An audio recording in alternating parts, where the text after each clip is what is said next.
I got two hands, I got my mouth, I know how to earn money. Karma doesn't miss. You might keep treating people like dirt thinking you can get away with it. But blessings don't come to those who sow harm. It might not hit you today, tomorrow, or even soon. But trust it's on its way. What you give, you'll get back. And when it hits, it'll be 100 times harder.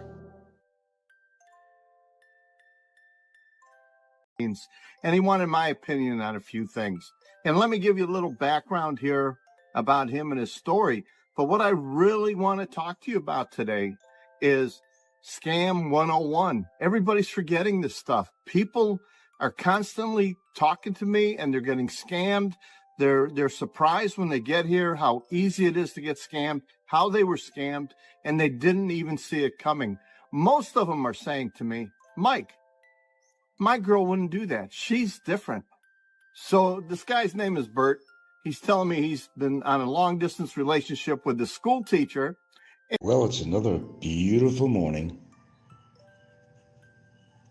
Why is it so beautiful? Because I was able to get up to see another morning. It's really that simple.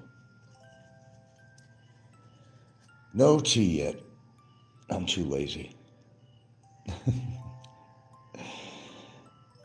Oh, that's a quick one. Mark Kelly. Wow, this is a pretty niche topic. Got my feet up on my desk, ready to go. That's what this channel's all about, sir. Popeye's all geared up and ready.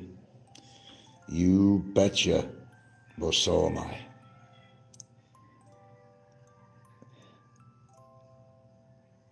And this is kind of an impromptu subject because I haven't been looking at Mike's Philippines retirement for a while. Not really. Sedentary YouTubers, I confess, this is something I've never thought about. Only I could think about that. And I don't know, Mike is doing some show about, scammers. And I'm like, are you fucking kidding me? Seriously? Now, I've actually talked about this guy before in the context that the guy never leaves his chair to go anywhere. I mean, you never really see him go out on the road, go to a beach, if there's any around where he lives, vlogging on the road, except he sits there looking like the turtle he is, with his stupid little sports hat on to cover his balding head. And of course, his little sports team shirts hanging on the wall because, the armchair athlete that he is. Hey, we're just talking facts here, that's all. You can say, oh yeah, Frank's talking about people getting, yeah, I certainly am, and I certainly will. I call a spade a spade. Here's how it works. Mike has been he's been one of these people, and there's others that do this. It's not just him, but he's pretty good at it. He makes up stories because he could only talk about different aspects of Philippines or life or whatever. I mean, how many times can you really, well, specifically Philippines, it's the various topics that are very commonplace, which is, the cost. He's always big on it. The cost of living, the cost of living, the cost of living, the cost of living. Oi, meeting the wrong Filipina. I don't know, Mike has come up with a story about scammers, and he's always talking about this guy, a friend of mine, or I'm getting emails like crazy. Everybody's emailing him. I met this guy. You don't go out of the house to meet anybody. This is when your little career on YouTube is getting pretty old and don't know what to talk about. Like Popeye, a prime example. But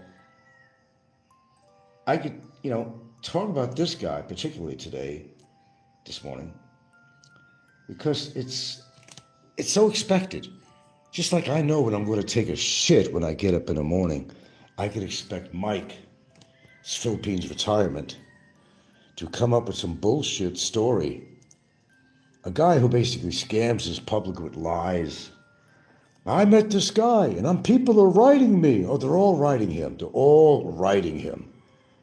They're going out of their way to write Mike and ask him questions. Sir, can you help me? I got this situation with my Filipina. I don't know, is he the Dr. Phil or something of YouTube? The guy don't go anywhere. You excel at dissecting the ills of YouTube society. Embrace your gifts, champ. That comes naturally, I guess. Look, I don't make up no bullshit stories on here. Look, you want to believe what you want to believe. But believe it or not, I talk about things that are current.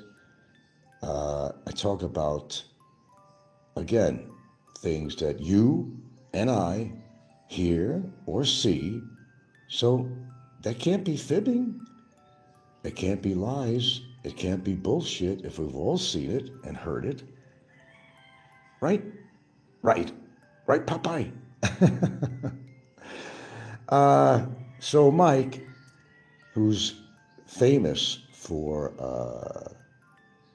just making up stories to fill the airspace, because, everybody's so worried about their famous algorithms. God forbid they fuck with their algorithms.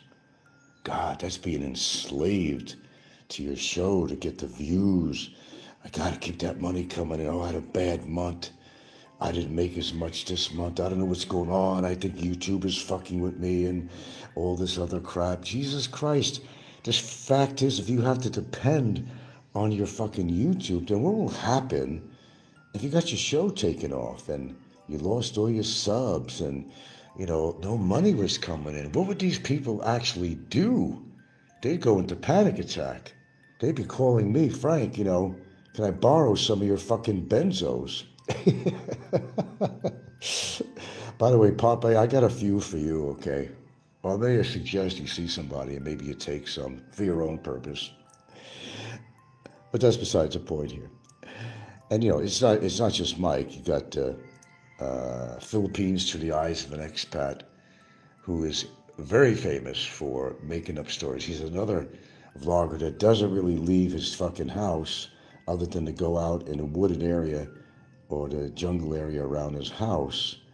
And it's always the first greeting, hello, all you lovely people. Does he really think these people are lovely? Who's zooming who here now? Come on. Your kindness is not going to get you to the path of truth.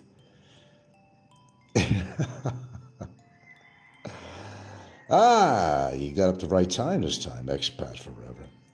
Hi, Jerry. How's it going, Jerry?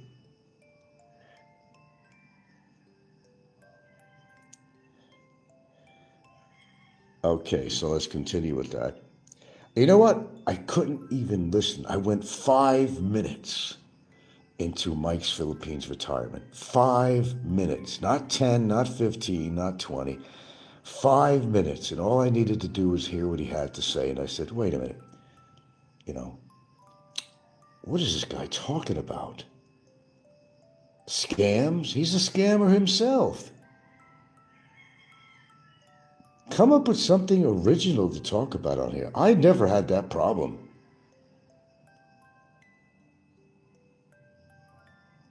I have never had that problem, and my viewers know that.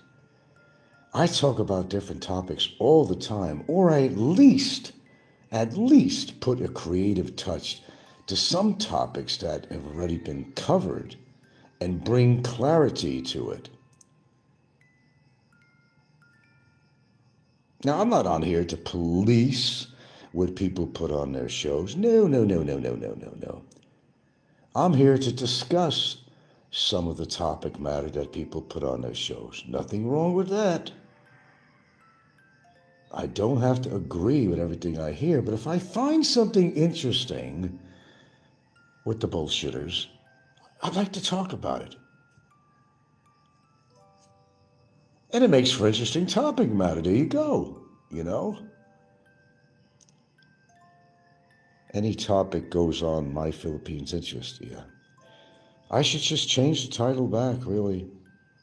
I am the original My Philippines Interest. People have tried to copy me, but there's only one My Philippines Interest. That's it, baby. Well, the reason I haven't been using that name is because, well, as it implies, My Philippines Interest. Well, it's been more than an interest. You know, I've been living out here so many years now. So it's obviously not just an interest. I actually live here. And that's one of the reasons I don't use that title, but I might put it back. I don't know. I don't think it matters, but I might. I might change it today. I don't know if I'm able to change the name again. Probably not. I'd probably have to wait a while, but the title's pretty good, though. Oh, Aloe, you must be not busy lately because you've had time to come on YouTube. Well, I seen you took kind of a midway position when you went on Popeye's show and you were commenting. I wish you would just lay it out to Popeye like you really feel, you know. That's what I wish. It's not that you weren't supporting me. It's not that you were either. I don't know. Whatever, man. Whatever. Whatever floats your boat.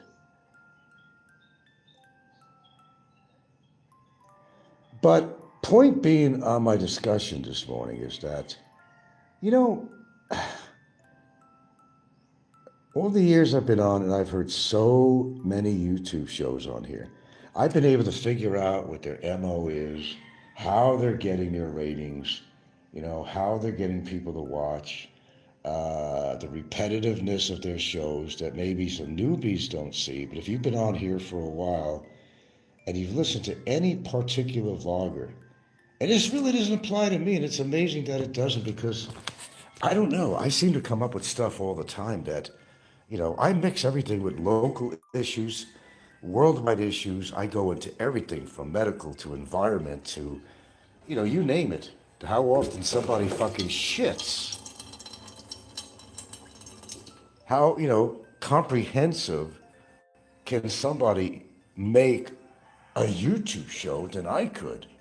People just don't have that ability to carry out any kind of a monologue or soliloquy. I gotta tease Popeye on that. To get the job done.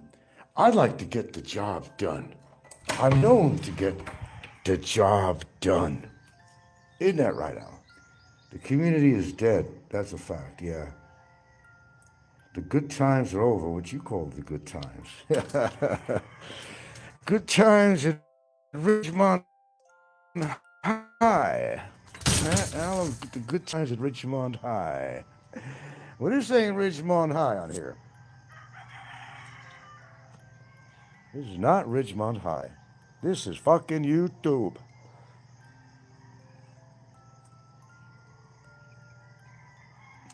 And one of the reasons I mention anything about vloggers on here, well, because I am part of this vlogging community, number one. And that's what you do. You don't just come up with topics of world interest, which is great to do. Mix in a tiny bit of politics in the stew. You know how you make a soup, right? You got to add the ingredients to your soup. It's not a soup until it's complete. Right? You got the spices, you got everything in there, chicken, whatever you have. But most of these shows, they're not a soup. I am the soup of the day. I got all my ingredients in there, and that soup is ready to consume. You're talking about the big epic battles a few years ago. That was fun. I don't know what you call fun, but I know what you mean, though. Hey, the soup Nazi says, no soup for you. But you see, I'm not a soup Nazi. My soup is for everyone. And I make sure that the ingredients are properly mixed in to make that soup. And not everybody likes my soup. And sometimes you gotta open their mouth and shove a big spoonful down their fucking throat to make them consume that soup. But the reason they don't want that soup is because they will toxify the soup and it might kill them because they're such fucking liars.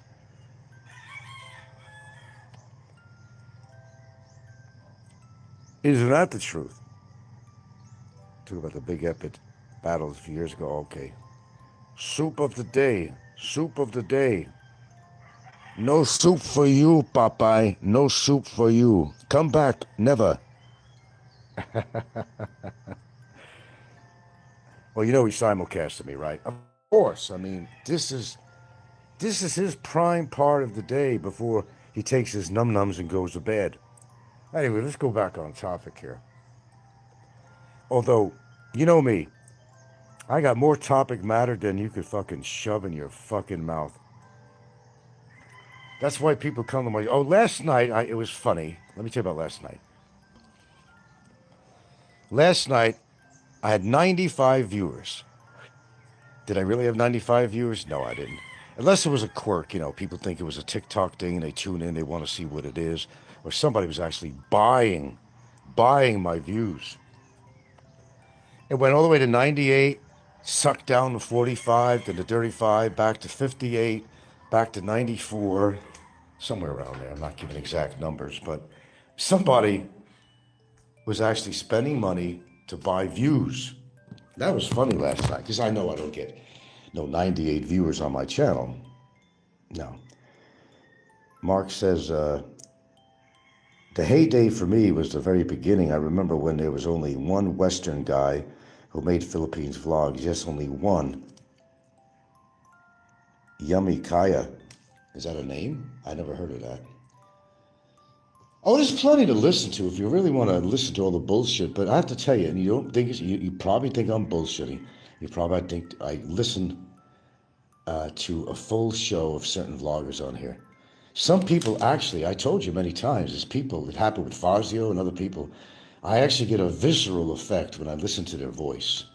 I could only stomach a certain amount of time, and what I will do very often, if it's already recorded or something, you know, I will just skim through, because they do long shows sometimes, I will skim through rather than sitting there, you know, rotting away, you know, and going through their whole show, because sometimes I can't handle it.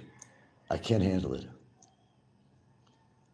It's something about their voice, whatever it might be, that's irritating to me, actually has a visceral effect on me. My anxiety goes up.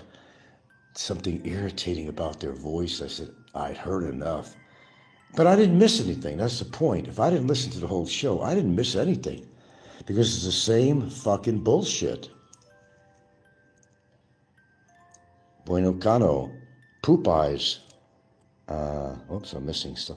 Popeye's AI skits are getting worse and worse. He needs to fire up his AI guy. It's just the same shit all the time. He always incorporates the same fucking videos and little skits that he does in there all the time. I think the boy's just running out of, you know, he's not eating enough corn or something. Or maybe he's actually eating it out of his shit, you know. It's called recycling. But all his stuff is recycled. That's all it is on Popeye's show.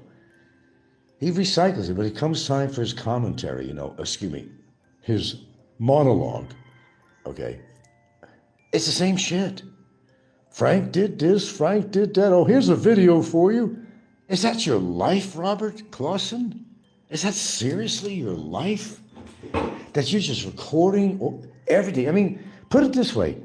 His little skits he puts together, it takes quite a long time to put that shit together. Oh, I got this video. Let me put this inclusive. Oh, yeah, let's put this one in there too. Let's incorporate this one in there too. Oh, let's put some music on this one. Oh, let's put this one on. All this rhetoric, all this replay, bullshit. They can't come up with something original. And it's the same shit. Same shit. Same graphics. Same bullshit. And it takes time to do this. And this guy's got that much time on his hands. I don't know whether to feel sorry for the guy or what. I don't know. that he looks forward for when I do a live in the morning here in the Philippines, which is early evening where he is. You know, probably goes to bed about 7, so he gets disappointed if my show is not around this time and it's a little bit later. He's in bed already with his little bitch dog. Okay, let's see. I gotta read shit here. Who did? Oh. Yeah, Yummy Kaya, never heard, was the channel name. At first, he was the only Western guy who vlogged the Philippines. Hard to believe that, but that was quite a while. He had his own style, which was never reproduced. He had his own, okay. No pretentious nonsense and no how much does it cost to live in the Philippines stuff. You gotta admit, guys, it does get pretty old, doesn't it? We're getting old. You know, if we're going to utilize in any of our time on social media, you know, I mean, look at Trump. He got kicked off of every fucking social media there was. He created his own. The guy is, he's going crazy with it. I just seen a newscast where he said he put 200 or 400 posts in one night. Of course, he was criticizing everybody. 400 posts in one night. I just saw this morning. Believe me, the Philippines genre is not the first thing I look at when I get up in the morning and I decide to turn my phone on. I look at some news things going on. These are things I look at before I even do a show. Because I'm up early, you know. But, no, I do look at things before I actually go on and make a show here. 400 tweets or posts, whatever he did. 400. 400. Anyway. Mark says, imagine how much time it takes to edit those daily compilations, even on the replay channel. Is they still on the replay? I don't know. I used to watch Popeye's little speeches, you know, after my show or his simulcast. Well, actually, I fast forward because, well, you know, he's recording my show. He's playing my show live, so I don't need to hear myself again. Just take it and hear his famous line. Well, there you go. Well, there you go, Popeye. You're consistent, you know, I could tell you that. But unfortunately, it's gotten so old. I mean, think about it. You got that much time on your hands to do that? To do that? I'll tell you a good example of that. Warren. And Fazio, actually, both of them. Warren used to spend countless hours not only recording, but taking notes like Fazio. They didn't miss a trick. Who has that much time on their hands, retired or not? I mean, what the fuck? That's pretty pathetic. It's still on. I found all sorts of crazy Frank channels while trying to find your new one. Well, at least I'm contemporary. Popeye says that, what was his words? Well, it's generally that he just likes to piss me off or aggravate. I think the word he, I just like to aggravate, Frank. That's why I come on here. Well, let me help you out with something here, Popeye. Save you a little time and toil and trouble. Popeye, you're not aggravating me. What you do is expected. It's been long term. Okay, there's nothing new about what you do. In fact, it's becoming quite redundant to me and those who watch it. I'll be real honest, I don't know what you do with your time around your house, sir. I can't be there to witness you. But if I would take an educated guess, I was right on all accounts of what your life is really like, and it sounds pretty pathetic to me.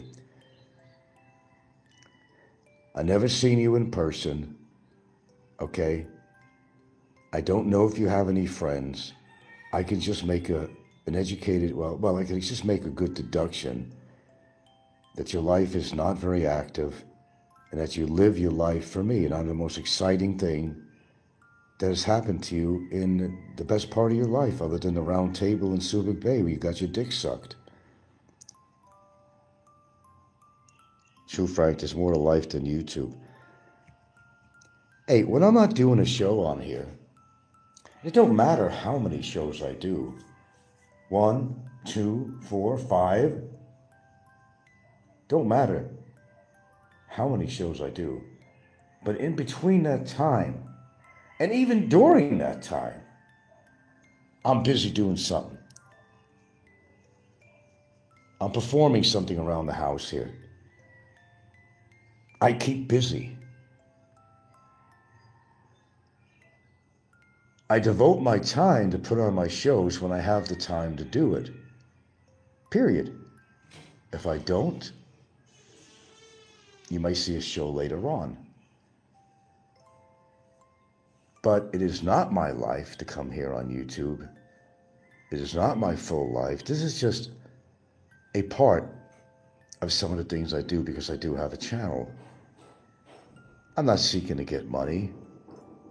I don't list any kind of monetary platforms to send me money. I don't have anything up here. I don't even put the Gcash up. I don't have any, none. So what am I getting out of this? Well, as you all know, most vloggers are on here because it's all about the money. And apparently they're not making ends meet very well, and they find that it's extremely, it's an extreme necessity to actually do a YouTube show and make money. It doesn't matter what they do for topic matter. They'll do anything to get your attention. Of course, the famous clickbaits, famous all over here, making up bullshit stories like Mike's Philippines retirement, which is our topic of the morning, actually, I started off with.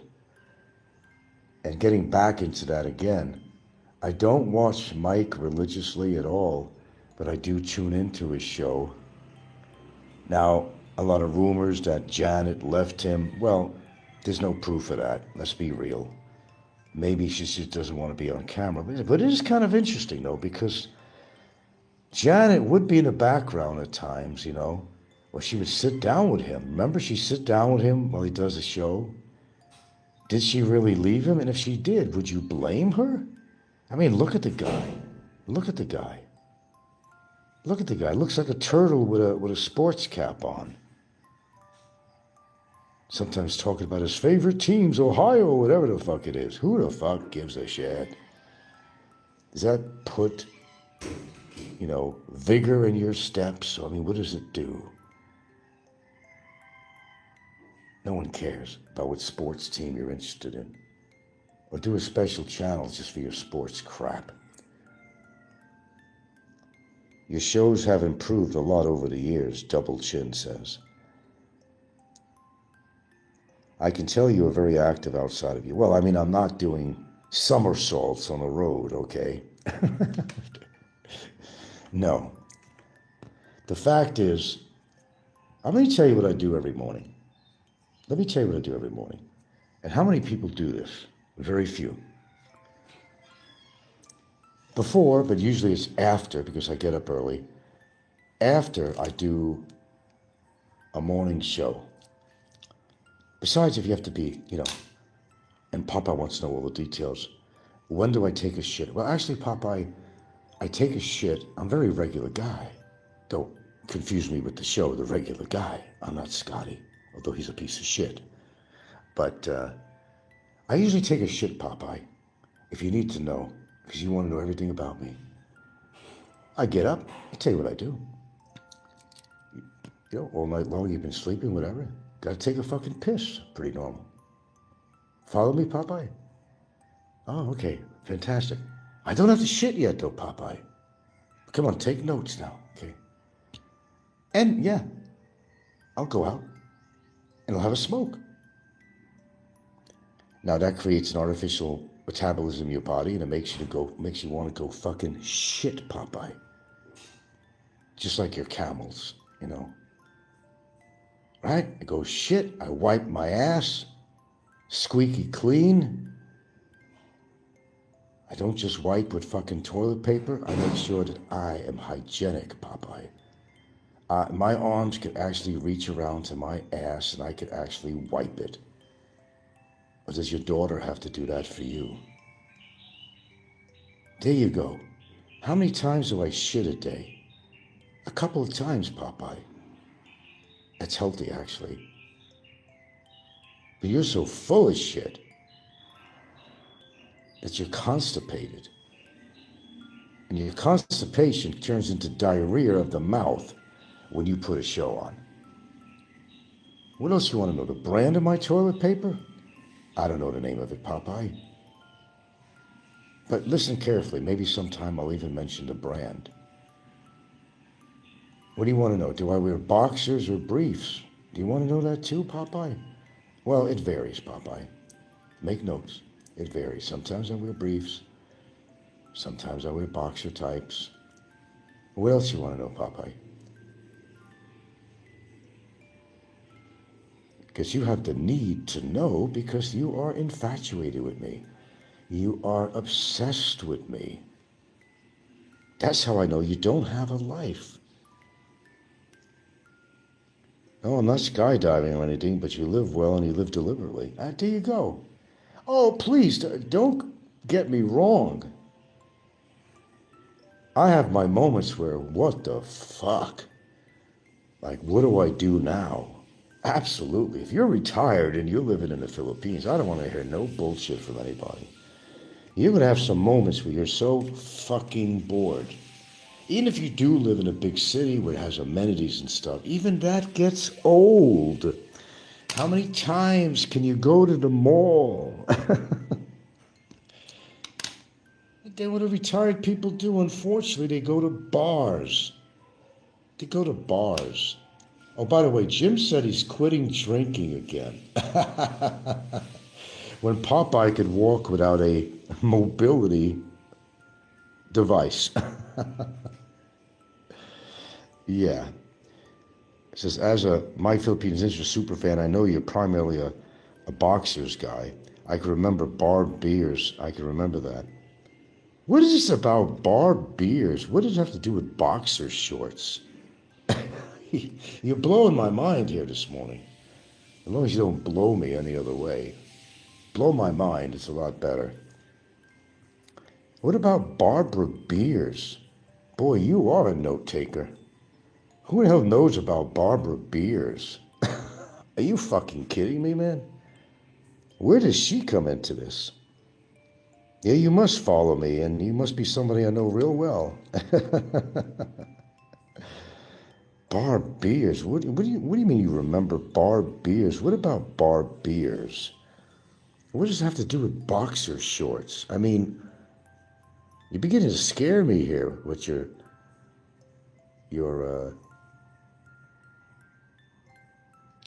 psyche, your psychology, or what? Barbara Beers. For those who's wondering who's Barbara Beers, no, she was a chick I used to hang with here and there. Not that often, but yeah. She was one of my 120, okay? Busty gal.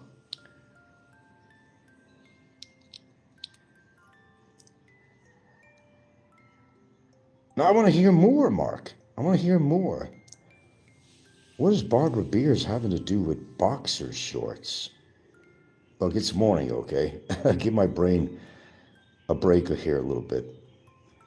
Boy, the things you guys come up with. Barbara Beers. I ran into her, actually. Well, I was still living in Seattle. She was working at what the fuck was it? A Pizza Hut place or some shit like that. I went in there for something, and lo and behold, behind this window, cashier window, was Barb Beers.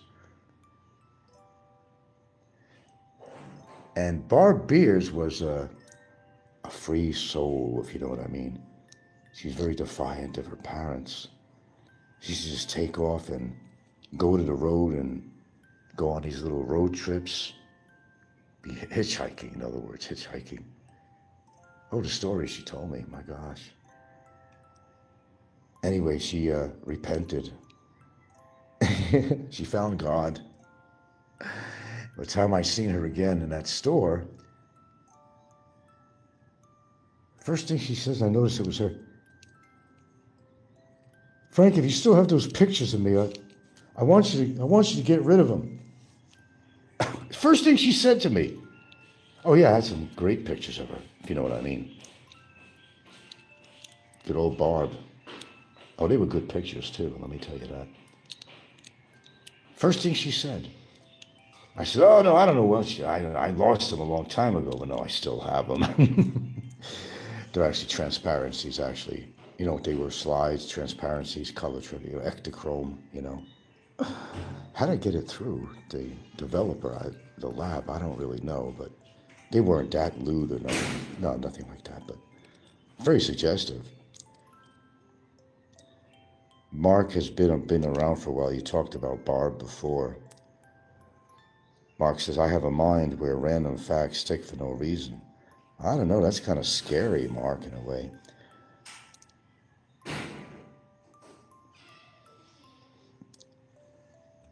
Oh, Barb, yeah, she was cute. Husky. I mean, she wasn't fat. She was solid. Big breasts. What did she say to me? Was it Barb that said that, or was it Brandy? I remember a statement from her. Oh, she was naked, sitting on my pillow furniture, which I had in this first apartment. I had that popular pillow furniture that was at that period of time. Well, you know, if your friends came in here, I wouldn't run to get dressed, she said. Oh my God. I don't know, she was very defiant, and I don't know, relationship with her parents or something. But she found God. She found God. Popeye found God, but unfortunately, Popeye, he doesn't practice what he preached. Heresy, whatever, he's terrible. But Bob repented, as well as Bonnie. Bring back my Bonnie to me, bring back my Bonnie to me. She's the one that got me to Seattle, actually. But let's fast forward. Bonnie was a free soul. Oh, she certainly was. She used to get high. She used to like to get fucking laid. She used to go hang around the Navy base over on Sandpoint Way. She'd find these soldiers, get high with them. Oh, they loved that. I didn't know how much of a party girl she was until later on. It's a long story. But Bonnie, this is a party girl, and I fell for her. It was the wrong woman to fall for. As I said, she was cute. She looked like a combination of Sally Fields and Valerie Bertinelli. See, right off my head, I got that. Sally Fields and Valerie Bertinelli. Pretty good combination. Short, cute, petite,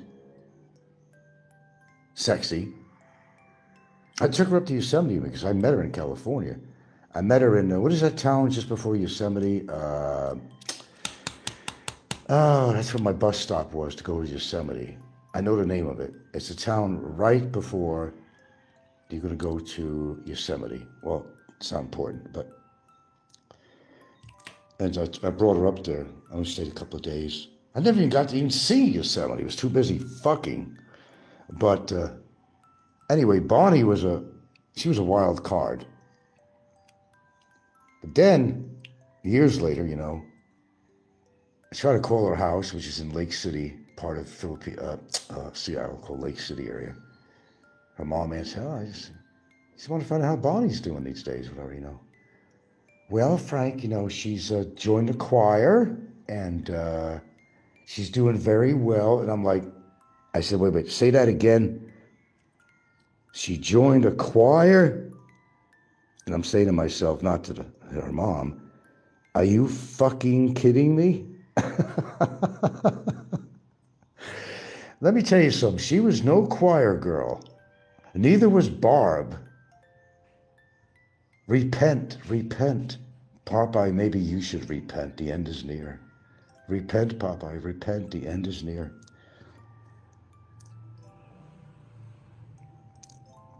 You love these stories? I know you do. That's why you're listening to me. Oh, I could go on and on about some of the chicks I've been with, man. They all had a story on their own. Of course, you remember the religious one, Carrie, spelled differently than Carrie in a movie with the blood dumped on her and all that shit, you know. She's the one that could speak in tongues. A little bit too religious for my likings, you know. Are you speaking in tongues or are you hungry or something? I don't. God speaks to me through, you know, speaking in tongues. I said, what is that? That Latin or something? You know, what? No, that's God speaking through me. And I'm like, oh, geez. Bad enough, I couldn't screw her because she had a double hymen. I'm not kidding. She had a double hymen. God, I didn't want to hurt her. But she wanted me to go to, like, meet her friends. And they were literally, it was going to take me to the place where they're going to sing sing Kumbaya around a campfire. Playing guitars, a Kumbaya. Please gag me with a spoon, a very large spoon. Alice says, once the Shaw complaint issue, we under that again, has been resolved. What's the plan you have, Frank? Will you travel? Will you do live streams? Will you take your channel down? No, man, it's business as usual. It hasn't changed even right now. Complaint against me or not, my life goes on. I'm not sitting here stressing out about that shit, man. Targets? That's where you're wrong. There's no targets out there, Aloe, the way you put it. There's no targets. Whatever I've done or will do is just for justice, because I felt that I was wronged. There's some things you could just let go, but there's some things that you can't. And sometimes these things take a long, long time, which it did with Barry, obviously, but I achieved my goal anyway. That's all that's important. Targets. You act like I'm a fucking sniper. Well, I can pick and choose, that's for sure, but very carefully. No, I don't put my energy into somebody unless it's worth it. Unless they've gone over that line so much, there's no coming back. That's pretty much defines it. New targets. I don't like that statement. Targets. Oh, crap. Shit on a shingle, right, Popeye? Holy shit on a shingle. Oh, a new survey says that there are far more people practicing religion than there was 20 years ago. I thought I'd bring that up. I saw the light, I saw the light. Remember that song? Well, they saw the light too. They said religion is for hypocrites. Sometimes people wake up and I realize how much a hypocrite they are. They taste their own soup, get a good taste of it, and they realize that what has their beliefs done for them? But I respect their beliefs. They're just not mine. They reform from religion, not to it. Apparently the stats are going up. Less and less people are getting involved with religious beliefs. I mean, more people are more spiritual, more, proactive with other things in their life. These are people that have woken up. Did Barb try to make you a member of the club? No, we just lost touch, She was a hit and run type gal, I got together a few times here and there.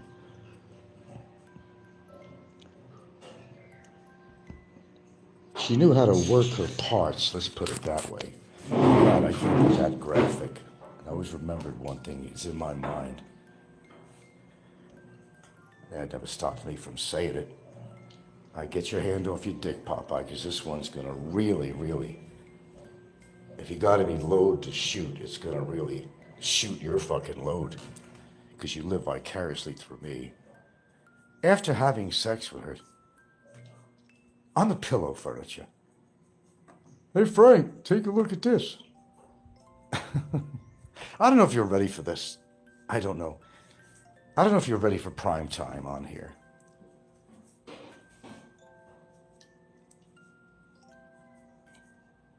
Well, when has it ever stopped me before? I don't know. This is too graphic. I don't know. It's funny. Well, funny in a way, but it's kind of graphic.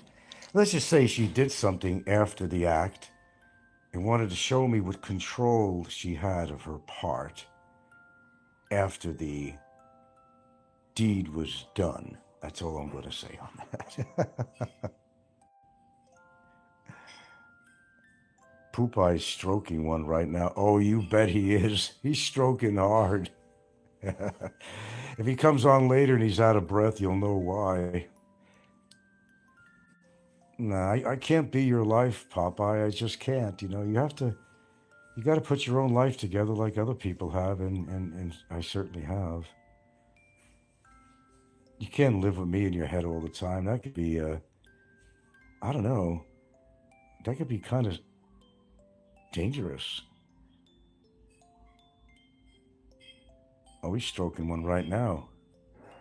He got a cigarette in his hand and a glass of gin. He's puffing away while he's stroking with the other hand. But the problem is he's so dried out that nothing comes out.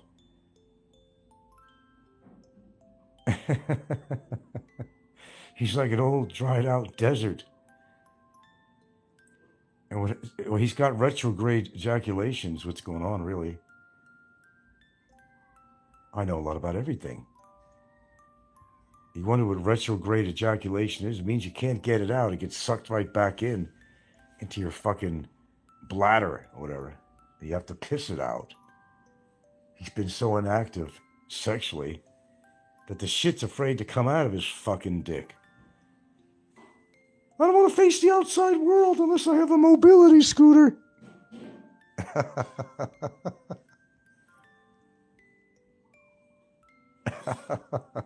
Oh, I outdo myself here. I know I do. Oh, my God. Oh, I've dated some really interesting women. I really have. There's a story for just about everyone. There's a story.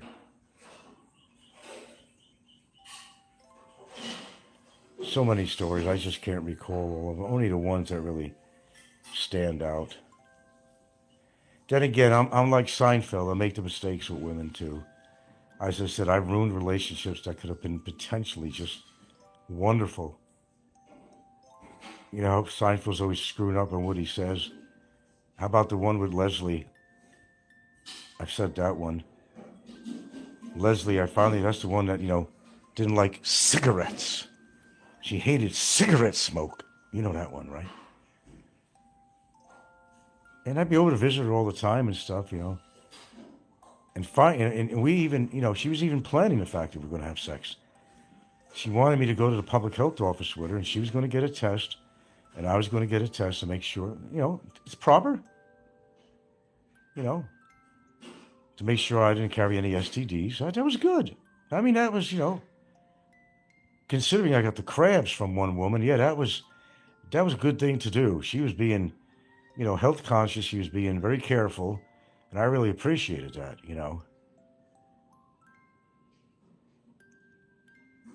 Turns out I never got to do the deed. No, after all that, what a waste. Because I did something really stupid. And I was over her place, and, little foreplay going on, heavy duty on the couch, heavy duty. She was worked up to a froth. Ooh, stroke it hard, Popeye. Come on, harder, harder, harder. Come on. She was worked up to a fucking froth, drooling at the fucking mouth, dripping in ecstasy. Oh, Popeye, I don't mean to do this to you. I don't mean to do this to you. All right. So she got so worked up, she basically took my arm and was heading toward the bedroom. Is it from a Seinfeld show? Maybe, Maybe that's why I relate to Seinfeld.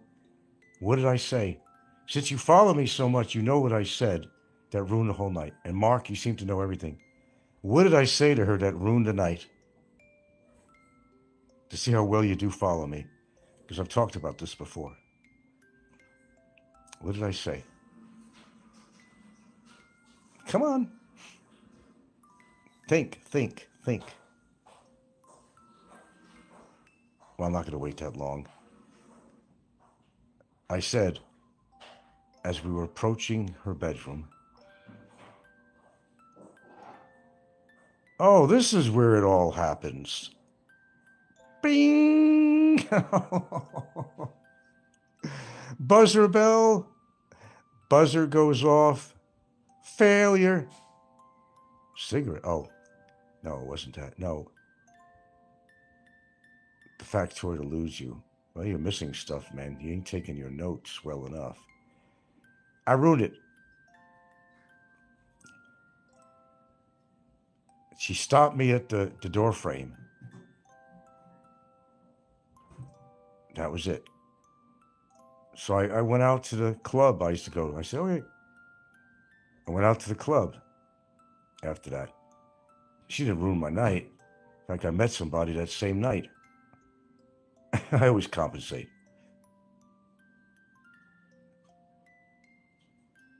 I'll take what did Barb Beers say for 500, Alex?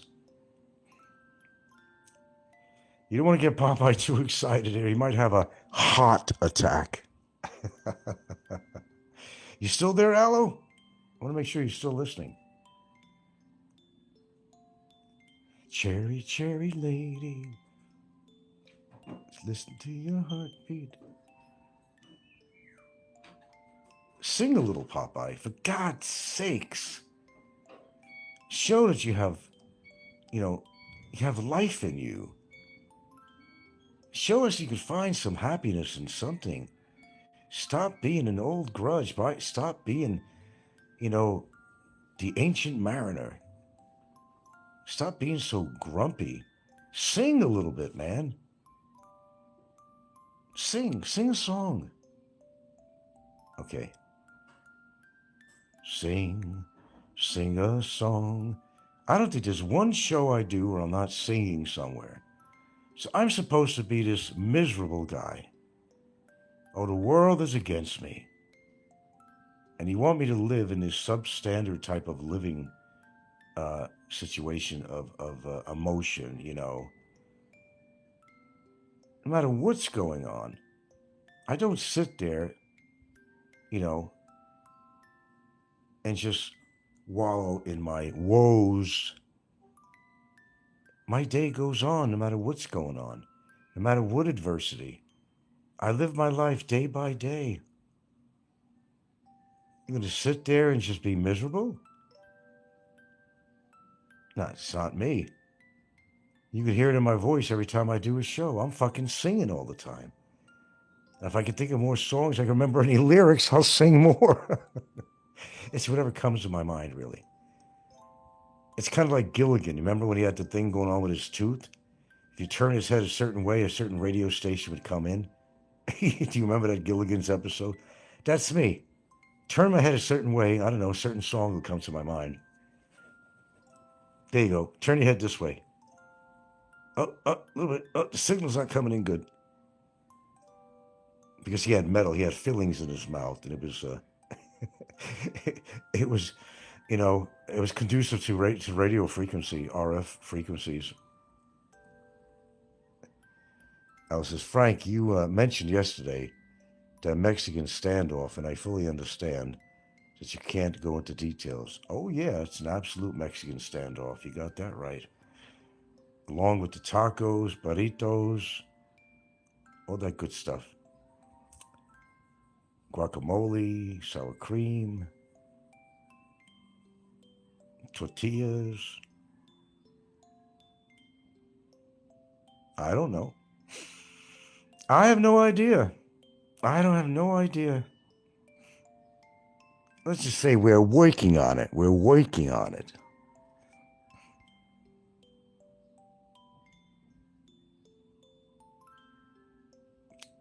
Oh, let's see. New in the news. I hear that the high roaders are going to bail Barry out for Christmas. Getting off the topic here. Will Barry be free for Christmas? We will see. The high roaders are putting their heads together and coming up with a plan to get him out. That's what Little Bird told me. Little Bird. They want to bail him out. Well, the reason for that is because they made a fool out of themselves with all their pro-Barry J rhetoric and eating crow. Well, they're supposed to be supportive of him, but they don't want to get him out.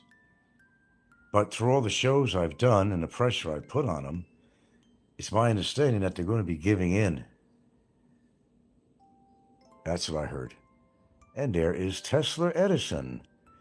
You can tell when people, you can tell when poop pie, good one, is drink heavy. His lisps, yeah, he does lisp, goes from bad to extremely bad. Surprised the Navy let him join. Today's standard under Trump and Hegseth, he wouldn't get in. Probably not. Probably not. Probably not.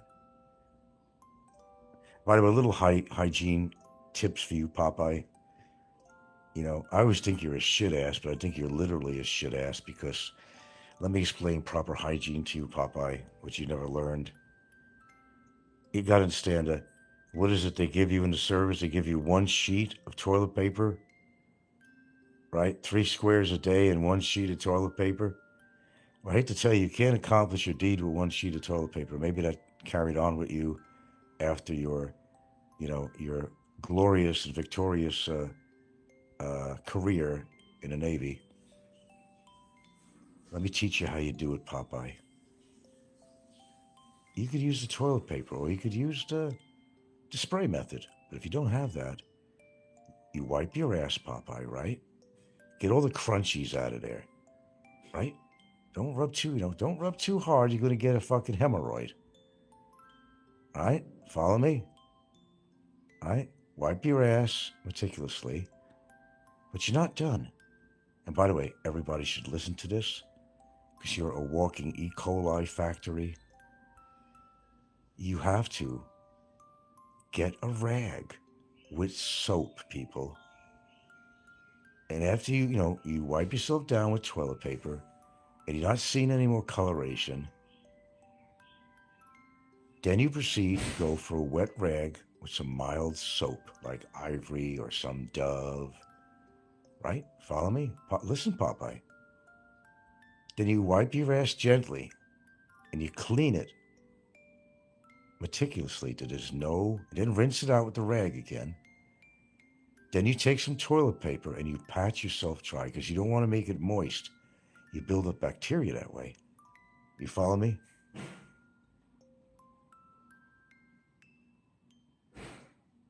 There you go.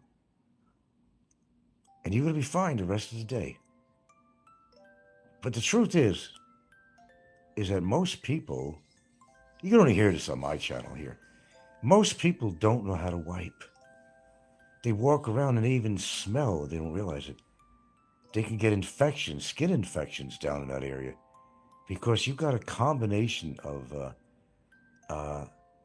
E. coli bacteria there, lots of E. coli. It's in your body naturally. You get lots of E. coli on your skin.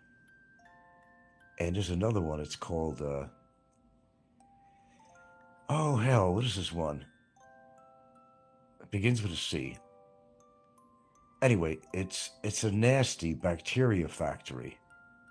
I know everybody's going to get off now and go wipe their asses after this, but good. It means I did my job. And then you're walking around and your cheeks are hitting each other back and forth against all that E. coli bacteria. Oh, gonococcal bacteria, gonococcal. You're getting E. coli and gonococcal, I think is the name of it. And it's in there between your cheeks. And then you get sweat in there from the day. And then maybe perhaps your underwear is rubbing between your cheeks, or your cheeks are running together. My God, there's like an explosion going on there. It's a fucking fireworks display of fucking bacteria and fecal matter. Popeye's gonna run off now. He's gonna go wipe his ass now. You're a good man, Frank, for helping out that recluse Popeye. I do my best, you know. Yeah, that is so, Popeye. It's nasty. Most people, I mean, you may see like somebody, or somebody will carry, you know, baby wipes with them, which is a good thing to do if you're out and you have to go to the bathroom in a public bathroom, or you're in your office or something, right? You gotta take a poop break or something, right? Right, poops? That's why we call you poops. And they're not wiping clean. They're just wiping down with dry toilet paper, which could be very irritating. You got very soft tissues in there. If you get a lot of hemorrhoids, I've been through that. And they're not sanitary. They're not hygienic. And then it gets on your clothes. It gets on your underwear. Okay? So that's why you wear underwear. It's one of the reasons you wear underwear. If you didn't, then, you know, some people don't. It'll get on your pants or your dress, or if you're female, or whatever. It's nasty as shit. Well, it is shit. I'm starting to lose my patience. What is Aloe's address? I don't know what that means. Tessa Edison says, poop pie. I like that. Poop pie. Say, silly seals swim in circles. Shh, tongue to roof of your mouth. Huh? I don't think you're American. Okay. Hell on it. I'm starting to lose my patience. What is Aloe's address? What do you need Aloe's address for? Nobody meets up with Aloe. It will never happen. Aloe might secretly be in an area sometime, and you'll never know he's there because you don't know what he looks like. Okay? See, Aloe has that advantage, and he knows it. You have to look out for his watch, though, okay? And his sneakers. But the watch is telltale. But, no, Aloe's never going to meet up with anybody. Aloe is that shadow that follows you. Me and my shadow. What's that, hell on earth? It's fucking Will, the guy is fuck all. I don't understand what you're saying. In Manila?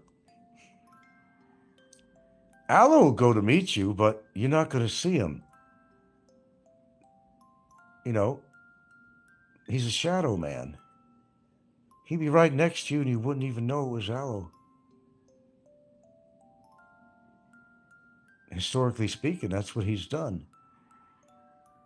If you don't know what somebody looks like, unless he starts talking and you hear that accent, well, you know, you can't get away with that. And he's wearing a special watch with the red dial in there.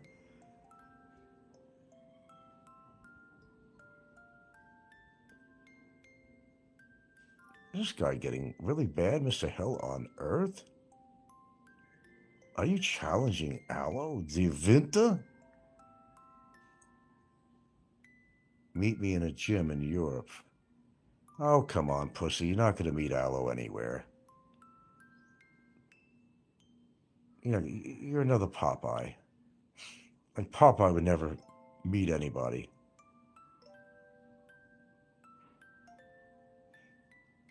Popeye's one of the biggest pussies that's ever been on YouTube. I'm going to do a show about you all the time, and there's nothing you can do about it. You're a pedophile. You're this, you're that, you're this, you're that, because he's a fucking coward. I'm 15,000 miles away. There's not a goddamn thing you can do. Not a goddamn, what, my camel? Goddamn thing you could do, Frank. Not a goddamn thing you can do. I keep on telling you, Popeye, that's not true. What if I got deported? Maybe I decide to move to Florida. Maybe I'll be your neighbor. Did you ever think about that? No, you didn't. One never knows, does one? But the shadow knows.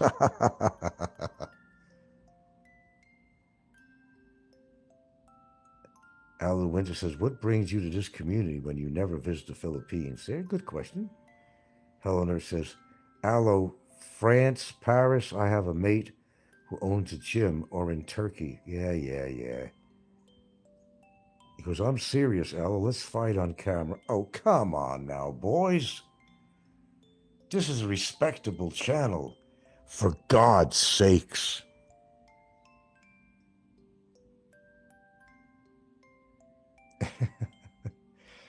I don't think you want to meet Al. Aloe might surprise you. You never know. Aloe might be a martial artist. People with money and education, they have other endeavors. They have other attributes. You just never know about Aloe. I wouldn't even know myself.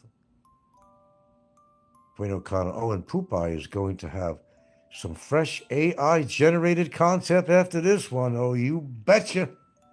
Sure you betcha. Sure you betcha. Sure you betcha. Oh my God, Popeye. You need to practice. You need to practice love. Love, Popeye. Love, not hate. But you gotta love yourself first. He's 100% serious. Yeah. How many times I heard how many people are going to beat up? Jay's going to beat everybody up. Jim is going to beat everybody up. Barry's going to beat everybody up. How long have I heard this shit? The only time it ever really happened is with Ricky when he approached Fazio. He's the only one that ever came through. I'm not saying what he did was right. I don't think it was, but it was still entertaining. It was, I mean, for the right person, I enjoyed him being slapped around by Ricky. It was monumental. It was historic. It was epic. Did he deserve it? Yes, but, well, it's just kind of the way it happened. He did it from behind him. That was cowardice, cowardly. That's the difference. You don't do it that way. Come on, man. Come on, man. You don't do it that way. Cherry, cherry lady. Sing. Maybe if you sang more, you wouldn't be as bitter, Popeye. What same old videos you're going to put up this time? What edited videos you're going to put up here to try to make Frank look so bad? No, I'm not bad, Popeye. I am badass, motherfucker.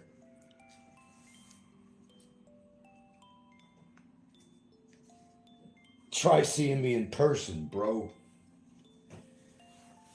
Let's see what this so-called frail bag of bones can perform. Man, I'd lay your ass down so fucking quick you wouldn't even know it happened. What happened? I thought you were frail. Oh, you got a power punch there, boy. Let me take out my pipe and put a little tobacco in it and take out my can of spinach and maybe that'll change the situation. Pop! Down again. Or let me take out my service revolver. I'll show you, Frank. I told you, man, I'll take that thing and shove it up your ass so fucking far, and I'll pull the trigger. Forget about your urinary problems. Forget about your prostate problem. Forget about your retrograde ejaculation. You be gone, motherfucker. You be gone, motherfucker.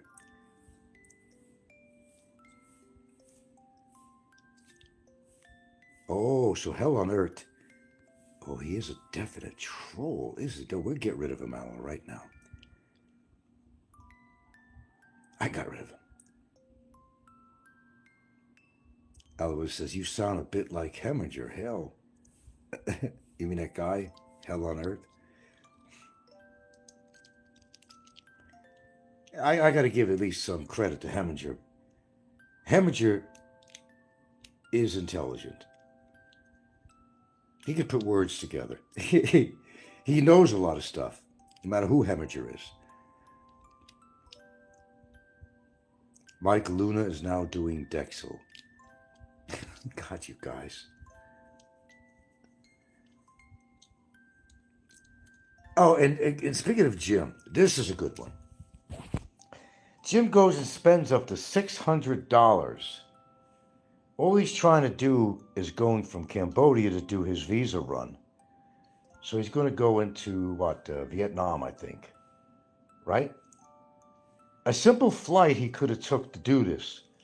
But this just goes to show how stupid he is and broke he actually is. But he's spending money he don't have. He's spending on doing a long 14-hour fucking bus ride. Oh, I don't like taking planes. And he's having one of those visa advisors take care of some stuff for him.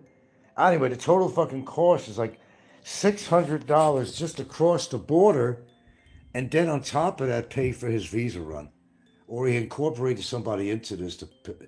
It's so I don't know. It's so mangled what he's talking about. But instead of taking a plane ride with me, and it cost him maybe top $60, he's going to go out and spend up to $600 to do his visa run. $600. Go figure. No, I truly don't think that Jim has any money at all. He obviously has something. He's living on something, obviously. But if you want to believe half the bullshit he says, he's supposed to have how many businesses in America, but, construction, other business, 10 unit or 10 apartment buildings or some shit like that. I'm like, well, is it the drugs? Is the steroids going to his fucking brain? I did a short on him the other day showing what he looked like, and it was entitled 54 going on 68. People are not holding together, man. I think Jim wants to be in the Phils, but is trying to convince himself Cambodia's... Yeah, exactly. No, he's not that happy in Cambodia. He kept on saying he's bored all the time. He'll never stop drinking. That's not going to happen, man. He's a stone cold drunk. I mean, there's no way in the world. So last night he said, yeah, and I do listen to his show, I'm stopping drinking. Yeah, you're stopping drinking just like, you hate the Philippines. He loves the Philippines. Yeah, he went to Cambodia because it's cheap. He's living in nothing more than a fucking, walls painted green dump that he boasts about, that he's paying like $100 a month or something for. I look at it this way. If you got money and money to spare, even if it's a short stay over, you're going to live in a nicer place for that week or month or, even a temporary residence. I mean, you have to live in there after all. I mean, the walls are painted green. The green room. He's a Me Too guy. If you've done something in your life, he has done it too, only better. That's a narcissist. There you go. No, he can't go back to the Philippines. It's too risky for him. He wants to. Oh, how he was boasting about Mactan, Newtown, Mactan. Oh, he wants to be in it's killing him, man. He wants to be in the Philippines, but he knows he's taking a risk. At the same time, which is really interesting about his wife, she's supposed to be so against him, but he is brought up on the show, hers, and she's living very, shall I say, barely living, trying to sell coconuts to make money to eat or scraping pesos together. It's pretty sad, really, because Jim didn't give her much, but... And wait a minute, I thought that house was supposed to have been 3 stories. I seen one of her videos. It was, well, both of it was on there. The house he built there, it was 1 story. What's with the 3 stories? It was only a 1-story house. It wasn't anything elaborate. It wasn't bad. It wasn't bad. Nothing elaborate. There wasn't 3 stories. What was he talking about 3 stories? Oh. She's too old to be working herself to become... I finally really seen what she looked like. I'm not going to make any comments on that, but it's not what I thought when I actually seen her close up and all that. And I don't know. Should I go the other way? I'd go to Cambodia too. I mean, I'm just saying that she's not my type. I'm just kind of politely saying she's not my type. Would never be. Never would be. There's another YouTuber on here that's got a wife that's very attractive. I've seen one on here that, not many of them though. One on here that has a wife that is so, I gotta sneeze,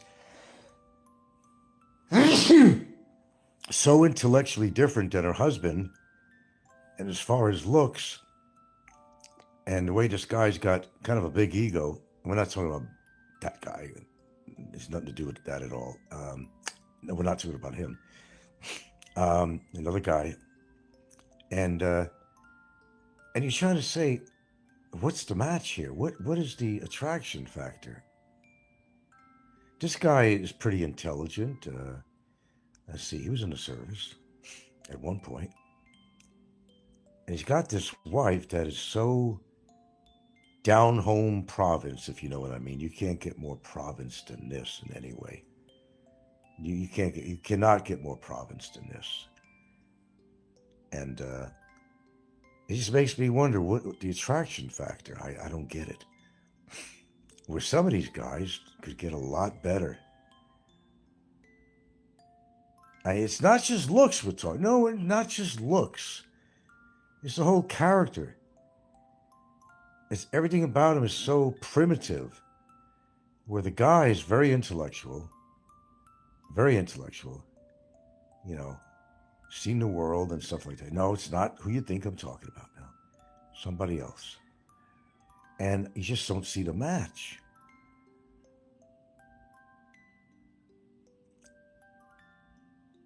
I don't want to give too much information because you'll figure it out. So I'm just making a statement on that. It's just an observation of mine that I've seen. I just don't see the matches with some people on here. I just don't see it. What's the denominator of that relationship? I mean, what is it all about? Why did they enter that relationship? Where some people are attracted to the absolute opposite. Absolute opposite.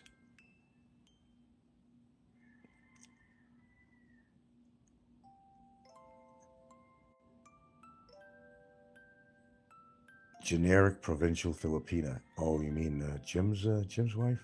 Oh. Well, no comments beyond that. No comments beyond that. Okay, so Mike's Philippines retirement. Give him the buzzer. The boo buzzer. How could you have all these emails? How could you have all these friends? And I just know a guy. Every time I just met a guy. And let me tell you what happened with this guy. He went through a lot in this relationship. And I mean, he just comes up with this stuff. For a guy that never leaves his house at all. Because he has a hard time breathing when he walks. He's got heart condition. And he's letting it go. He might be the next. We heard all his symptoms. He went to the doctor. Oh, okay, it's okay. No, it's not okay, man. Not with those symptoms. I don't have to be a goddamn heart specialist, but I'm right about a lot of things, ain't I? I'm right about a lot of things. I'm more right than wrong. Isn't that right, Poops? He's going to go. Where do you meet all these people when you don't go out? Oh, I get emails, tons of emails every day. I'm getting tons of email, people asking me questions, wanting me to help them out.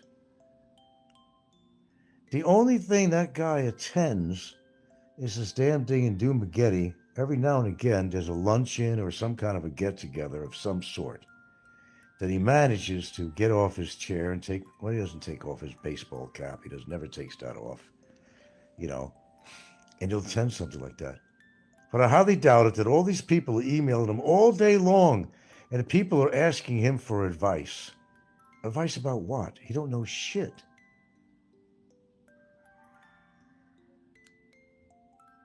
He's trying to make himself look exciting. He's so important that people are just lining up to ask him questions and tell him their life stories. Yes, back to the topic on hand. I would love to learn about sedentary YouTubers. Just listen to them. That's all. That's all you got to do. Popeye's number one.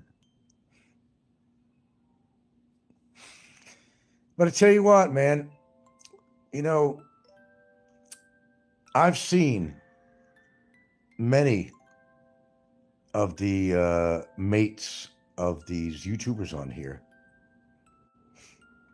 And I'll tell you again, they ain't nothing to write mama home about, I'll tell you that. Let's just say I'm one of the lucky ones. Ooh, what a lucky man he was.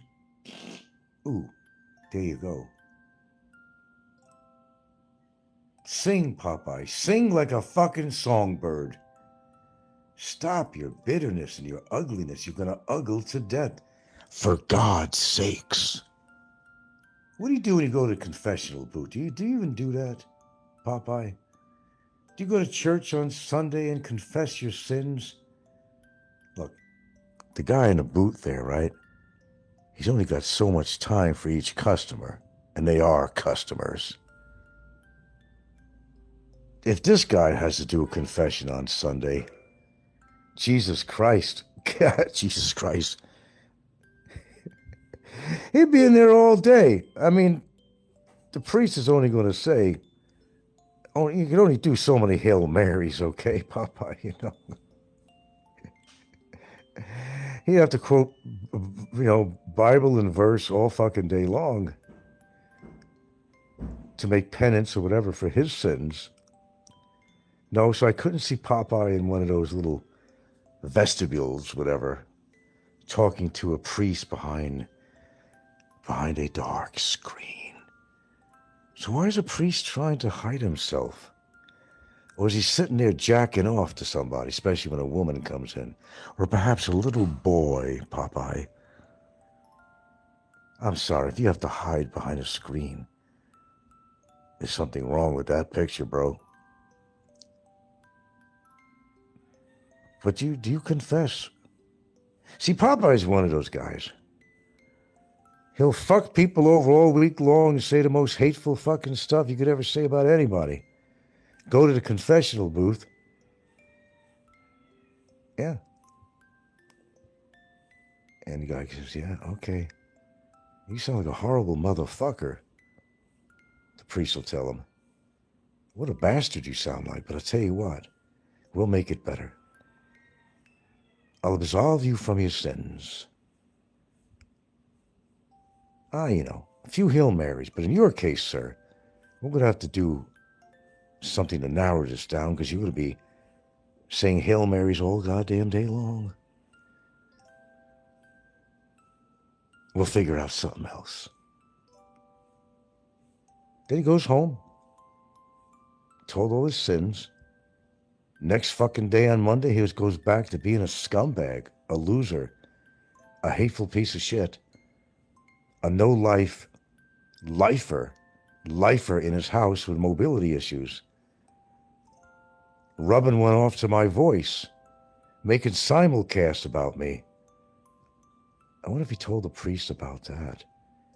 Was a priest rubbing one off behind that screen?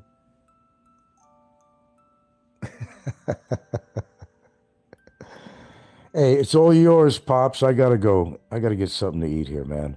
It's all yours. Lovely show today. Thanks for everybody's participation. Thank you, Aloe, for coming to my show, and everybody else who was here. I appreciate the dialogue. We'll see you again. You just never know when. But do your monologue, Popeye, but get a little bit more original, will you? I think you're even boring the trolls. See what I'm saying, Popeye? And by the way, I know you're dressed. Maybe I'll send you a bottle of Jergens. I could do that much for you. It makes the rubbing off a little easier. You know, could get that skin rashes, you know, that build up a dry skin. We'll get you some Jergens as soon as we can. How's that? Mark says, thanks for the classic fireside chat. You are welcome. Later, Aloe. Take care, will you? Seriously, take care. Take care. Yes. Yes. But before, there was another girl Before. with the snake tattoo. Oh, si Maria. Where is she? I don't know where is she now. She's the one you're looking for. Yeah. But you're with another girl yesterday. Where? Last In Saturday, last Saturday. In the public marketplace. Yeah. It's just friends. Have friends. Yeah. How can we find Maria? Is it possible to find her? Their house is right there. Really? In the back of this house. Okay. I will get. I will get there. I will go there for a moment. You will see a barber shop. Okay. On the Okay. right side, right there. Okay. Then there's a small road. You can. Like a tough guy that you're gonna kick everybody's ass. I like to see that. I really would truly love to see that. It's ridiculous. It's sad. But hey, you want to call me out? Call me out. That's your prerogative, not mine. I really don't care. And your viewers, they can call me whatever they want. I don't care either. I have my life and I live a beautiful life, and I don't care about you Asian adventures with Jim. And you could say, oh, my channel is not going nowhere and I don't have viewers and I changed my channel name and all this stuff, and during COVID the channel went off, but now whoever wants to, the channel's not going to go off. Look, Jimbo. Okay, may lakas mga sure going to eat it. I could. Yeah, Half. why not? Just put the pot on the table. No. No, No. no. Then I gotta scoop it. I Barbie. Hi, Barbie. Ay, Barbie. Oh, where are those chicken legs at?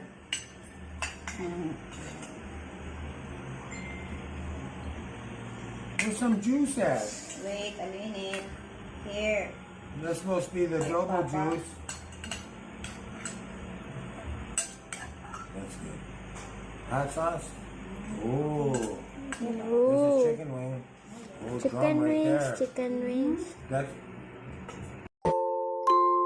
Sure that we are moving to return education to the States and to bring the level of education back up, making sure our students can read, are reintroducing the science of reading in schools. Well, I'm going to make this relatively short. I'm kind of tired and hot today. Well, it means getting back under my air conditioner. Of course. Tomorrow, who's the leader in Venezuela, Trump doesn't like his policies. He doesn't like Demoro as being a dictator. One dick to another, really. Here's the thing. It could apply to YouTube too. In many ways, just, you got to be a thinker, Trump is a dictator. He's calling the kettle black. I mean, how absurd this sounds when you read this stuff. It's absolutely absurd. Shit, man. Oh. Seems like everybody over here is laid back today over here. No, it's actually a really warm day out there. I have not been anywhere today. I have not been anywhere today. I gotta stop taking that magnesium. Oh, shit. Speaking of, anyway, in all honesty, I have never experienced, well, first of all, let me back up a little bit. One of the biggest problems we have with the presidents, plural, in America, United States, is that if you leave another country alone, they'll leave you alone. After all is said and done, let somebody run their country, just like their own channel, let them run their country the way they want to run their country without interference. Now, if that country is an imminent threat to United States, I understand. You might have to take action if you think a missile's going to be sent or something radical, you know. But the reason that the United States has so many enemies is because they put their nose into everyone's business politically and so forth. Understand the nature of the beast anyway. People are generally very aggressive. What we call the human species is generally very aggressive to begin with. Everybody wants a piece of the pie. Everybody wants a piece of territory. It has to do with greed. Yes, of course, greed comes in that. You know, somebody might have more oil than you. You're worried about your own oil, if you're going to run out, because let's face it, they're never going to, well, until something gets so radical with our environment that there's no choice. But they want to wait for that, right? Like it's never going to happen. That fossil fuels are not killing this planet, right? Obviously it is. But I don't think I'll be alive by the time that happens. I think there's still some time for that. But going back on this, you know, petrol, gasoline, diesel, all that is something that is always going to be used. They could try putting these electric cars in. They're not working out real well, are they? You're catching on fire. And there's no emergency, you know, when the power goes out in an electric vehicle, as 70 people have died. If the power goes out, everything's electrical. They can't even open a damn door. There's a girl that burned alive in there, and there's other instances too, but there's not enough EV stations around to handle all these big plans for all these electrical cars. We're always going to be a fuel economy. We have so many products that are made of petroleum. Household products you use every single day is made of petroleum. You're eating margarine and different things that are made of petroleum if you didn't even know that. It's a lot you don't know. Because you don't care. You just want to get up in the morning and figure out when you're going to make some money or when you're going to get laid. Isn't that what it really like? Or when you're going to eat. When you're going to stuff your obese face to make your belly even more obese. That's all you care about. Getting your dick wet, putting some fatty, high cholesterol food in your stomach, getting diabetes and dropping dead from a heart attack or otherwise. Then when something like that happens, oh, gee, why did that happen? I always thought I was healthy. People are dunces sometimes, really. Sometimes I don't even feel like I'm part of this fucking planet.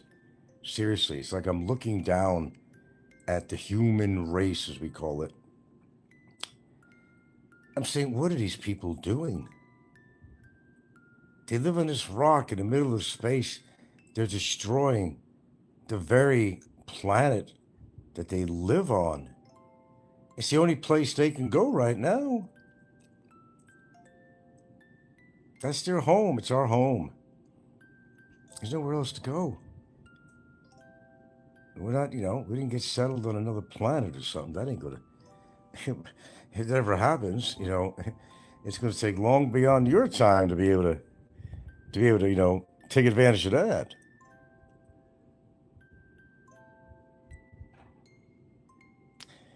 You're really going to trust a car that drives themselves? What is the purpose? All right, are you disabled like Popeye? I mean, what's the purpose? Cars that drive by themselves, what is the purpose of that? The fun of driving a car is driving a car. Something goes wrong with the computer system or something, you're dead. Nothing is perfection.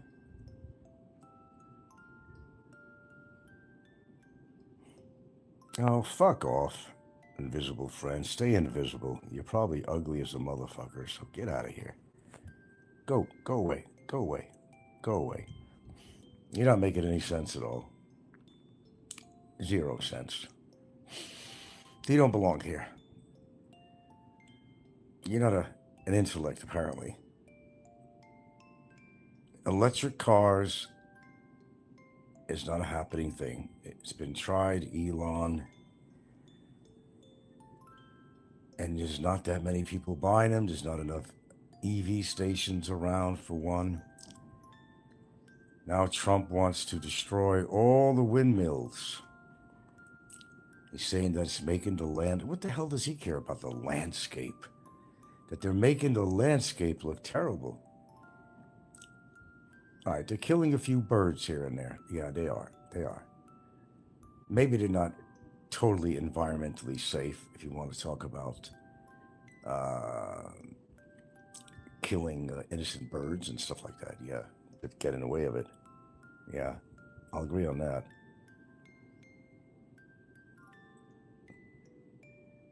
Why don't you kiss my lily white ass, Anthony? I don't drink. I'm not a loser, okay? I don't drink. My lips do not touch alcohol. Okay? I'm not a fucking loser. I didn't move to the Philippines to get drunk. That's not who I am. I live in my own reality, whatever that might be, but I don't need to get drunk. You get drunk in your own country. Why do you have to come here and spend all that money on an airplane and lodging and everything else just to walk at a seedy fucking bar? Well, you don't have to be in a bar. You could bring your own bottle home. It seems like we're all doing shit to ourselves. We all are, including me. We're all doing some stupid shit. Every one of us, inclusive of yours truly. The difference is, how far do you go? How many chemicals can we take in ourselves between prescription drugs, smoking, alcohol, all the shit? Yeah, a lot of us are doing some stupid stuff, including me. But I don't do as much as the average person at all. At least I'm aware of what I do. But there's always a purpose. It's not for recreational usage. I don't take prescription drugs for recreational usage. America is the most drugged out country in the world. Imagine that, the most drugged out country and the most obese country in the world. The list is getting bigger. Obesity, drunkenness, illicit drug use. What a fine, fine place to call home. Forget about the house with the white picket fence and the 2 cars in the garage and a chicken in every pot. That's no longer a reality. People are moving out of America for lots of reasons, but in part that we have a dictator as a leader. Well, I'm not living there, but I'm aware of what's going on. I don't hate America. Let's get that straight. I hate what America has become. I was born and raised there. I certainly don't hate America. I just wish that, things were a little bit better for Americans that live in America, that they don't allow a dictator as a president, someone that's not working with his full capacity of his fucking brain, someone that wants to kill everybody, that doesn't agree with his policies. He's a sick motherfucker, man. He's sick. Sick as a fucking president could ever be. He's worse than fucking Hitler. Maybe he didn't put millions of Jews to the ovens, but he's putting a lot of people to the ovens in a lot of ways, with jobs, healthcare, and the list goes on and on and on. You don't want to live in a society where you're afraid to say a goddamn thing. That's why my channel is a free zone. I'll say what the fuck I want on here. And maybe that's why I come on here. Because every rights of ours have been taken away everywhere else. And here in the Philippines, you don't have a lot of rights either. Our freedom they've been slowly chipping away, no matter where you live. United States, Philippines, I don't care. Guatemala, I don't give a shit where it is. Been chipping away at our rights, human rights, rights to freedom of speech, etc., etc., etc., etc. And you don't see that. And some people can't see that. They're too blind to see. But Trump is going down. Throw out your MAGA hats or keep it as a souvenir. Put it in plastic or put it on a shelf somewhere. On a curio shelf or something. But Trump's going down. It's either going to go down physically or mentally. But the guy's lost it. Not losing it, mind you. He lost it. He lost his monkey-ass mind. He wants to kill people that don't agree with his policies. That can include senators, congressmen, people in his own fucking party. He's calling news reporters piggy, calling them stupid. Now, if you saw my short video, you've seen, I call it Sleepy Donald. He'd like to make fun of Biden, call him Sleepy Joe. But how many times has he been caught at conferences and he's dead asleep? Amazing.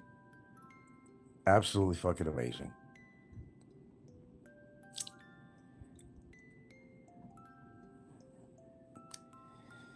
I don't know, man. You know what I think? Just, if you have to live in your own world, live in your own world. Go on a fucking island like I do. Probably the best thing in the world you could do. You know why? Let me tell you why. I want to tell you why. My dusty old island. I can go where all the amenities are, go shopping, I could go to Cebu, any big city, spend my time there, doing what I want, go to malls, clothing, food, whatever, see relatives, whatever. And the great thing is, you have to, succumb to the pollution, the noise, the filth. But the good thing, you can come back home. You can come back home to my sleepy little island. And it is sleepy. Not dusty, really, but it's sleepy. I like it that way. There's just too much populace, around the world. What are we now? 8 billion people on the earth? I don't know, I lost track, I don't know. It's up there, I know that. And people just keep on having more and more babies, and then they complain. I can't afford to raise these kids. Well, if your financial situation is not good, I would probably suggest that you limit how many kids you have. If you're financially able to do it, you're in a position to do so, that's fine. But if you're not, there's nothing wrong with children. They are the future, like they say. Well, the problem with that is, though, too many around. Well, it's taxing our resources, our natural resources. That's what the problem really is. And that's a problem that's in the making, and certainly in the future, it's a big deal. You may not see it as a big deal, but it's a huge deal. We're fishing out our oceans. We're polluting our oceans. If our oceans go down, I think everything else goes down too. Everything is related on this earth. Every animal, every insect or something serves a purpose. But people don't care. They just want to go to work, make money, get laid, get high, get fucked, get drunk. They don't give a fuck about what's going on. It's kind of like an attitude. Let somebody else take care of it. Let somebody else do it. Like me being appointed the sheriff of YouTube and I put somebody in fucking jail. Let this guy do it.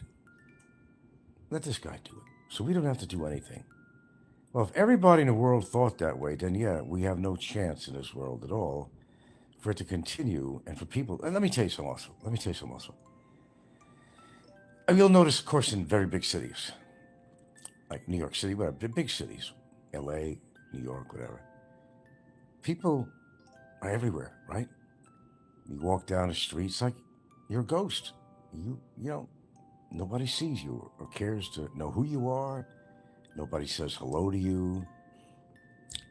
But they got things to do, places to go. Now, small town America, you got a better chance of, Aunt Lucy saying hello to you across the street. How you doing, Joe?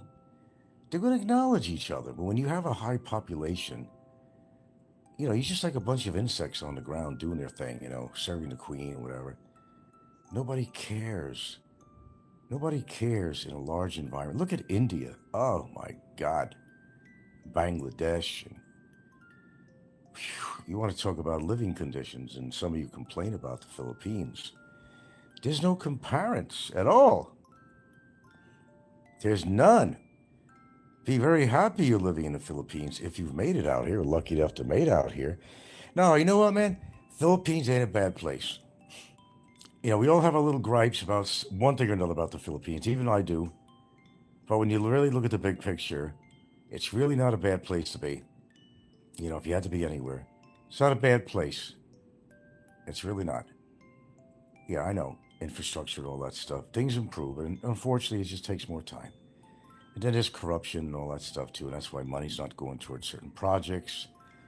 People, it's corruption. You're going to get that in every country. Some countries are more corrupt than others, And there's corruption here. There certainly is. As well as there's corruption in the United States. Big time. Big time. Big time. But most people don't even acknowledge each other.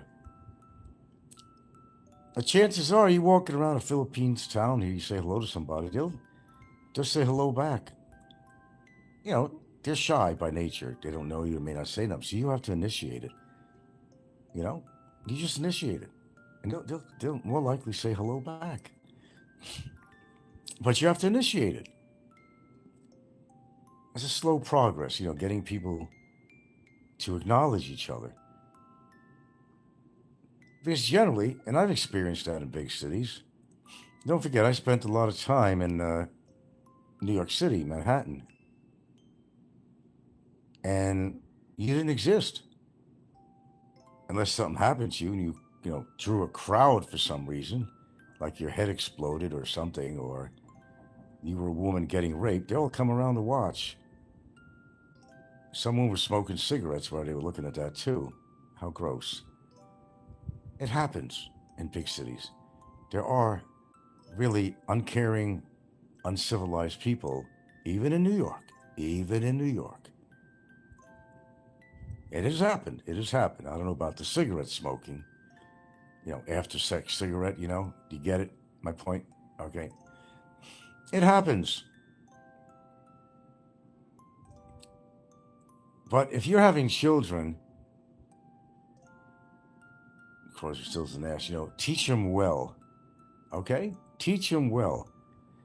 I'm not going to be on this planet for another 50 years. That's for damn sure. A lot earlier than that. And some of you the same. When you're gone, you're gone. You can't do nothing. But if you have children, try to teach them not to be part of the cattle of society. Something that I push on here constantly. You yourself should not become part of the cattle. Learn how to independently think. A lot of you have a problem with that.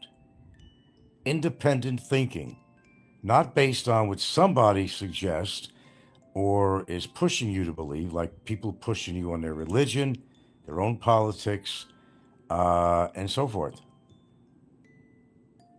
How to get something done. Oh, my way to highway, right? It doesn't have to be their way to highway. You should have choices. They should allow you to have choices.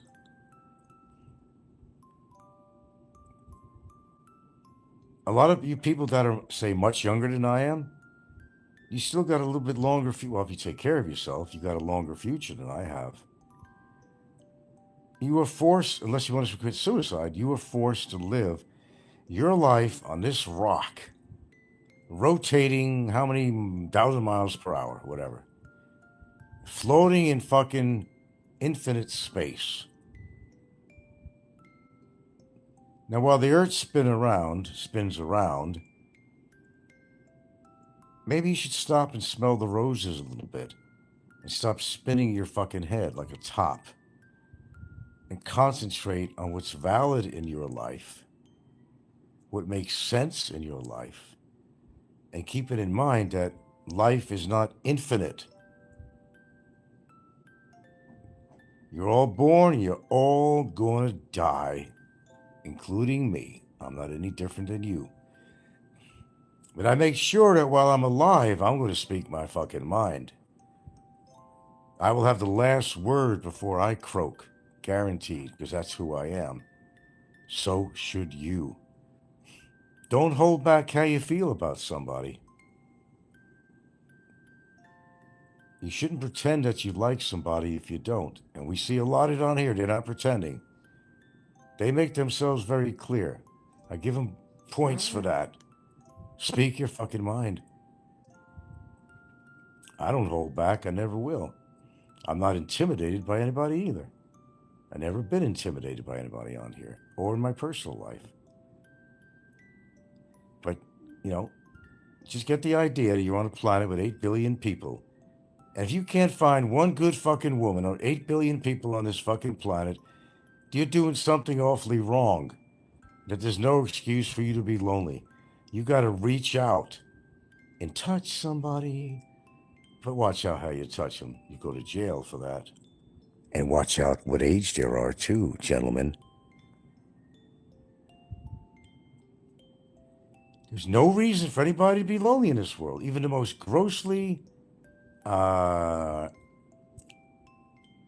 birth, people on this earth that have disfigurement, they get married. They found somebody. Because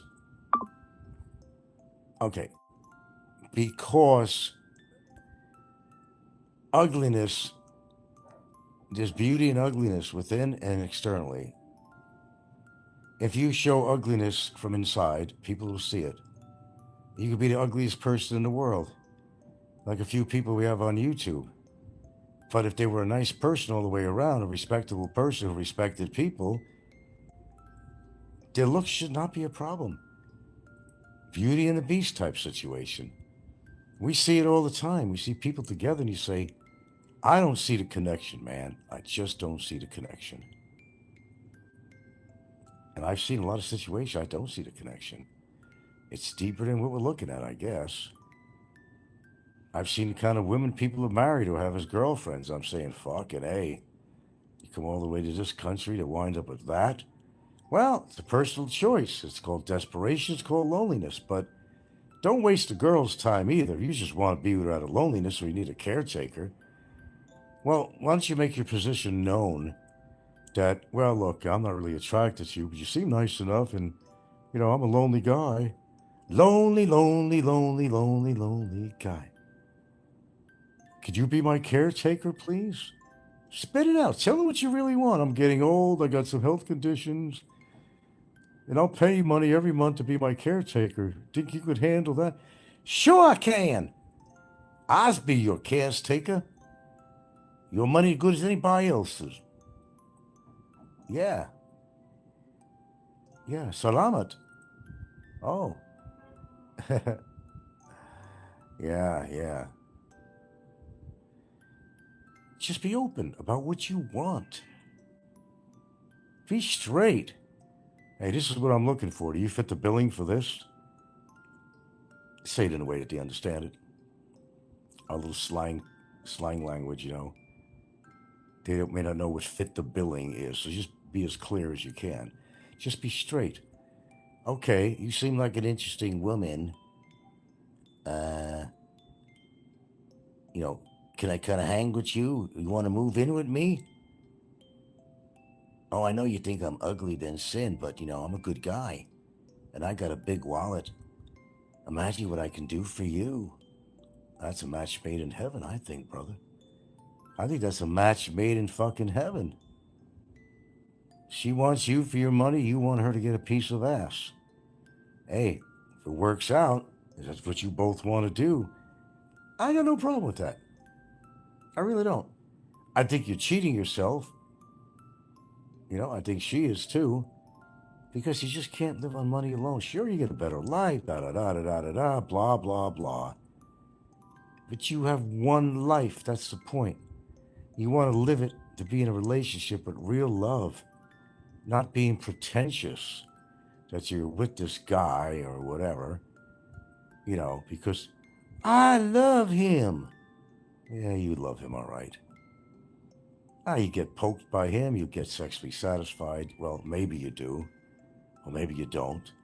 But that's the price you have to pay to be in a relationship with a foreigner who's a dumbass, who's a desperado, who's extraordinarily lonely, who's rude and crude and obnoxious. Those are choices that you make. No one forces anybody to get in a relationship with anyone they don't want to be with.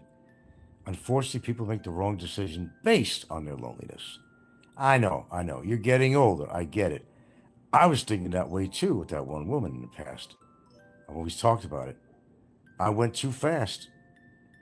You know, spend another year getting to know her, whatever, you know. But if you're unsure, you know. But you say to yourself, oh man, I don't know, where I'm living now in my country, things have been awfully dry, like a desert as far as women. I need to make a change in my life. So you move to the Philippines. And you think it's going to be so much better. But you're the same person that was in that country before you went to the Philippines. Okay? If you were an aardvark, if you were some fucking loser, some fucktard, you're probably still going to be a fucktard when you come to the Philippines. Oh, Heminger back. Allo forced Popeye into a relationship with him. I didn't really feel like talking about Popeye. I had enough of him this morning. Let's go down on that one. I'm not going to be on it too much longer. Well, I got some people in the living room and it's air conditioned. I don't usually talk on YouTube in front of people. I'm in my hot room with the fan on. I'm going to have to hit the CR pretty soon here anyway. I try to do good for myself. I take magnesium and other stuff. But magnesium says something else. Yeah. There's always a bad to a good, isn't there, Miss Heminger? Always a bad to a good. Always. Frank, you're a better man than me. Women aggravate me. I don't think I could endure being around one endlessly for months. Oh, every day for me. Every day. She's been a little boo thing. She's been a little boo thing. Try it out for size. You might like it. You might like it. Well, you'd have to be with the right person now. Even Allo doesn't normally say anything good about me. He admits himself. I think Frank's got a good relationship. He is a lucky man, you know. Coming from Allo, you know. The Grand Poobah, right? Actually, if you don't guys mind holding on, I may have to do a little CR run here. We can talk among yourselves or whoever's out there. I'll be back. If not, just get off. But nature calls. I can hear it yelling and screaming.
Holy shite.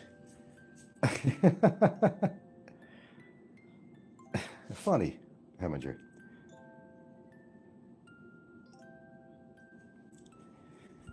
Whew, I feel much better now. That's a load off my mind. Oh my God, Magnum. Oh my God. Woo. My God.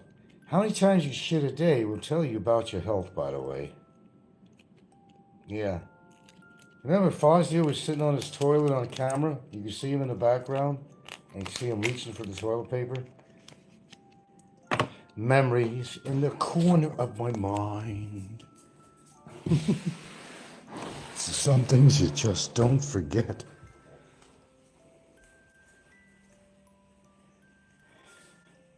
Oh, I don't eat that much cheese. No, not really. I don't actually eat much cheese. I have to get my calcium somewhere, though, and I don't take calcium supplements. No, it's, especially getting old, don't take calcium. Don't recommend it. While I'm having a cigarette, right?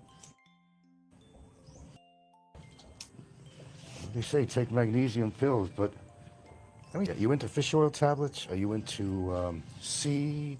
Are you into a lot of different things, really? And you take magnesium on top of that? Man, I tell you what, wherever you go, carry a little backpack and carry a roll of toilet paper and some cleaning rags, because you're going to need it. Well, you know, I have to agree with you on that. Yes, yogurt. I need to buy some probiotics, pre and pro combination. Health is basically in your gut, and not many people really know that. Yeah, I can't find any real yogurt around here, except some sugary substitute they call yogurt. Can't even find a good kefir, anything around here. You have to go to Cebu, some of these stores, big supermarkets that might carry stuff like that. I do eat apples.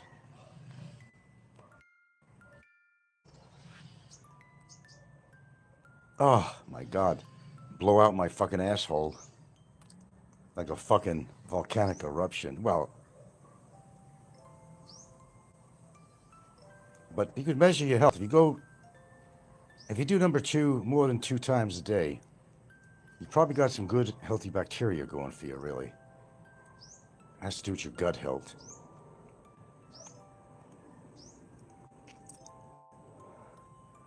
Well, I take them too, but I help them synergize the D3 and K2 to get the calcium to my bones and where it belongs. The magnesium helps channel the calcium when you take D3 and K2 together.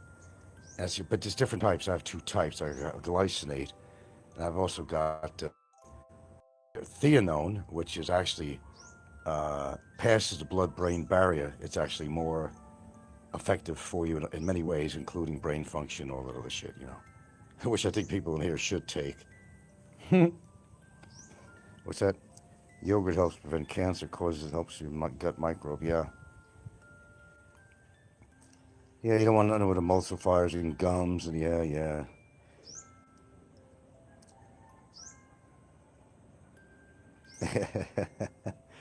I don't even use that. Oh, when I've ever had stuff like that, I never flare-ups. Never fuck that shit don't work. It's good to shit a lot, my friend, but you know, that could do other things to you too.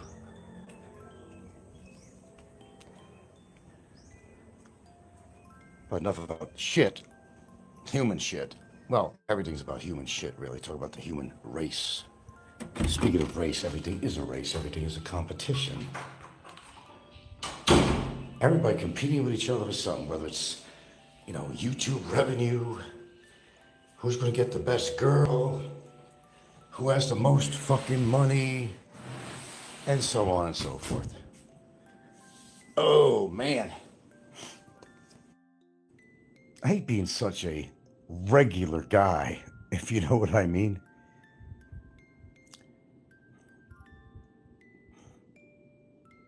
No, I don't have a need for that stuff. Oh, it happens to me here and there, but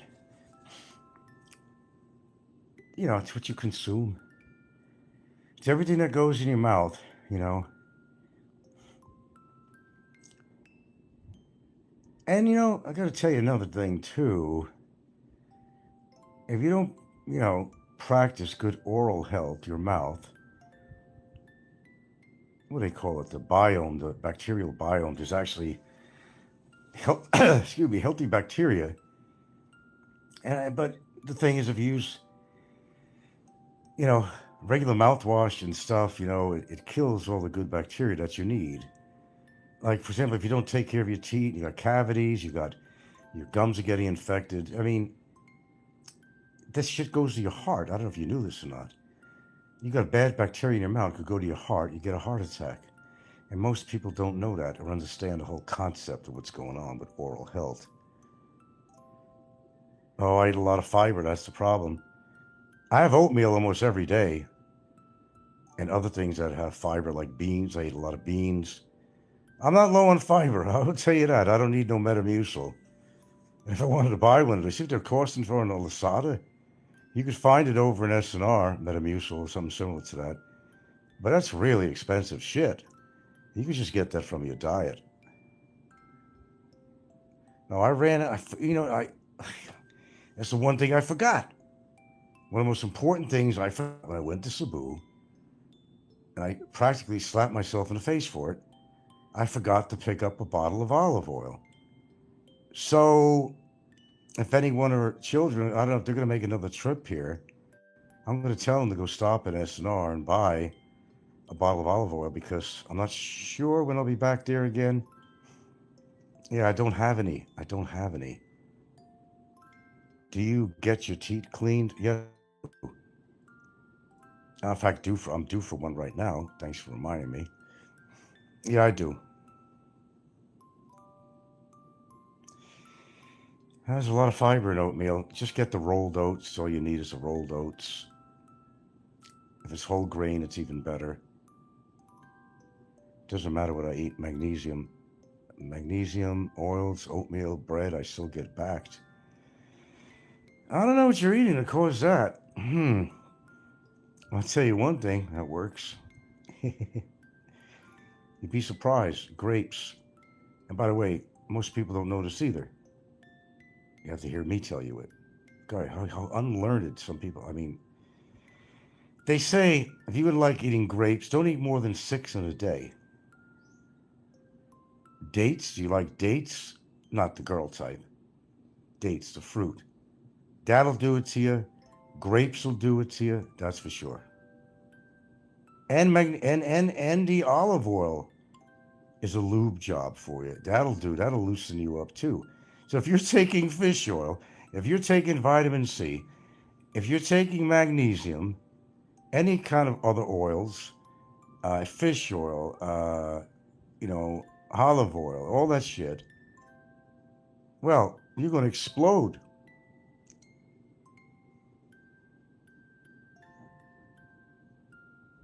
Well, just make sure, number one, it's in a dark bottle, for one. You're wasting your money if it's not. Make sure it's 100% olive oil, no additives, cold pressed, virgin, extra virgin. And one doctor said if you take a half a teaspoon before you go to bed, it might reduce your chance of an overnight heart attack by 20%.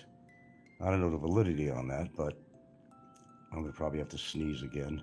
I feel it coming. Prunes, oh my. Raisins, prunes, dates, all that stuff. Oh my God, I'll tell you what works for me. In my body anyway. Granola. I like granola, crunchy type cereal, but I can't eat it, man. But if I am going to eat, I make sure I'm home because I was on a trip to Cebu and I wanted to bring some of that stuff with me to snack on, right? And because we weren't going out to eat at that point, I felt like something in between. And I kept on hitting that bag up for that granola. But lo and behold, the after effect was not good. Because I eventually had to go home, and I was on a bus that time. And I'm thinking, holy shit, please, please, don't happen, don't happen. Granola will do it for me, granola. Because some of that stuff, it also has little dates in there, and it has other little things in there too that add not just to the fiber, but to loosen you up quite a bit. You do all that massively and still, I don't know. Maybe you got some kind of obstruction. Do you ever think about that? Maybe there's some obstruction. Maybe you got diverticulitis or something. I don't know. Dang, Frank, maybe I don't want your problem. It might be better not to go enough. No, I go a couple of times a day at least anyway. Definitely two. Always one. I've known people that, man. In fact, it's on the internet actually. This young girl was 20-something years old. She was so backed up, she didn't shit for weeks and weeks. And she died from that. So we don't think it's an important thing. And like, would a topic matter? It actually is an important topic matter because you got to be able to get rid, and because the toxins also build up in your system too, if you can't go. Frank, they will wait for you on the side of the road. Just use a sheet to cover yourself on the side of the road. Huh? What the hell does that mean? Wait for me on the side of the road. Oh, yeah, gotcha. No, I go through too much of an elaborate process, cleanup process. I told you, I'm big into hygiene as best as I could anyway. Twice a day. Well, to you, it's a lot. That's pretty good if you go at least twice a day. If you go 3 times a day, that's even better. It means your system is moving along. And that's a good thing. You don't want to be backed up. I've had periods of my life where I had a little bit of constipation. And it's no fun, but some people get it really bad. It becomes a serious emergency. I can't believe we're talking about this, but then again, you're on my channel, right? Something to listen to anyway. All this garbage that's out there. Anyway, moving on with the subject. I don't know where to move on with this. I want to go in my air-conditioned room and watch some TV or something. No, actually, I need to... what did I have to get at the store? God, I'm reminding me myself now. I might wait till later. It's still pretty damn warm out there. What time is it here? Yeah, we're in the heat of the day right now. It's actually a very hot day today here. That's why right after the show, I'm going right in the living room, watch a movie or something, and got the air conditioner on in there. If you have a need on the bus, that's a bad one, because those Cirrus buses don't have bathrooms on them. But you could tell the driver to pull over somewhere or find the nearest bathroom. They'll do that for you. I remember a bus driver left me and a bunch of people in Rawlings, Wyoming. What was it? Rawlings? Was that Wyoming or Montana? Well, there was this rowdy group of people I was sitting with. And they was just having fun talking and stuff because it was boring on the bus, So we had a stopover, like a rest stop, whatever, coffee stop, whatever. I was going cross country. And, I'm sure he would, haven't you? And he left us there. Well, some of the guys I was with, that met on the bus, they went to go get high. I really didn't get high, but, I just joined them out and back anyway. We had like a real redneck driver. A lot of these bus drivers are real rednecks, man. They used to be truck drivers and shit, and they took to the bus, They're real rednecks when you're going through the Southwest and places like that. You got some real flag-waving rednecks on those buses, man, the drivers. Substitute apples for blueberries, and apples are an urgent need. I eat apples. Just had one last night, actually. Apple a day keeps the doctor away. No, blueberries is just chock loaded with antioxidants. That's natural antioxidants, it's not supplemental. That's why I take that. I take things for a reason, okay? I don't just take them and say, I take things for a reason because I know what my body needs, okay? I know how I feel.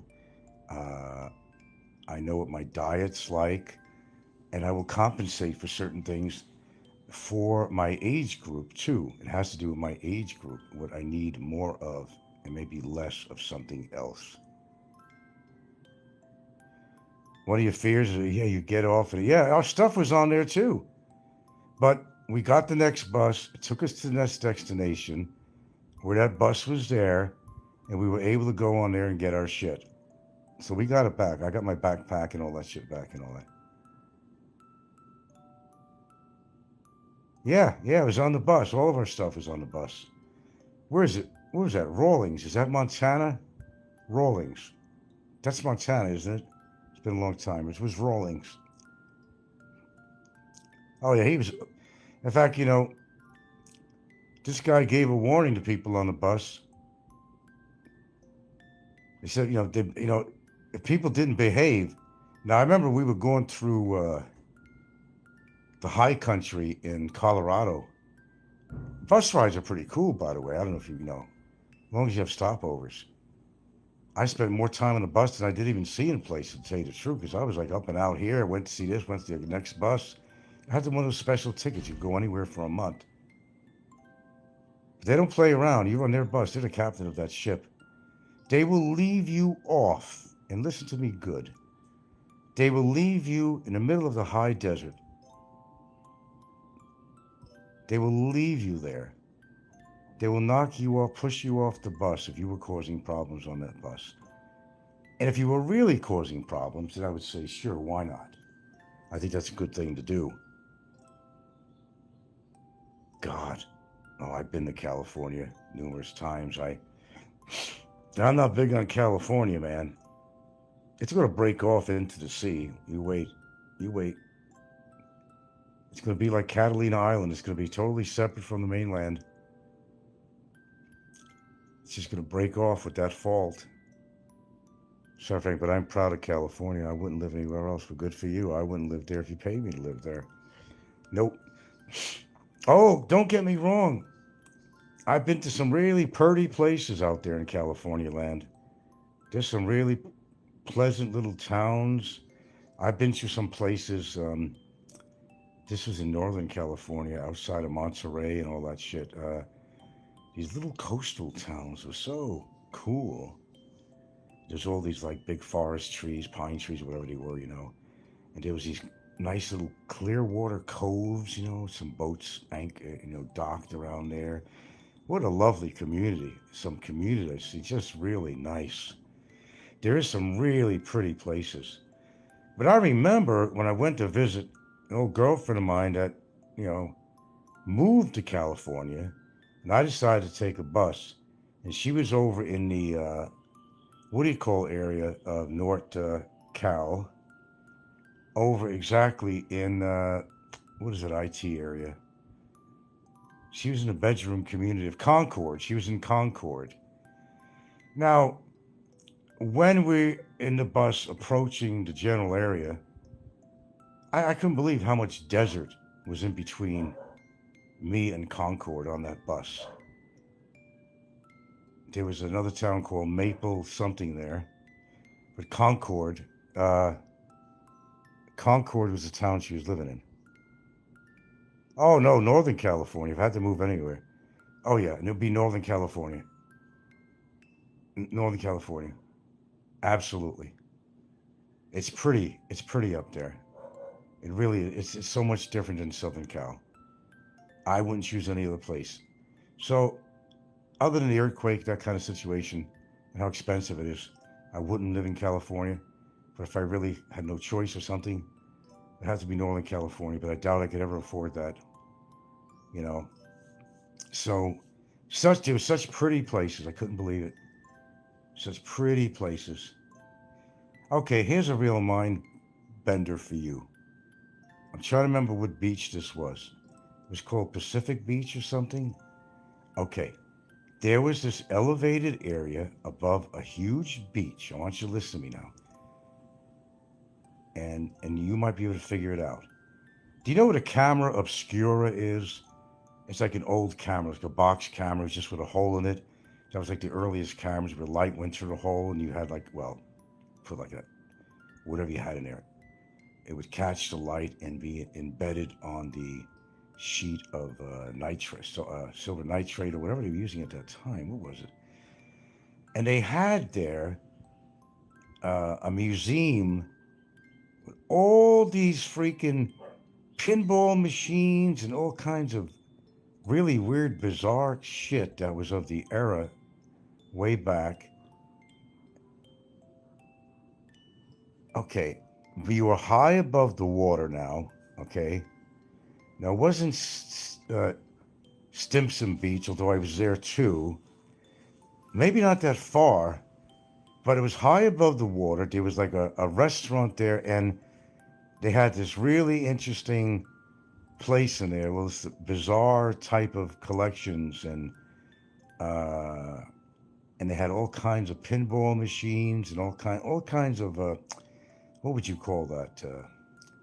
Memorabilia, bizarre to whatever, it's just, I don't remember what it was. I think it might have been called Pacific Beach, but it was high above the water. And you had this expansive view if you went outside. And what they had out there was a plateau right outside the place. And they had this little monument there. It was I'm sure it's probably not there now. It was called the Camera Obscura. It was like a big, huge monument to the old, because that's, what they did. I mean, that little museum or whatever it is they had in there was some obscure stuff, some really weird memorabilia from the past. Clowns, mannequins, pinball machines, oddity. Oh, that's the word, oddities. But outside, they had this big, made of metal. It's called a camera obscura, which is a basic box camera, if you know what they were about from the past. It had a hole in there, and basically the light goes through the hole, blah, blah, blah. Image gets transferred to the object you have it in. It's you probably wouldn't understand what that was, but that was pretty, though. I mean, the coastline was really nice, but there's a lot of sharks around that area, too. Northern California has their share of sharks. They sure do. And the water in California, it's not warm, man.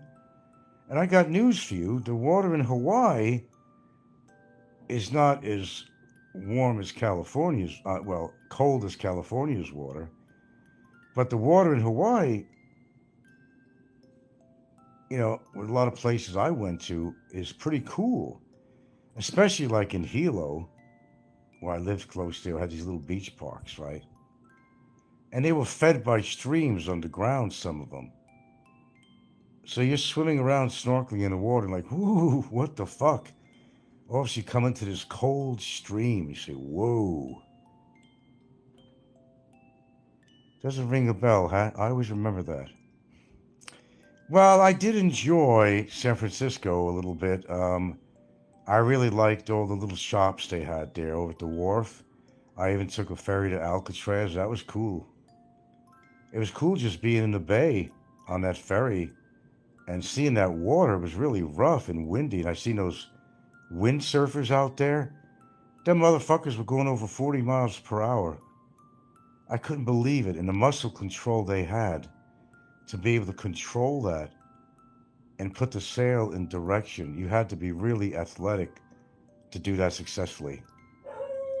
Oh, you live near Yosemite. Okay, there's a town before there. That's where I met that chick from Seattle. I was there briefly, and I met this girl, Bonnie. It was in, don't let me tell you, don't tell me. Oh, God. I'm trying to remember the name of this town. It was right before Yosemite. It'll come to me. Eventually. Eventually it will. But amazingly, I didn't spend enough time in Yosemite to really see she was in a hurry to go back to Seattle. She convinced me to go with her. I was only there for a few days. My God, a photographer in Yosemite. Frank, what were you thinking? What the fuck are you thinking? Of all places, the things you could photograph there? I don't know, maybe I was afraid of a bear attacking me or some shit. I don't know. I wouldn't venture off in the wilderness by myself, I could tell you that. More about what?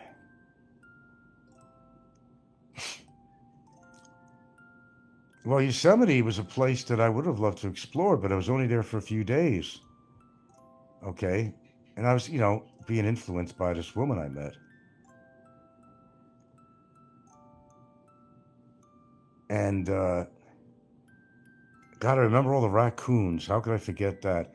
The cabins over there at Yosemite, they were small. They had 2 beds in it. And they had a little baseboard heater, if I remember correctly. Nothing fancy about it all. It was pretty cheap to rent, And they had a general store over at the visitor center.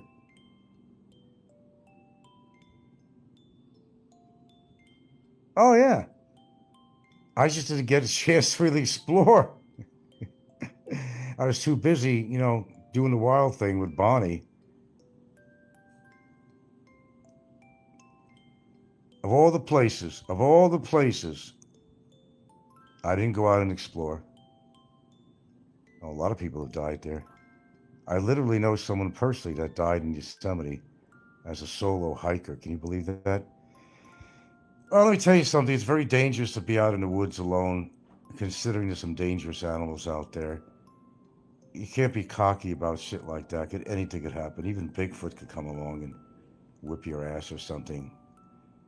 Now, you have to be with a group of people. Make sure you at least have a very big can of very potent bear repellent spray. It's better than nothing. Or if you're allowed, but you're probably not going to be allowed in a national park to carry any weaponry. I don't think so. Correct me if I'm wrong, because you could possibly kill somebody with the bullets. Flying off in a different direction, hitting somebody or whatever.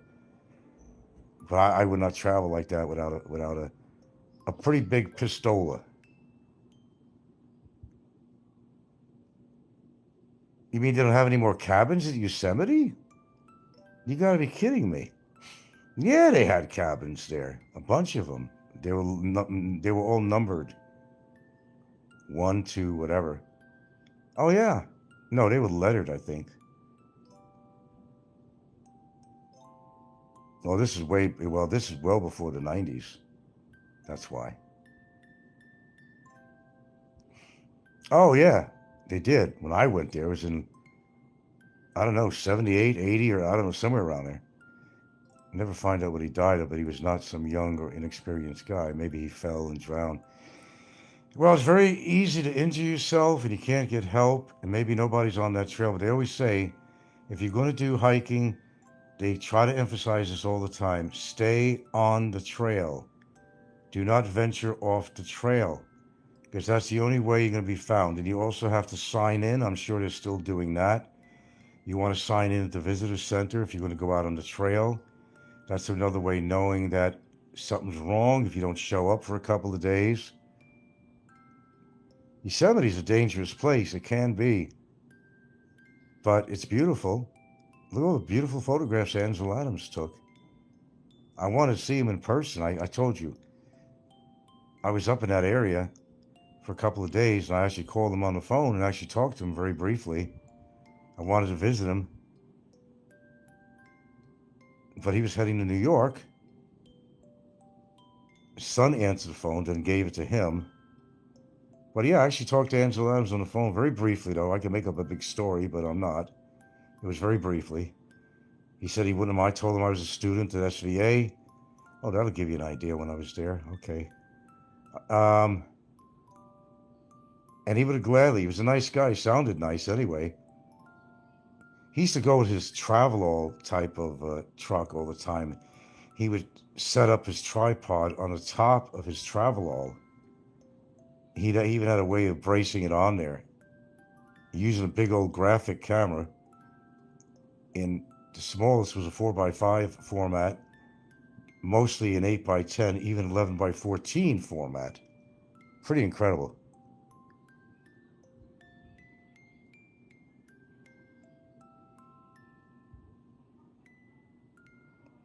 Anyway, I probably got to go here. Sorry to cut you loose. I've been on here a while. I've been on here about an hour already. Had to take care of business, if you know what I mean, Jelly Bean. With the hippies getting chased out of Yosemite Valley. Well, thank goodness that in America and other places that there are reserves, that there are protected parks, because you know it as well as I do, if you did not have those natural protected places, it would be inundated with houses and buildings, and like any major city you see. I think they need to buy out more land to government. I think it's imperative that they do that in any country. Okay, for example, if you want to go to Southeast Asia, Philippines, for example, is not known for having a lot of nice parks and stuff, okay, in the big city. Now, if you watch some other people's videos, like Big E, for example, you know, he was showing some of the parks and stuff they had in Vietnam and some other places. Really nice parks where people can recreate and be around trees, or even if it's an artificial lake or whatever it is. In Baguio, they've had a little bit of that stuff, not bad. But you need parks. You need to preserve nature. You need to preserve the trees. You need for people to recreate, to get away from the shitty city, you know, and for the kids. Did you know that Yosemite was the first reserve for the Indians at first, from what I understand? I'm not sure of the history of that, really. I could make up something, but I don't know. Yeah. And they fucked the Indians over pretty good, didn't they? Fuck the Hawaiians. The Indians in America, Native Americans, have something to really be upset about. You can't blame them. Now they're living a life. Now they're not even working. They're just sitting around getting drunk, and the reservations and the government, they're making thousands of dollars every single month. They're living a high life. I mean, literally high, and they don't have to work. Oh, and did you know, one last thing, because you're kind of a history buff or whatever. Did you know there was the Native Americans who were the best iron walkers? You know, when they were building skyscrapers? Did you know that? They were so competent at what they did, they used to hire Native Americans to work on the skyscrapers.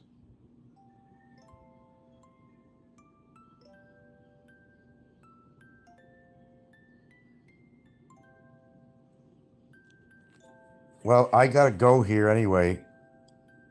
I gotta pay attention to my significant other. And I gotta go in a cooler room anyway. She's my little boo thing. I'll be my little boo thing. California has the best beaches and mountains. Well, they got a lot of beaches. Philippines got some nice beaches, but unfortunately, it's just too crowded with people. But so is California. It's hard to find a really isolated area. You know, if you like the ocean but you don't like all the people, go to Big Sur or somewhere around there, where you have all the crashing rocks and shit. It's not gonna be laden with white sand beaches around there, I assure you. But I've been to Stimson. Have you been to Stimson Beach? It's supposed to be a nudity beach, optional. I've been there. I didn't get naked. I was with my girlfriend, Suzanne, the doctor's daughter, blonde, big bosomy blonde. She didn't take her clothes off there, but I thought she would. As long as she had a couple of drinks, I mean, her inhibitions went away all of a sudden. So I went to Stimson. And I was in L.A., and the only really beaches around that area, I was over at Santa Monica Beach. I didn't go to Muscle Beach and all that shit down in the southern area. I was in Santa Monica. It was considered the winter. And it was really weird for me because I seen people walking around with a scarf around their neck and shit. I thought to myself, and that was the first time I was in California, right? I'm thinking, isn't California supposed to be known for its sun and its warmth? Because I didn't know much about California at that point, you know? Because at one point I'd never been there. But it was a very comfortable temperature. I went and walked on, Santa Monica Boulevard. That was cool. I got pictures of it. I'm in a leather jacket. I showed it on my show a few times. And went to walk on Santa Monica Beach. It wasn't the cleanest thing in the world. In fact, when they filmed Baywatch, Santa Monica Beach was one of the beaches that they utilized. Now, the amusement area was shut down for the winter or whatever, but Pam Anderson and the other cast members, they did not look forward to go swimming in that water to do their scenes because they saw shit floating around, all kinds of refuse in the water. And it was cold, too. It was cold. They didn't really want to go in that water. So a little trivia or whatever information.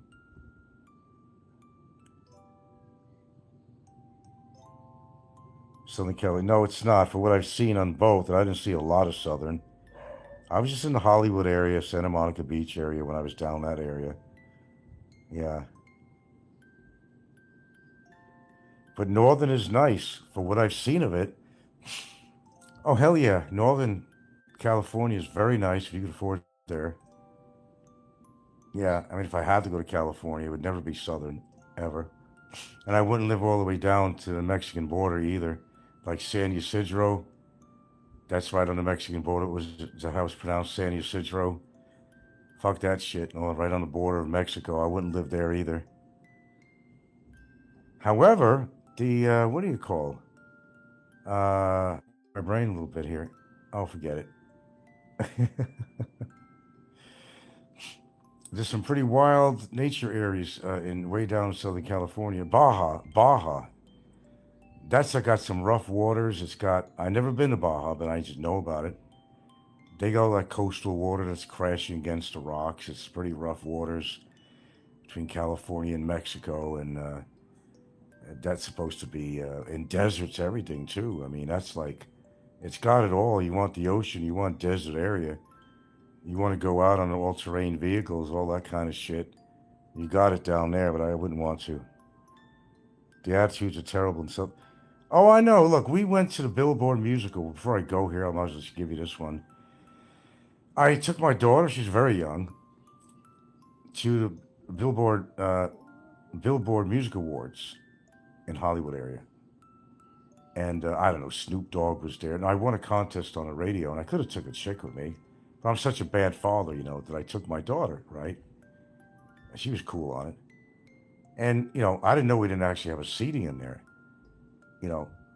I was in the mosh pit, okay?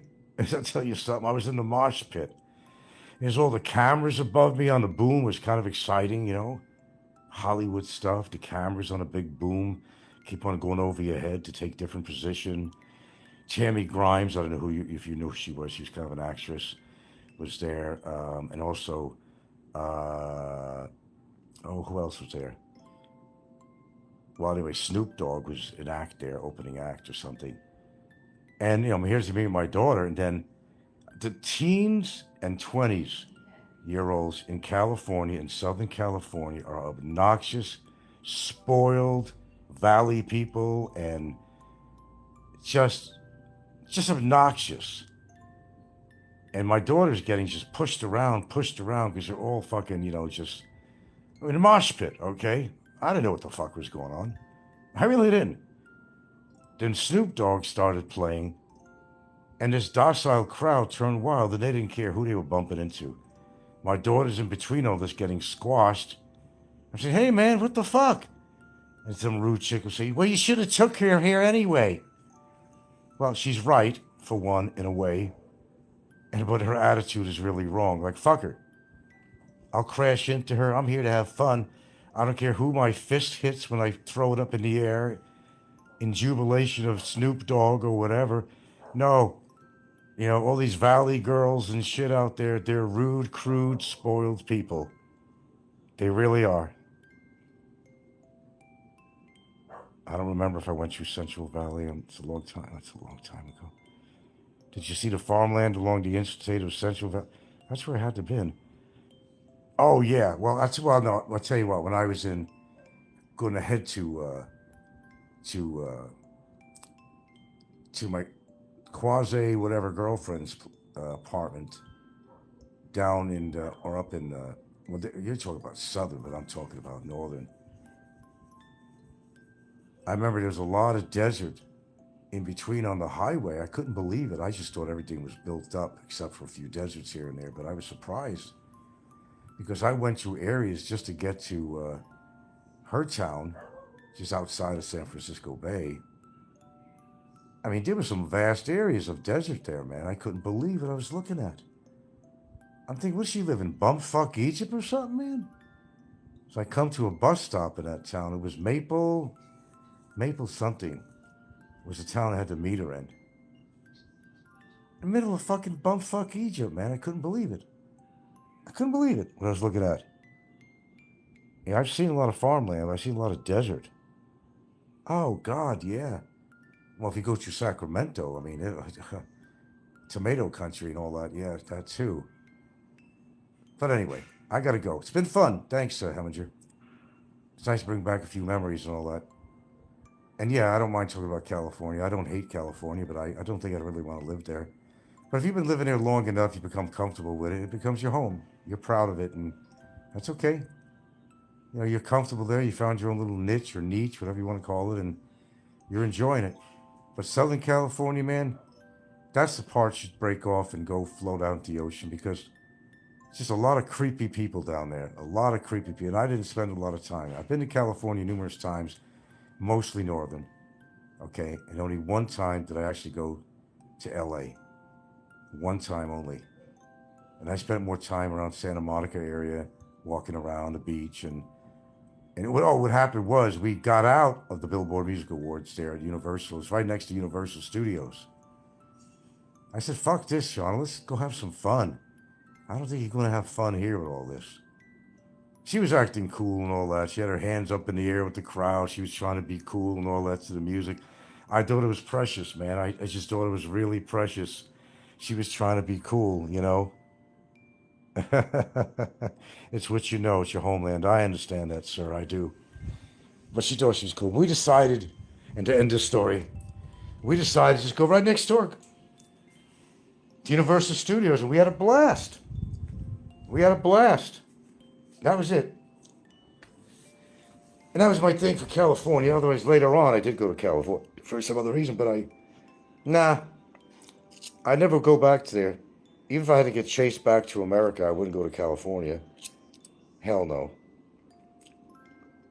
I don't know where the hell I'd go. But I gotta go. Hoo-wee. Get my steps in, brother. I didn't bring my camera, and I should have. I would have took you down for a walk, actually. I would have done that. Unfortunately, I had to stop on the way to go back.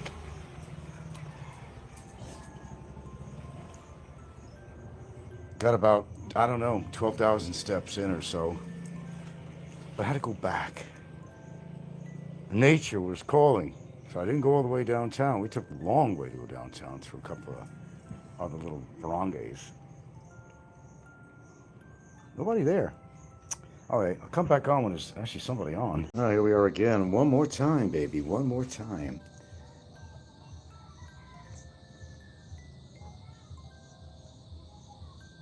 Finally, the sun's going down. It's a lot cooler.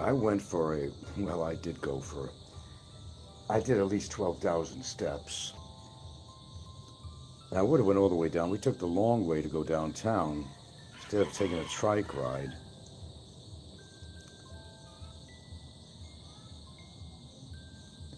Decided to walk.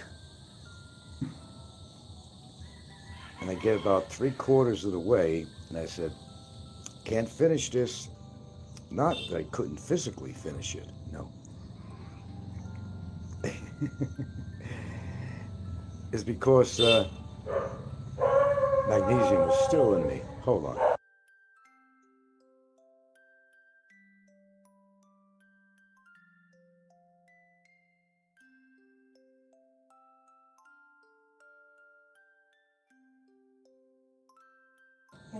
ordered some, all right. That's a lot. That's 100 calories a piece on this sucker. What do you want me to do? Huh? Take it? I'm smoking a cigarette out here, the phone in my hand. She wants me to grab the show mine. I don't know what to make tonight. Got some show mine. What do you expect from me? You laid it out in the room, didn't you? No, the money. Okay, there you go. There you go. There you go. Oh, I guess everybody's watching Scotty's show. I guess that's why there's nobody here, but show my baby. Can't be right with you. Whoop. Okay. Gonna have a little show my tonight. Again, didn't defrost. But they have their pork and whatnot. I don't eat pork. Here we go. All right, we got a thumbs up already here. Pork. I'm not gonna eat all of that. Well, I made an effort for a pretty good size. People don't realize Santa Fe, how big it is. We got a lot of barangays here. It's pretty spread out.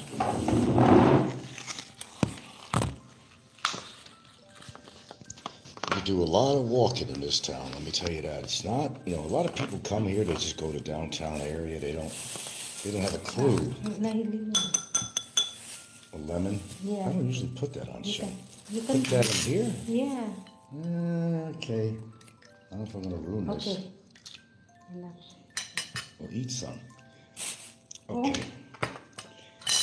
Okay, this is siomai, if you don't know what that is. They got this spicy stuff here. It's made of a vinegar and red peppers and, oh yeah, my ass really needs that right now.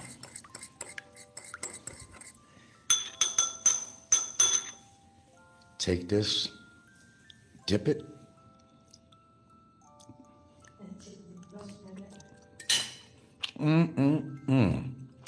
There you go. Dip it, there you go.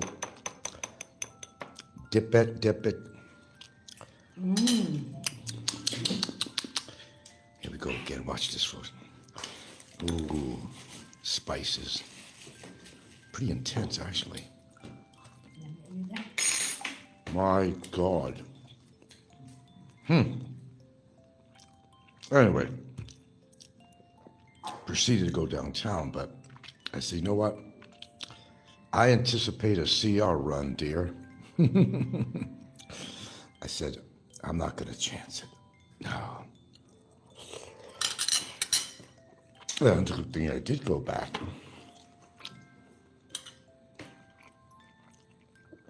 What are they going to have to say? Pork? I was going to say, well, there's probably pork in there. I wouldn't be surprised. Pork chops. Pork chops and applesauce. Isn't that what they said on the TV show?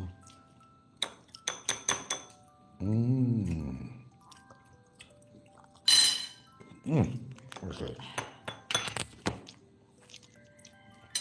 Let's get back to Scotty a little bit here. The guy's like in his, mid-40s or something like that. Uses words like babe-a-roonies. He looks like a caricature out of a fucking comic book or Beavis and Butthead type of look. His hair goes to the side.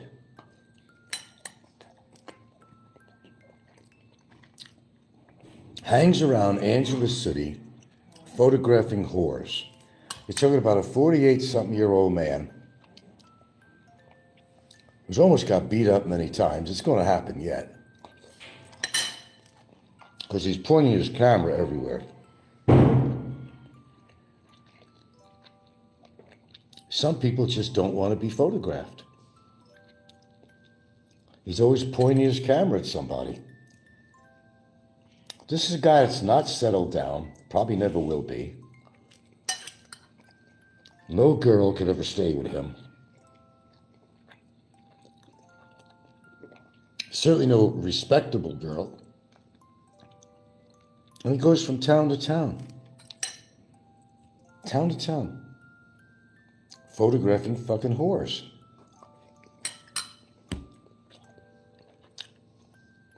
What a life. But there's a lot of viewers that think, well, ho ho hee hee, Scotty's life is the life for me. Pretty piss poor life as far as I'm concerned. The guy's in his mid-40s or so, isn't he?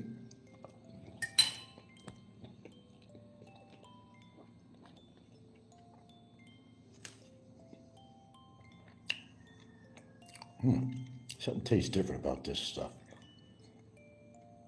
I don't know if they went to the same place to buy it. What we're going to do is call our driver. He's downtown. Hey, pick us up this, pick us up that. He'll pick us up, come back to the house, deliver it. We've been using this guy for a long time. Spicy peppers in here, man.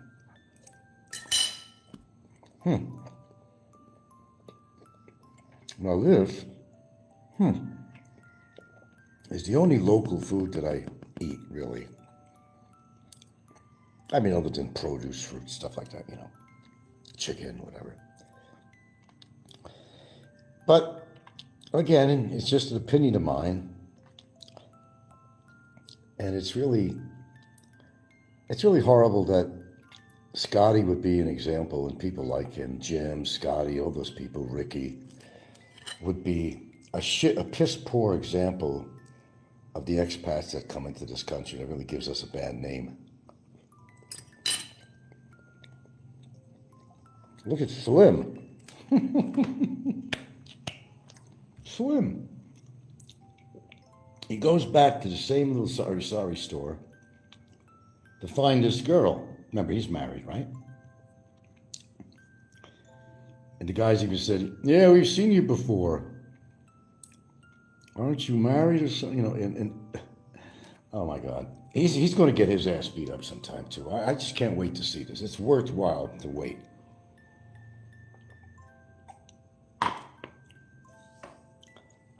I mean, these guys, they put themselves in this position. And what do they expect to happen? You do that enough, people remember you. The fathers get pissed off.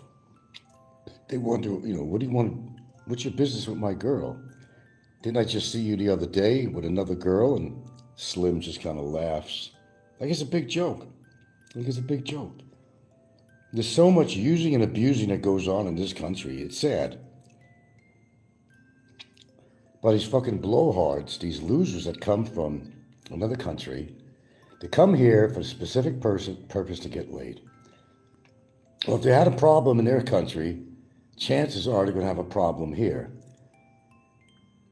This ain't the movie Earth Girls Are Easy.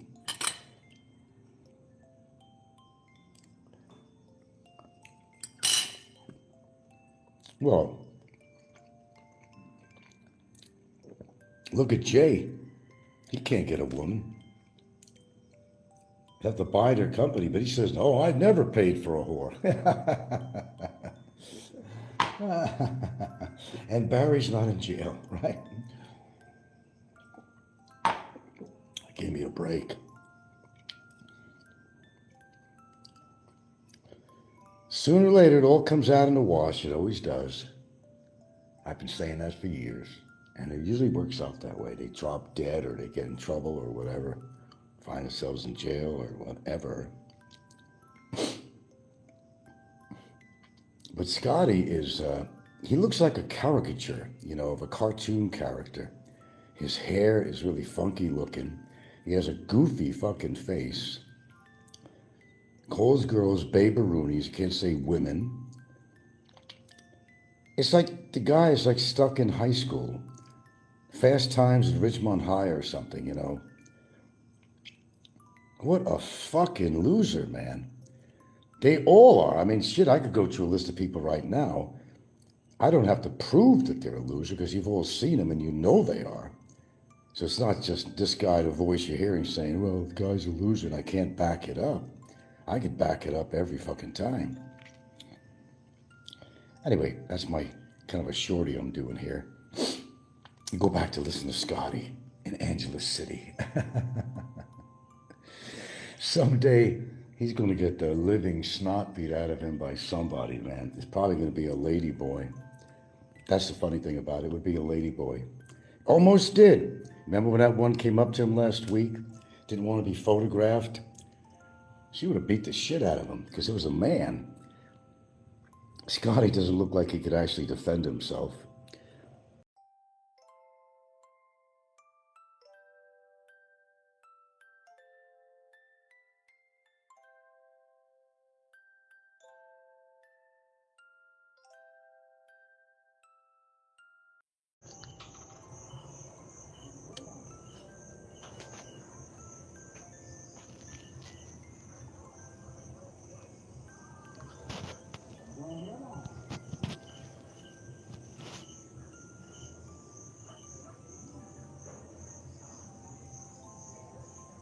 Alrighty, I waited long enough here. 95 one night and one viewer now. Okay. But the show must go on. I don't know why, really, but the show must go on. A little ditty here about the migration. Migration, well, Spain is... people in Spain are just, up in their arms with, I don't know, some Africans or something. They never seen a long bus before, and there's this video of them all, I don't know, at a bus platform, and they're jumping over the place like cockroaches, jumping into the bus to get on. I don't know where the bus was going. It was some kind of a trolley or bus or something. So Spain is really pissed off. They want them out. Well, anyway, there's a lot of stuff like that going on all around in America. America now. Not just Spain. Whole towns have been taken over by illegal immigrants and taking over whole towns. You're hearing this over. Yeah, okay. So it just comes out of this. What the fuck is going on with America? And what the fuck is going on with the world in general? There's a lot of happy people out there, and I don't think anything makes anybody happy anymore. It kind of seems that way. People are bitching and whining about just about everything. It doesn't seem people, no matter where you are happy. They're not happy with their jobs. They're not happy with their salary. They're not happy with their lovers, some of them. They're not happy with their life. They're not happy with their friends. They're not happy with their family. Nobody's happy. And the funny thing is, I laugh at Popeye. I have to bring him up because he says, well, Frank takes meds. Well, Popeye, did you ever consider possibly taking something for yourself? Is there an anti-bitter pill? Or just maybe it's just something simple as getting fucking laid. But hey, let's not get into him. Just a thought. But it's almost like you don't want to turn on the news anymore. You got a president of the United States who's a fucking, true child molester, child trafficking, child rapist, dictator. And he was calling the leader in Venezuela a dictator. Imagine that. A dictator calling another dictator a dictator. Personally, I've been really getting tired of the Trump shit. He embarrassed his MAGA followers big time. He's hiding what his MRIs are all about. And as they say, you don't go for an MRI. It's very specific unless there is a specific problem. He comes out with this phony bill of health from the doctor saying, oh, he's a virile healthy man for his age. He's got nothing wrong with him. No, his mind is gone, that's for one. He falls asleep during press conferences. He jumps on Joe Biden, calling Joe Biden Sleepy Joe. Well, Sleepy Don, old.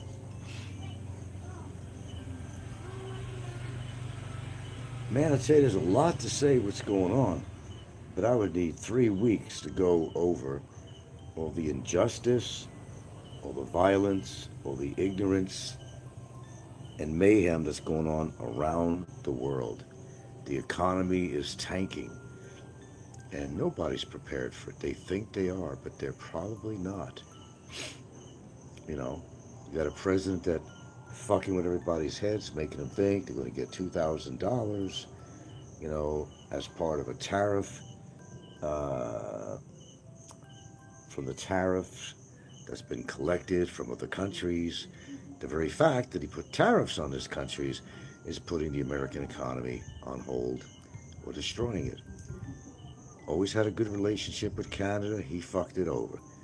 He's trying to fuck with Venezuela now. He's trying to fuck with Mexico. Hey, you voted for the motherfucker. You voted for him. I didn't. Hello. Oh, it's how the world is just falling apart. How's that in general? Everybody's fighting. Everybody is kung fu fighting. The world is falling apart economically, socially, environmentally. Name it. Put it on the list. People are generally not happy. That's what the show's about. People are generally not happy. Oh, just come on here and listen on YouTube. And you're going to see a lot of people that are not happy on here. They pretend to be something they're not. You've got 40-something-year-old guys hanging in Angeles City, photographing whores. They look like a cartoon caricature. They're calling girls baby-roonies. This is what's, you know, immigrating into the Philippines. This is the scum that we're getting from other countries coming here to the Philippines. And there's plenty of them. Plenty of them. And it really makes the foreigners that are residing here, like myself, look really bad. If that's a bad, it's just a poor, piss poor example of what's coming into this country. Yeah, it certainly is, Heinrich. Certainly is. I don't think it's going to get any better. Just don't think that's going to happen. But I don't think we can get anything under control, to be honest with you. And certainly as long as Trump's in office, because he's just not affecting America, he's affecting everything around the world. He's making enemies with all the countries, putting more and more on his list. Bad enough, you know, United States has a lot of enemies because, well, you know, the United States puts its nose into all countries' business. The truth is, Venezuela, leave them alone. Okay? The leader there, okay, he's not a guy that Trump likes. Okay? He doesn't believe in dictatorship. Trump is saying this. He doesn't like dictators. He doesn't like dictators. He's one of the biggest modern day dictators in history.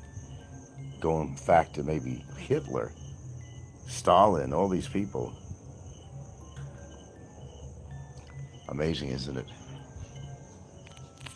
Just amazing, isn't it?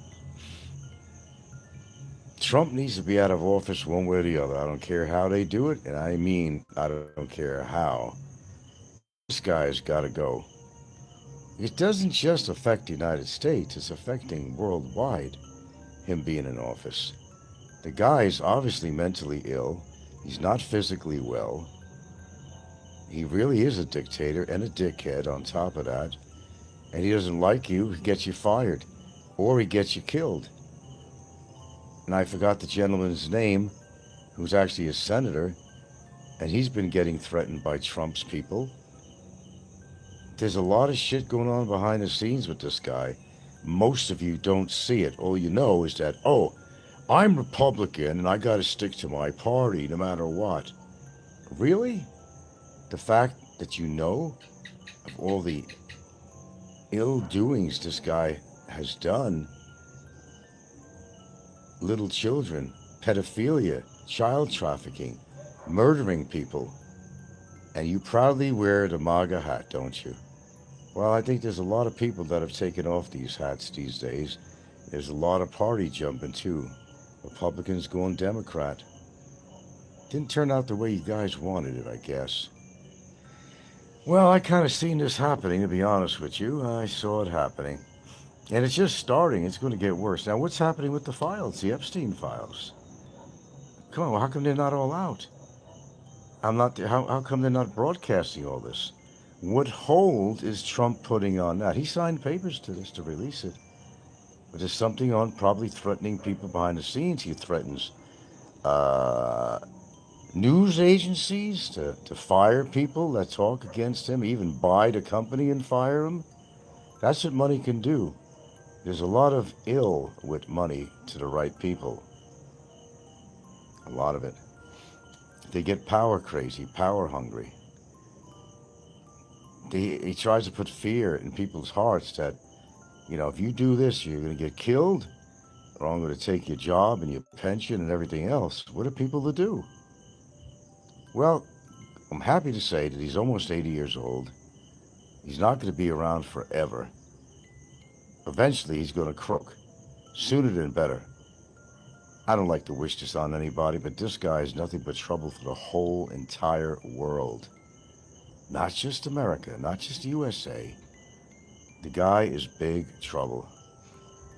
And all these staunch Republicans out there that voted for him and he thinks he's the greatest president in the world, and I don't understand where they come up with that conclusion or idea.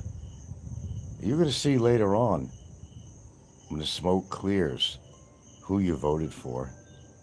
And you're going to be embarrassed about it. In fact, you're probably embarrassed about it right now. Do you know how many people have changed sides? His approval rating has gone down so fucking low.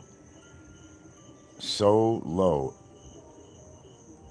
It's becoming almost immeasurable. He might be minus -1%. You cannot allow somebody like that to run a country in the United States of America. Well, really any country, but since we're talking about United States, it doesn't just affect it. That's the whole thing. It affects a lot of countries. I know, what can you do as a simple person? You're not into politics, you have no power, you're not a billionaire. We all know money talks, suckers walk, and all that shit. That's the unfortunate thing when people do with money. They try to control other people's lives with their money. They get women because of their money who would never even look at them or touch them. Well, that never happens. Got a few examples right here on YouTube. It's all smoke and mirrors. It's money, power, related to the money. I ain't gonna be on it this long, because my battery's down to 2% anyway. I was just watching a few things on the internet. I try to keep up with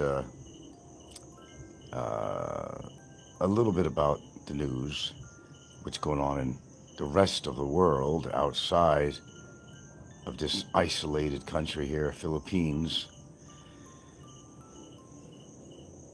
I do the best I can, but I get depressed reading and seeing some of the stuff that's going on. It's terrible, man. This country alone here, people are dying in floods. They don't want to do flood control. Corruption with money that was supposed to go to these projects. And what are they doing about it? They arrested a few people, but are they going to recover any money? What are they going to do? But it's not just corruption here, it's everywhere. Maybe some places more than others. Trump is making enemies of Mexico, Venezuela, Canada, and the list goes on.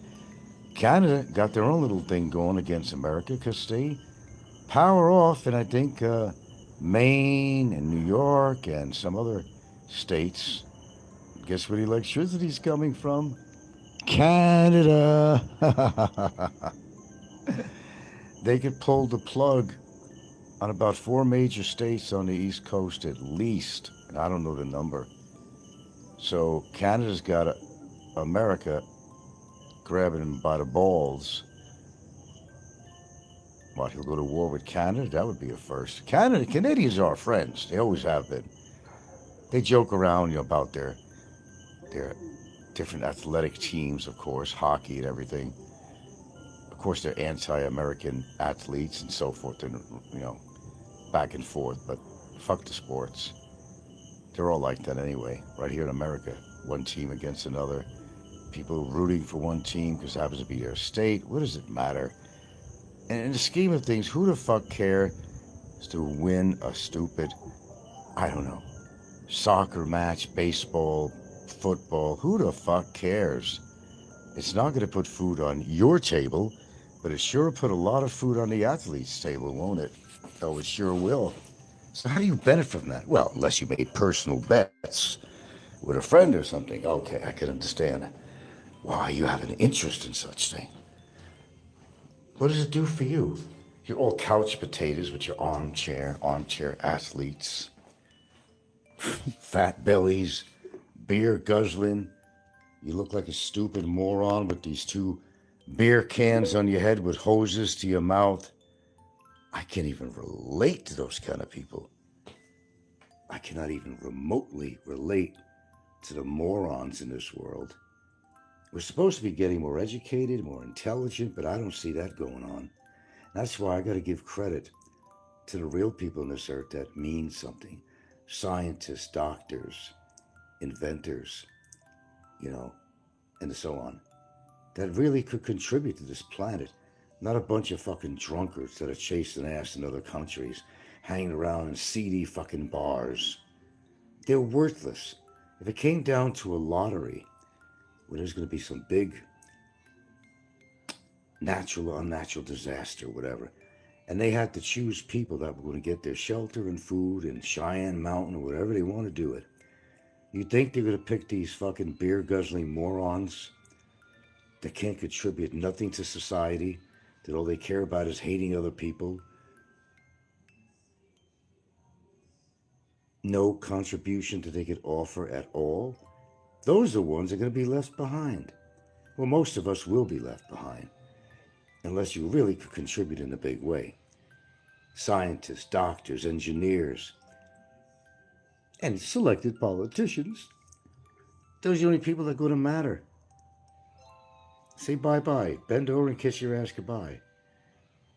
But if you were somehow contributing somehow, you had some kind of a talent, you could contribute to the future world, they might take you in.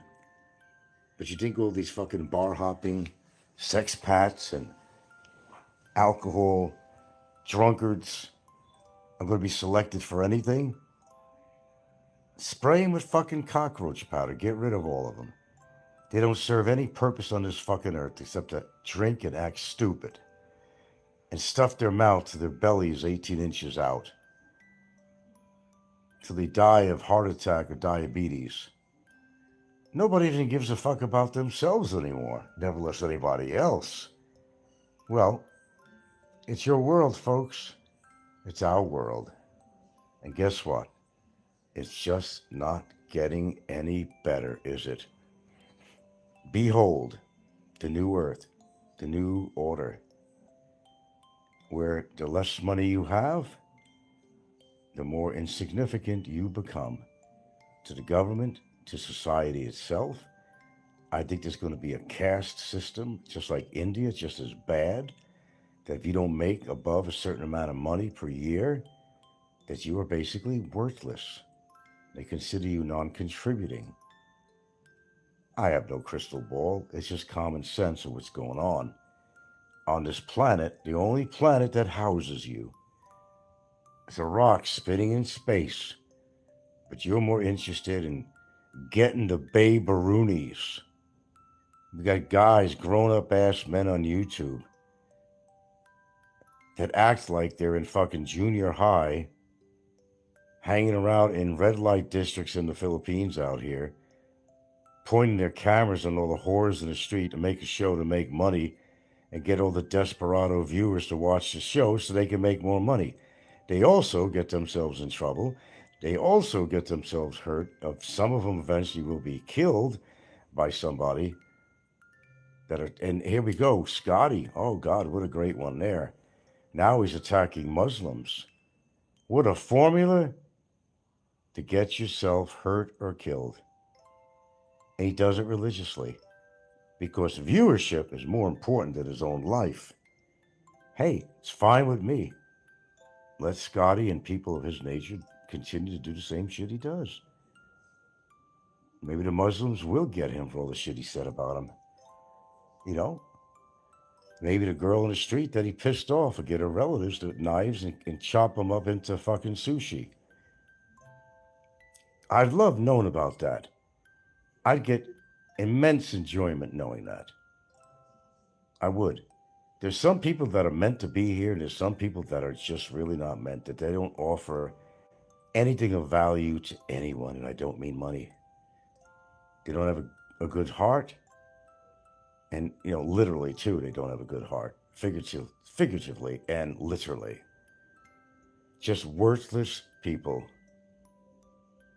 Most people don't even like to be around other people. They don't even talk to each other in the street, and I covered that on another show.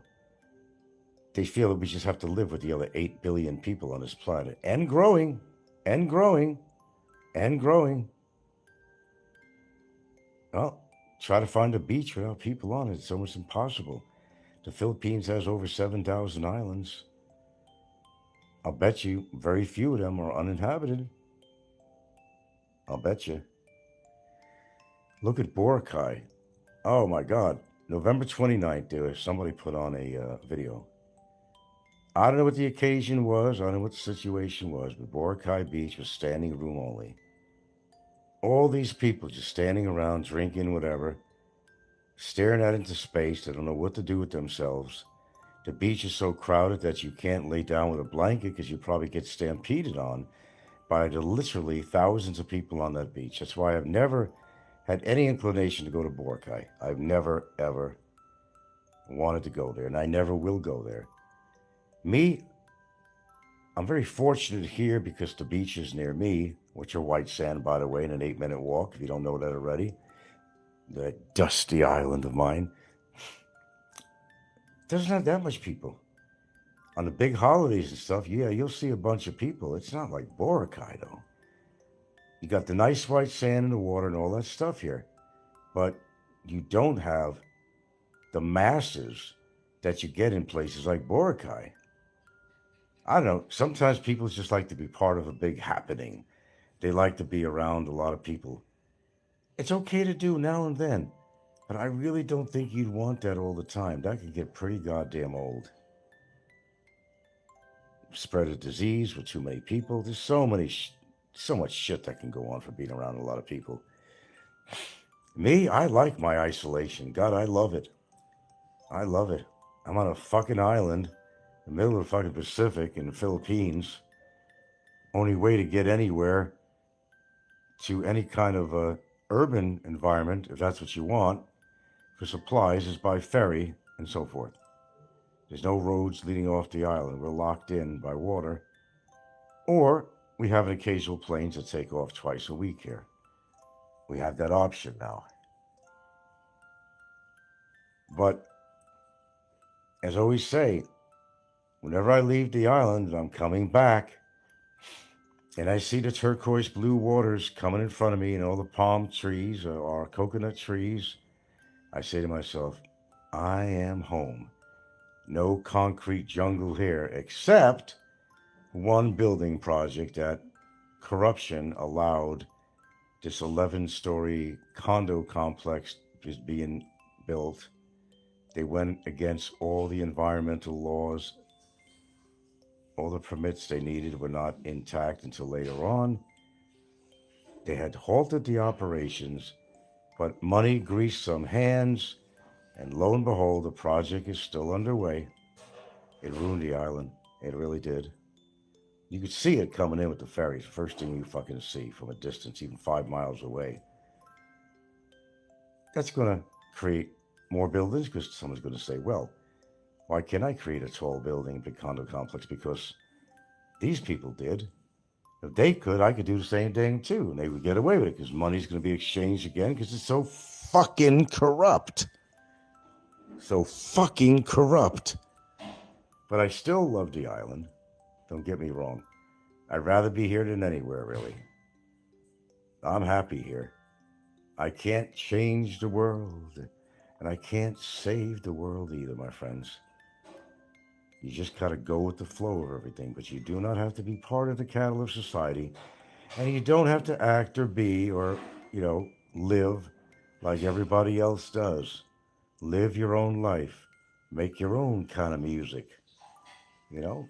Beat to your own drum, and you'll find happiness. I know a lot of people like to get out amongst the crowds every now and then, and that's fine. I couldn't be around it constantly. That's why I could not live in a big city, and other reasons too. It's just too goddamn polluted. Too much crime. Too many accidents. Too noisy. Too filthy. But it's nice to get away to the big city because, it does offer more alternatives to the kind of foods you like to eat.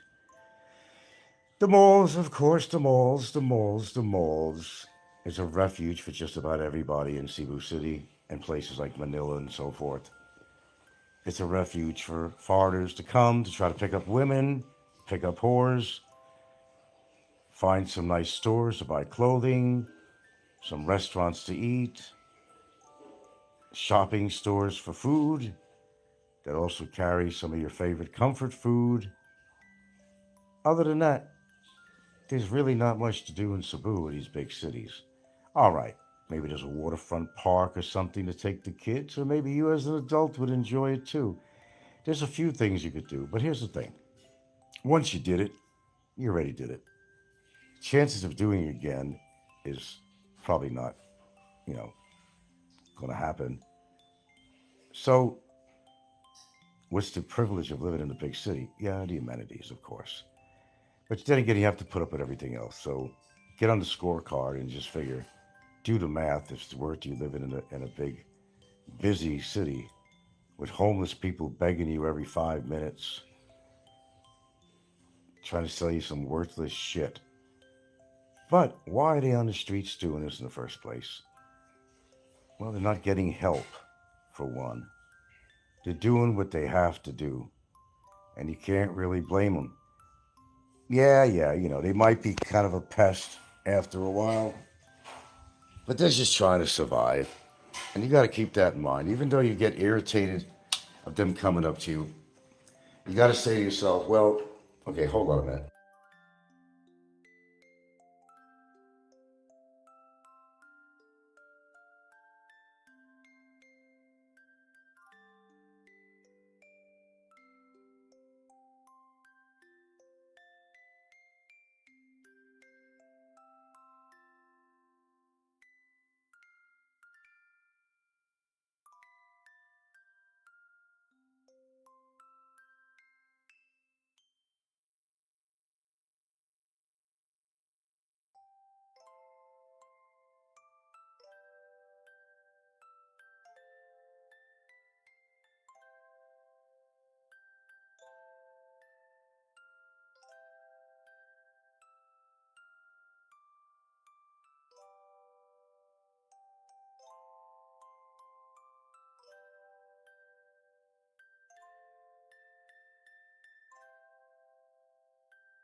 Sorry about that, I'm back.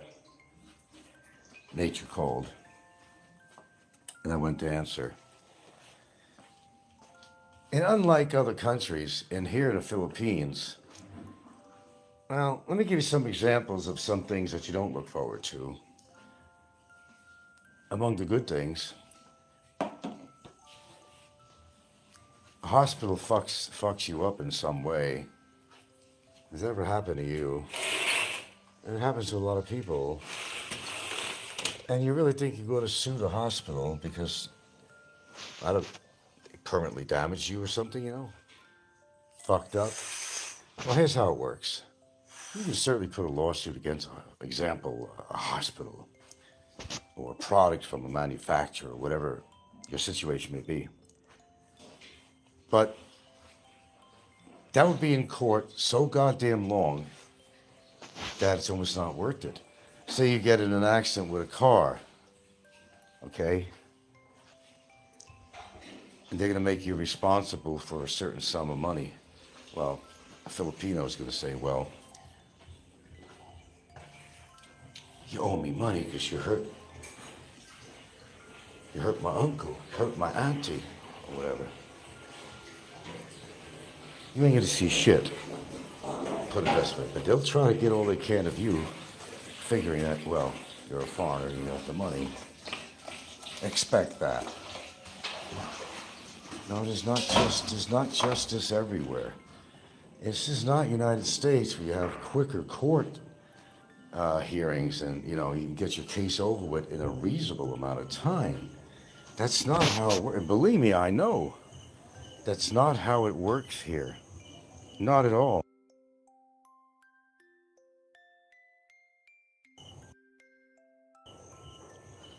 Many people give up lawsuits. Many people don't even bother.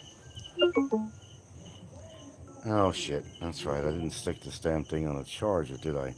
So we'll kind of make this show short because I got to recharge the phone. But take a good look at yourself and take a look at the world around you. Take a look at the people around you. Even your own family will fail you. Even your own family.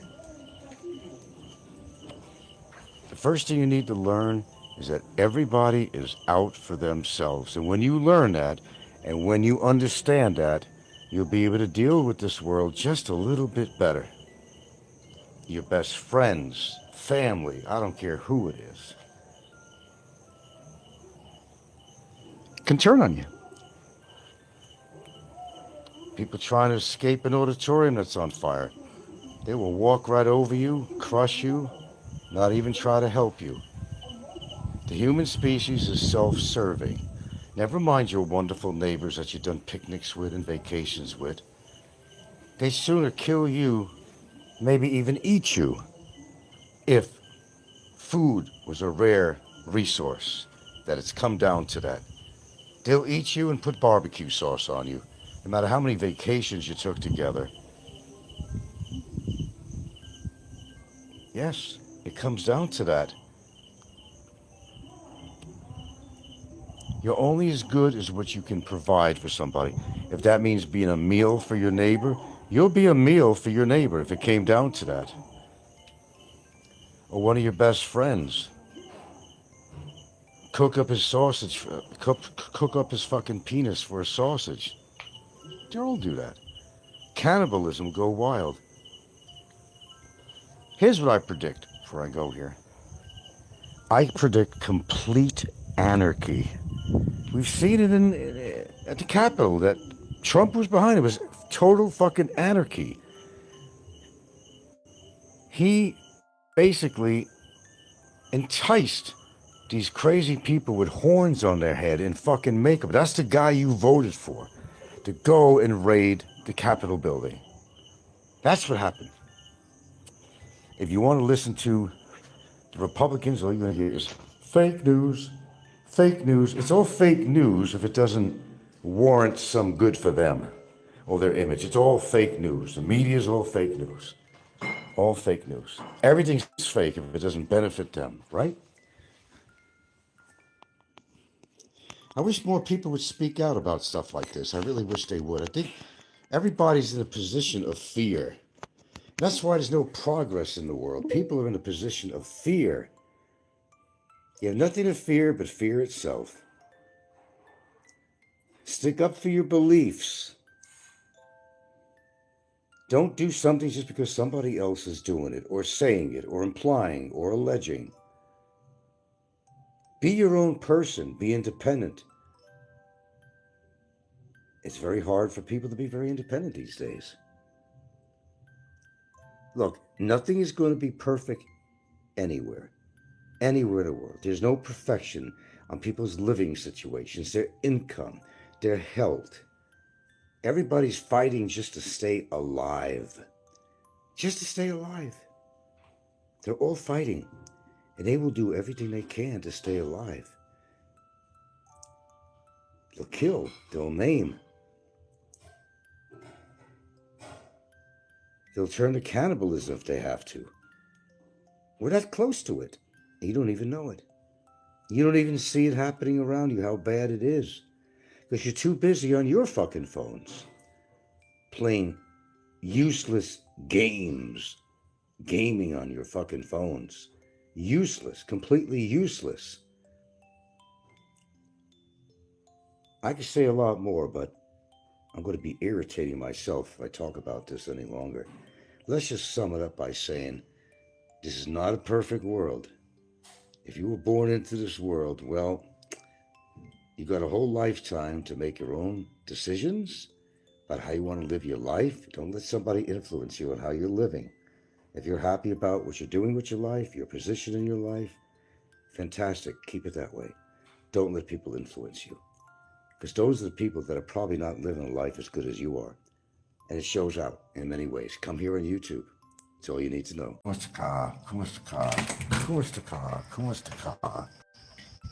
Been a rainy, blustery morning.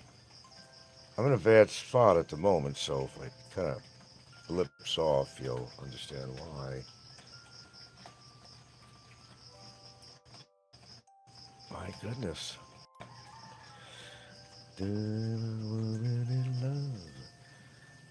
Oh, we're going to talk a little about Slim a little bit this morning. Got to put Slim in here this morning. You know what I mean?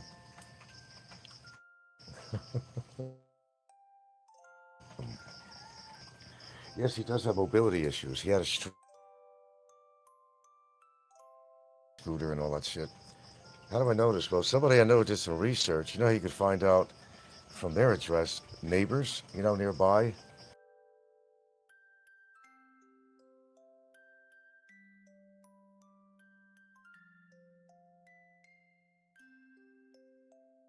Sorry, I was in a bad area. So apparently, he had to use his, his left hand to jack off. Yeah, terrible situation. As far as his dexterity, I don't know. But yeah, you know, you could research neighbors and shit. It's smart at age, you know, I mean, I didn't do that.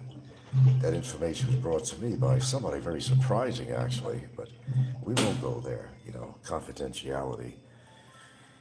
You know, you gotta respect that. But there you go. There you go. There you go.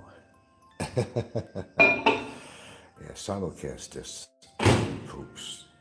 Now we know. Now we know. Now we know. Now we know.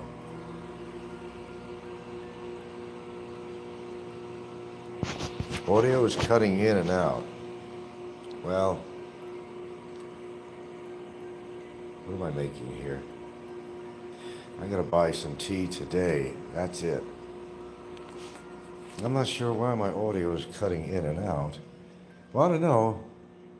It is raining a little bit out there, a little bit blustery. Maybe that has something to do with it. I don't know.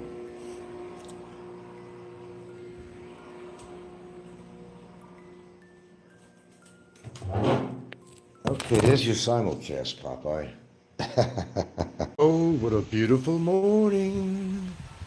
Oh, what a beautiful day.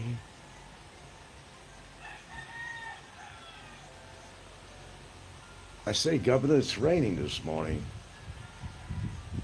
Yes'm. It's raining this morning. Got a little slightly blustery day. Morning.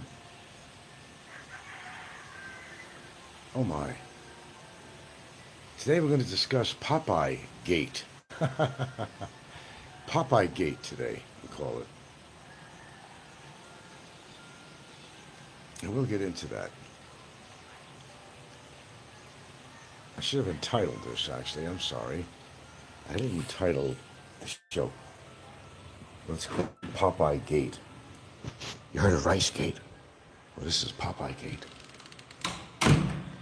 Oh, what a beautiful morning. Oh, what a beautiful day. Oh, I think it's raining. That's okay, I'll have it that way. Okay, let's wait for a few soldiers to show up on here. Oh, that's Slim, huh? Slim. Sorry, we were having technical difficulties this morning and doing a live three times. Actually, I did that to confuse Popeye before he does the simulcast. Well, here's what we discovered. This is Popeye Gate. I'll wait for a few people to show up here, maybe here. While I wipe this table down. Told you I like neatness here. Good hygienics. Which I heard he doesn't really practice very well. Okay. A little better here. Oh, there's my cup of, well, it is a tea. It's a tea, but it's not green tea. What you're looking at here looks like piss. It's really the color from the turmeric and lemon. So we got black pepper, we got lemon, we got ginger, a dash of pepper. What else we got in there? Ginger, turmeric, ginger, lemon, and a dashiest dash of pepper. The dashiest dash. Iconic stirring of my tea. This is so symbolic. It's not just tea, you realize that. It's just symbolic. There's a lot of symbolism that goes into this tea. You do understand that, right?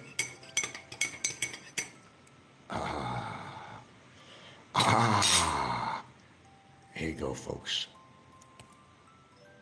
You know why the lemon's in there, right? Lots of purposes for the kidneys, though. Kidneys, I tell you. Of course, the turmeric, inflammation, all kinds of shit like that. Sorry, we had some technical difficulties this morning. We attempted 3 shows, but I was having some technical difficulties. Well, news has come upon me from a few birdies, and they happen to be neighbors of Popeye. Now, I didn't do this. No, I assure you I didn't do this. I don't got that capability. But you know how you can look up real estate, neighbors, you get somebody's address, and then there's neighbors, and to that address, that number of that address, and it gives information about who the owner is and all that stuff. Well, apparently somebody did a little bit of research. And they made the attempt of contacting a few neighbors, unsuccessfully at first. But they got one neighbor, and I don't know what kind of shtick that they presented to the neighbors, but they asked a little about Poops. Apparently, Poops has been paralyzed on one side of his body, his right side. That's his jerk-off hand, okay? So he has to be very dexterous. I mean, it's a whole different realm of, having to do that with your left hand, because it's not right. It's not comfortable, He's got that firm grip with his right hand, but no more. And that's why the mobility scooter, that's exactly what happened. That's why the mobility scooter. So there you go. Researchers finding out that he had a stroke about 6 years ago. He stroked out. Yeah, this is real information. He stroked out. That's why the mobility scooter and all that shit. And that's why he has so much time on his hands. He's always home. He gets assistance to go to the bingo hall. He gets assistance to go to the occasional, not all the time, but occasional to the casinos in Florida. Yeah. So that's what's going on with that. It's been confirmed. This is Popeye Gate. This has been confirmed. Neighbors were infiltrated. They wanted to remain anonymous, apparently, of course. But they did divulge a lot of information that Popeye does not go out. It's very rare that he does. He does have a mobility scooter. They've actually seen him use to go up and down the block and to go to some local stores. But when it comes to going to anywhere further than that, he doesn't take the mobility scooter. He actually has to get a ride from his daughter to actually go to these places, and she will accompany him there to assist him. She doesn't like playing bingo, but she'll drop him off and basically leave him there for a while. I'm sure she considered leaving him permanently, but she had to pick the old boy up.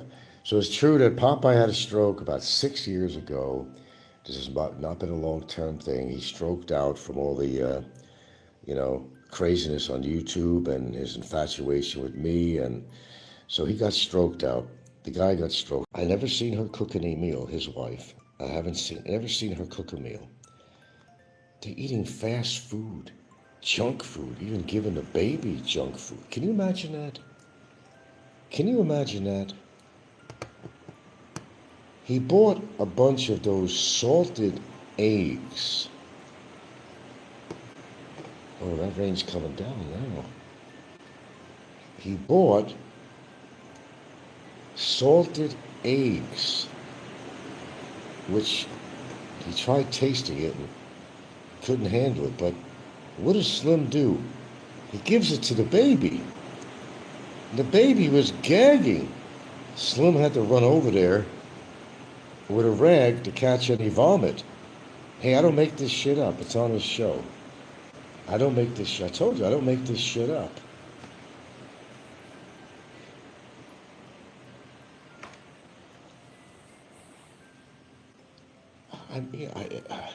It never ceases to amaze me. The clowns that we got on YouTube. Well, you could be a circus clown and make a lot of money on your ad sets too, And people will go to great lengths. So Slim buys these colorful eggs. They're salted eggs they eat in the Philippines here, right? You follow me? Salted eggs. He tried it himself. So much salt, right? So, he breaks a piece off. He gives it to his baby. I don't make this shit up. He gives it to his baby, and his baby was fucking gagging. His baby was gagging. He goes, uh-oh, something wrong. Runs over to the kid. Had to wipe his mouth down. He thought he was vomiting or something. To his kid, his toddler. Gave him a salt. Who gives their kid a salted egg like that? He'll gag. Women's reaction to Popeye, the gag reflex. The kid was gagging. Slim, in all his efforts to get such viewership and subs, putting his own family members at risk, and he is. Well, he's putting himself at risk. Now Slim has graduated. He's always hanging around with this one Filipina. Now he's gotten to the point of holding her hand. And meanwhile, wifey at home is supposed to be aware of all this. He tells his wife, Kumusta ka, you let me film this, and I get more views. It's okay because I buy you gifts. Okay, honey, thank you. Love you. Takes off with his selfie stick out the window of his car, and at one point somebody yelled something at him on the street because he had this fucking selfie stick, 5 feet out from his driver's side window. What people do to get fucking subs. Remember, he got into an accident with his truck and wrecked it because of the same purpose. He was concentrating more on his selfie stick being out the window. Then he goes and buys a small car. He's doing the same thing every single show. He's got this monstrosity extension out the window, his selfie stick, driving with one hand, like duh, accident waiting to happen, meets up again with the same Filipina. And people thinking, what's going on with this?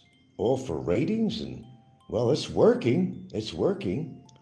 Slim is getting the ratings. The more he hangs around with extraneous Filipinas, the better ratings he got. That shows you the mental status of all his big supporters, these are guys with their fucking pants down to their fucking ankles that are jacking off. See, but Popeye has a problem. He used to jack off with his right hand, but because of his stroke 6 years ago that I mentioned earlier, he has to use his left hand. He was never, what do you call that? Ambidextrous, meaning you could use one hand for the same that you use the other hand for, something to that degree. It was quite a challenge for him, but he learned how to do it. Because it's the only action he's ever going to see is one of his hands. But unfortunately, because of his stroke 6 years ago, and as I mentioned earlier, through careful investigation, but not by me, somebody basically looked up real estate holdings. You know how you could find out what's the neighboring house, who owns it. Well, apparently what they did was through trial and effort. It didn't work a lot, most of them, but one person came through and basically gave a little information about Poops and said that, yeah, he had a stroke about 6 years ago. That's why he's on a mobility scooter, and he hardly ever gets out of the house and all that. He'll go locally down the road or something with his mobility scooter. He even occasionally goes to some park with the mobility scooter, but not very often. He used to go more, but now it's kind of slowed down. So now he'll, as I said, he'll go to bingo, but he'll get a ride over there. And if he has to go shopping, he'll get a ride. If he has to go to the casino, he'll get a ride, but he can't take the mobility scooter everywhere. But anyway, so some careful research by somebody, a deep throat that contacted me. The information came out. We're calling this Popeye Gate. He was infiltrated by neighbors, and of course they were anonymous. Not going to say who they were. Out of 5 neighbors, only 1 cooperated and gave to Skinny on the Winnie. And Popeye is indeed paralyzed by stroke approximately 6 to 7 years ago. And it is true that he gets a great day in the morning.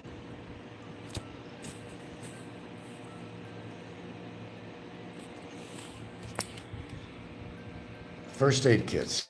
First, we'll discuss a little bit on that. We are empty. We are empty. Oh my, if it ain't the dogs or something else that might come up, but here's what you need.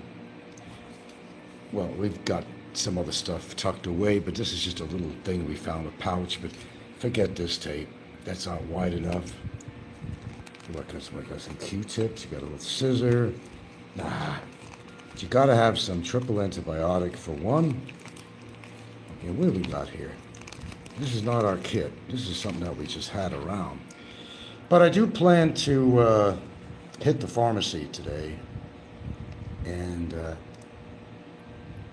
get some Bactrin. That's always good to have around, is Bactrin for preventing infection or having infection. Plan to get some triple antibiotic ointment.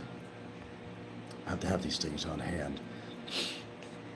My dog has this red sore on her elbow because, well, she'll lay around on hard surfaces and makes it all red and inflamed. I put a little aloe vera on it. Sometimes I put cortisone, but I don't think that's helping too much. But she's got her hot spots and all that stuff. She's always, my God.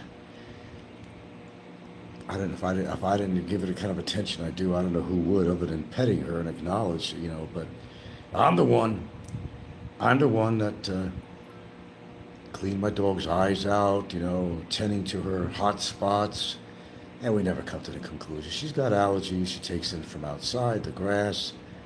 There's always fungal stuff between the toes. That's, having a dog. Don't have a dog if you just don't or can't have the responsibility of doing that. And for us too, So yeah, we need to get gauze, bandages. We need to get the gauze tape, and we need to have a supply of, very expensive out here. My God, you get a ½ ounce tube of the equivalent of Neosporin, triple antibiotic. It's good to have around. You got to have that around out here. Oh my God, do you have to have that around?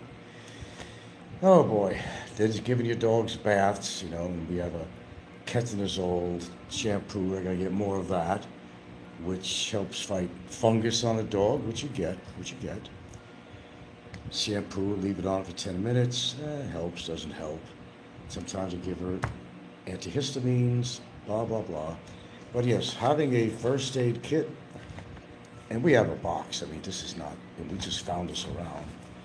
But, you know, this is good actually to carry around with you if you go anywhere. Fill it up though with all the things you need. And you're going to need antihistamines. You know, you carry like Benadryl or something in there, Lorazepam. You want to have that. Okay. You want to have gauze, some Band-Aids, Baxitrin or something similar to that. A lively audience today. And things like that. Because you just never know what's going on. And maybe it's late at night where you are, you know, and you can't go to a pharmacy. You gotta have shit around, you know. One guy comes up with a conclusion. He says, well, you know, for your dog's hot spots in the elbow or something, you know, make a black tea and take a 325 milligram aspirin and soak it in there and then apply this to her hot spots. Well, what he forgets to tell you is that dogs lick themselves. You can't give dog an aspirin. Where do I get this knowledge? It just comes to me, I guess. I don't know. But, you know, if you have somebody you care about or an animal you care about, you have a certain amount of responsibility to take care of them, right? And, you know, not to mention yourself, but you may find yourself in a situation someday where you're, you know, you're away from home and on the road, whatever, and something happens, you know. You get a bad cut, you got to stop the bleeding, you know, even a tourniquet. If you could ever get a hold, you could make your own tourniquets. You got to know where to put it, how tight, and all this knowledge. I mean, do you know any CPR? I know a little bit of CPR. I'm certified. But it's been a long time since I practiced that. I need more lessons than that. Someone's life could depend on it, even my own life, because I got to teach people here how to perform CPR. I did get certified for that, but we're talking about a lot of years ago. Things have changed since. The concern is getting your heart going and, you know, monitor the breathing and concentrate on the heart, check the breathing, you know, and, you know, if it's that critical, yes, then you're going to point the neck back, hold the nostrils, and then take some short breaths in there. Not a lot. Not a lot. Go back to your, you know, doing your chest compressions and all that stuff, you know. But, you know, you guys are all experts on that, so you must know all this stuff. But your life may depend on it someday, or somebody loves life. So we're going to have a little meeting today, I think, later on. Make sure everybody's home, and we're going to go over this shit a little bit here. Now, one of the kids, he hates blood. He might even go as far as fainting. I'm not sure about that, but he doesn't like blood. Oh, yeah, it just bothers him. He didn't want to see anything gory. I don't know. But yet they'll watch, they'll play these fucking games with heads being chopped off and shit like that. That don't seem to bother them. White House tours resume in time for Christmas. Okay, who cares? Yeah. But yeah, I'm just going through some stuff. I tried to bandage just the upper elbow of my dog, which is very red and raw. But I just couldn't get that high on there. I tried to put a sock on there with some gauze. Didn't have enough tape. See, I didn't have the things I needed. I took some natural aloe vera from the backyard. Of course, she's got plants. I have to do a tour of this, maybe a little while. She got plants. We got plants and we got ants, okay? Little boogers. But have a emergency kit around if you have. And I'll tell you what, if you're somebody with a little bit of bucks, go get a defibrillator. Learn how to use it, though. Although the thing, you might spend about $3,000. But basically, you got to know that the heart stopped first of all, okay? That's the first thing, all right? Don't, if the heart's still beating, don't put a defibrillator on it, okay? Just to let you know, I'm going to point that out. Okay, I'm not giving medical advice here, but just common sense, really. And the machine talks for itself. You let it charge up, clear. And, if you have a way of monitoring the heart, whether you got a band or something, or whether you got a blood pressure monitor on there or something. Remember, you're not in a hospital. You're just, free falling with this. You just, you're freelancing the whole fucking thing. But definitely call for an ambulance. But in the meanwhile, do what you can, because that may mean the difference between life and death. Okay? So you know. Anyway, the Eagle shits today, so gotta take care of that. Hit up the ATM. The Eagle shits today. And by the way, you're gonna see a lot of shit on the internet. For those that were hoping for like a $2,000 a $2,000 tariff, rebate shit, right? It ain't gonna happen. Because I'm not on camera, that's why. This is like a radio show. Like your parents or grandparents used to have, according to what your age is. I go on camera, it's not on camera right now. Yeah. Alright, where was I? See, I got the ADHD, whatever, If I'm on target with some topic and somebody interrupts me, my train of thought just changes. I've seen it on YouTube too. I'm not the only one that does it. I think that's pretty common, ADHD or something. I wasn't diagnosed that, but I'm pretty sure I do. Alright, as long as I explain it to you. Angeline and Tony. Yeah, I'm live. This is live. You're talking to me. You talking to me? Yeah, you're live. Alright, so it's getting these supplies when you have it. And as I said, the unfortunate thing is, you're not going to believe this, but it's true. We live on a province, an island actually. We have what you call one of the lowest level hospitals here in Battaglia.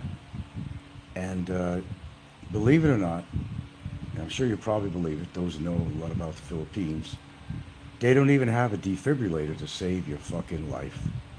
Nope. So your ass is grass. You have a heart attack.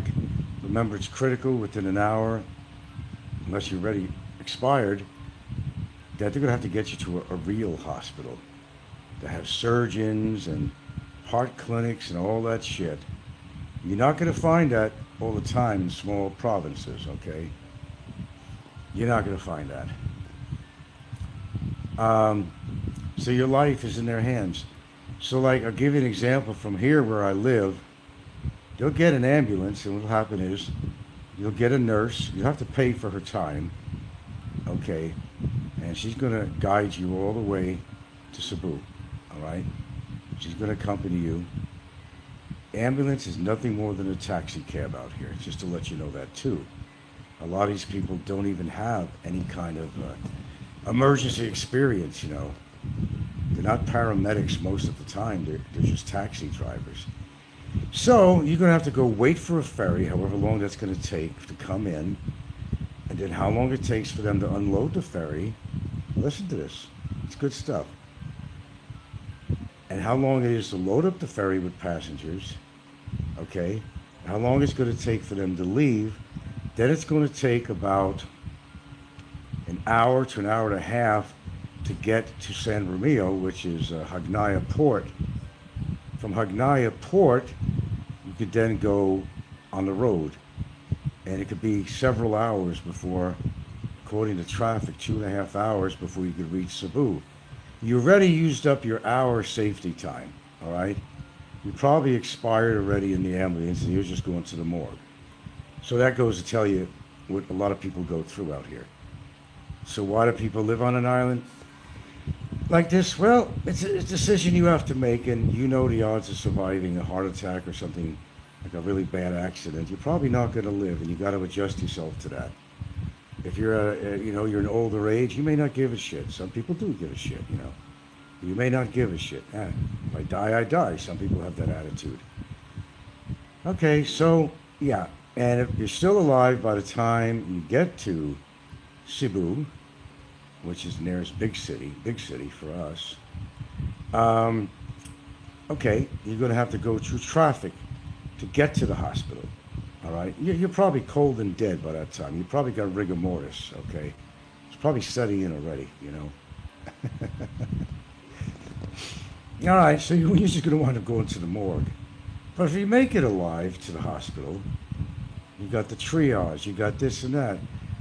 And they do have defibrillators at hospitals in Cebu. They're going to, get you in the ER right away in ICU. And they're going to do their best to bring you back to life again. It'll either work or won't. Now, if it's a private hospital, that's your best bet, but that's pretty costly. But if it means your life, the other alternative is their public hospitals. Their public hospitals are, well, they're not as well equipped to handle a lot of emergencies. You still have to pay money to a public hospital. I mean, it's not totally free. It's just going to be less than a private hospital. I want you to keep that in mind. So you get there, let's say it's a private hospital, and you're going to be in better hands. Okay. Hopefully they take you to a heart clinic, but, they always have an ICU. There's a heart doctor somewhere that hopefully knows what the fuck he's doing. He's not just right out of grad school. And he has experience with this. And if you make it through, well, then you face an enormous bill. But if you go to the public hospital, they do get some quality doctors that come back and forth to these public hospitals. And they're not free. They're not volunteering their service at a public hospital. You're going to pay a little bit less, okay? And you might have to sign your life away or something, whatever. Your property, whatever. You'll have to, even if you don't have money and you go to the hospital, they want to see a certain down payment. The minute you get in there, you're doing paperwork. You might be dying or something, but somebody's got to do the paperwork for you. Okay. Mom, what's his name? What is the problem? Joe Blow. What's his problem? He had a fucking heart attack. That's his problem. Get him in an ICU, motherfucker. Gotta sign these papers first. Please go to this window and you're gonna have to pay 20,000 pesos initially, whatever. They won't even see you. Well, they'll see you in emergency like that, but they're gonna get the paperwork all ready. All right, still want to move to the Philippines. You coming here with pre-existing conditions. I don't advise it. I don't advise it. I don't advise it at all. Somebody's giving me some smiley faces. Thank you very much. Thank you very much. Yeah. Yo, walang sabayan. So that's what you got to go through out here, man. Nice little icon there, whatever. There's a Krisky Remanabo. Krisky Remanabo. What kind of a name is that? Does it have a meaning? A purpose? Do tell. Or exit stage left. Popeye, is this a little late for you? I know you take your num-nums and gotta go to bed by this time. It used to be being up at 5 o'clock Philippines time, but it's well beyond 5 o'clock. Are you staying up just for me? I'm flattered. Okay, so that's the one thing you gotta keep in mind out here. What if it's a stormy night and something like this happens? What if you run out of a fucking load on your fucking phone, man? Well, luckily we've got a landline here too. You gotta keep a number handy here for police, for an ambulance. Are they going to come out in a storm? Well, they have to. But don't bank on it. Don't bank on it. Hey, welcome to the Philippines, okay? And you're coming out here to chase ass, but you're not thinking about the other factors of living out here, are you? There are life and death situations out here. And you got to address this, man. You have to address this. If you don't, it's the difference between life and death. Okay, then you want to go on a more molecular level, you're going to be fighting bacteria, viruses, and all that stuff. Make sure you got a wound, you cleanse it really good before you bandage it. If you have any triple antibiotic ointment or something, or Bactricin or something, you want to clean the wound out for any debris that might be in there. Okay, follow me. Not too close now. Okay, I'm going to wrap it good, and just make sure it's clean and you got at least the antibiotic cream on it. Just wait and see how the wound, if it's healing, right? If it's yellowing or looking like it's pussy, then you're going to need some oral antibiotics for sure. Or else you could get, I don't know, everything you could catch. MRSA, flesh-eating bacteria. You can get, sepsis, you get infection, gets in your blood, goes to your heart, and you wave bye-bye. You still want to move here. Hey, I'm not trying to convince you otherwise. But just don't move here only for the reason that you're chasing some ass, okay? All right? That just can't be the reason. At least combine it with the reason that maybe it's cheaper to live out here, but don't expect the best health care in the world. They have some pretty good hospitals. Changhua Doctors Hospital. They have a few out here. The better one in Manila. I forgot the name of that one again. Never talk about it, so I never remember the name. But, worry about the money later. Get yourself or your loved one to a good hospital, and if you're having a problem with something, they might make you sign some promissory notes or whatever it might be. It used to be that they would keep you imprisoned. I don't know if you guys knew this, the newbies. You basically would be imprisoned in your room. And they're going to charge you for every fucking day that you're in that room. The longer you don't pay, it adds up. You're going to have nurses coming in every 20 minutes. They're going to charge you for every time they come in. They'll charge you for cotton swabs. They'll charge you for everything. Any injections. Nothing's free. Cotton swabs, Q-tips, bandages, pain medications. You're going to run up some bill. I know. I went through it. It was nothing particularly life-threatening, but it could have been. But, and you want to get, you can choose a ward or a semi-private or a private. Of course, you're going to pay more for a private. Semi-private, you're probably better off with that. Okay. And if you're really cheaper, it would be a ward. But then, who the hell knows what you have? And you could be somebody in there with pain and they're moaning all the time and it's really depressing and, oh. Well, you feel sorry for them, but you don't want to hear that. I remember I was in a hospital back in New York. What was I in there for? Hurry or something? I don't know what the fuck I was in there for.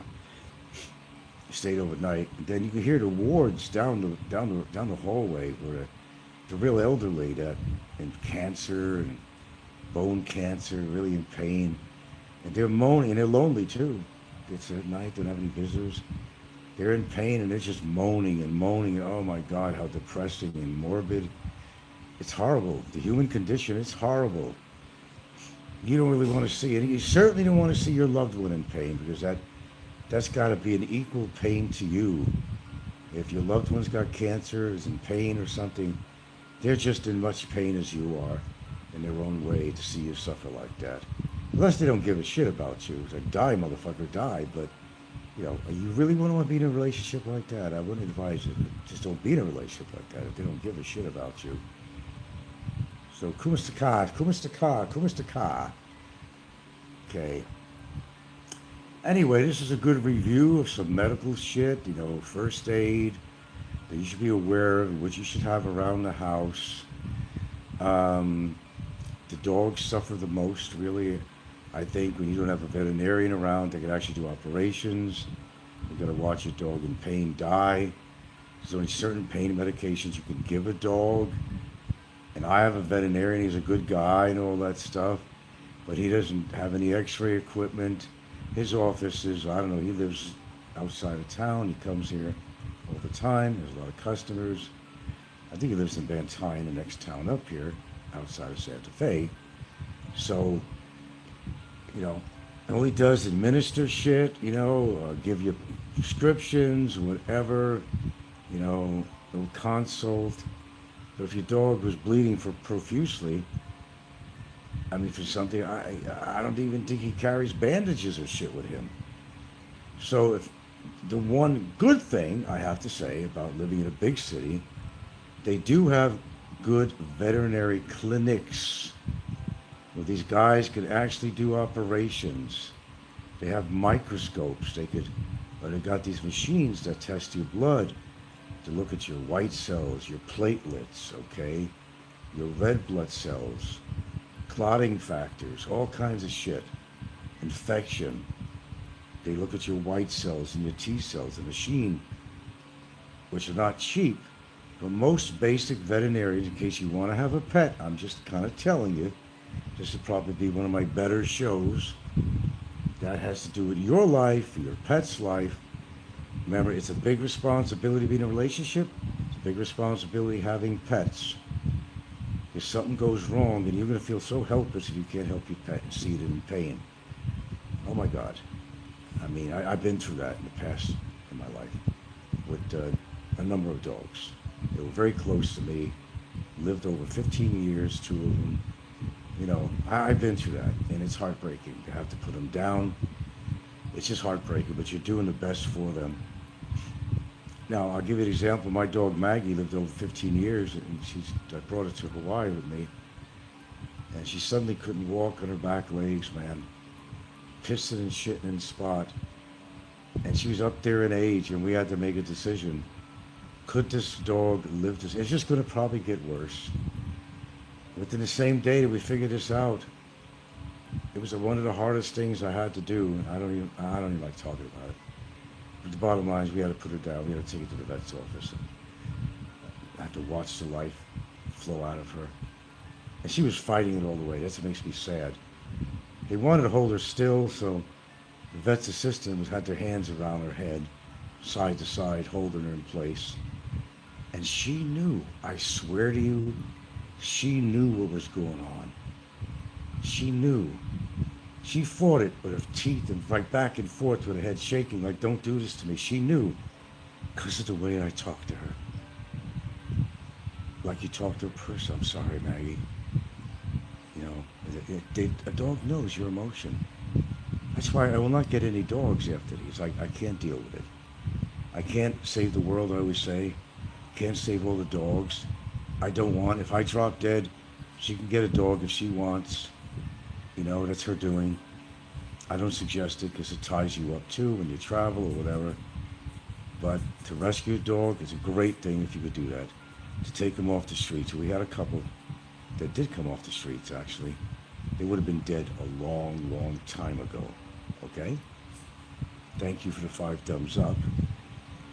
So, I'm just trying to make you understand the things that you're going to come across living out here. Some things you don't expect. I mean, hygienics is not the biggest practice here in the Philippines, okay?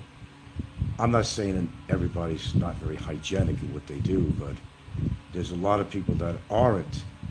They could be carrying diseases. They could have flesh-eating bacteria. They could have infections that might affect you. They might have viruses. Remember, not everybody out here. By the way, I could take a walk around over here and I could show you lots. Where one owner, Filipino, owns this lot and that lot and this lot.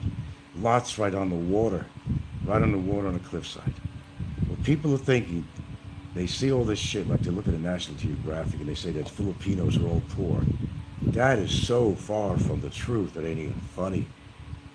They got land, I know that because my girlfriend and her family thing, they got land that's been passed on in the family, okay? And, you know, something that had very low value 30 years ago or something, you know, is going to have, you know, maybe 30 times more the value. Modern, contemporary times, you know, now, in other words. A lot of them living in great houses. They make trips all the time. They drive the nicest cars. So, don't assume that Filipinos are broke because what you see in the street or what you see on the news if you don't live here. They're not all broke. There's a large percentage of Filipinos that are living, you know, anywhere from middle class life to upper class life and more. They live in the nicest houses, swimming pools, nicest vehicles. They got money for any emergency that'll come up. They all invest in land. They do it for their future, and they do it for their children's future too. Those are Filipinos that are thinking. They care about the future. They're going to pass it on. Just like this house I bought, and I bought it for her. But it's for me, too. I don't pay no rent here. I got tired of paying rent. I wanted to have my own house. Now, I croak. She can do whatever she wants with the house. Keep it, sell it, rent it, whatever she wants to do. Hold on to it for her children, because her children are definitely on the paperwork where they are going to be the recipients of this house when she's gone. Again, I use that expression, it's a gift that keeps on giving. It's a good gift. You're helping yourself and you're helping someone that you love very much. That's what you do for someone that takes good care of you, that actually loves you, and you're not just a wallet for them. And unfortunately, there's a lot of people that are actually wallets to their girlfriend. No names, but they're actually wallets. They don't want to see it that way. They don't want to admit it. But it's the only way they can keep a woman around. Buy her gifts all the time.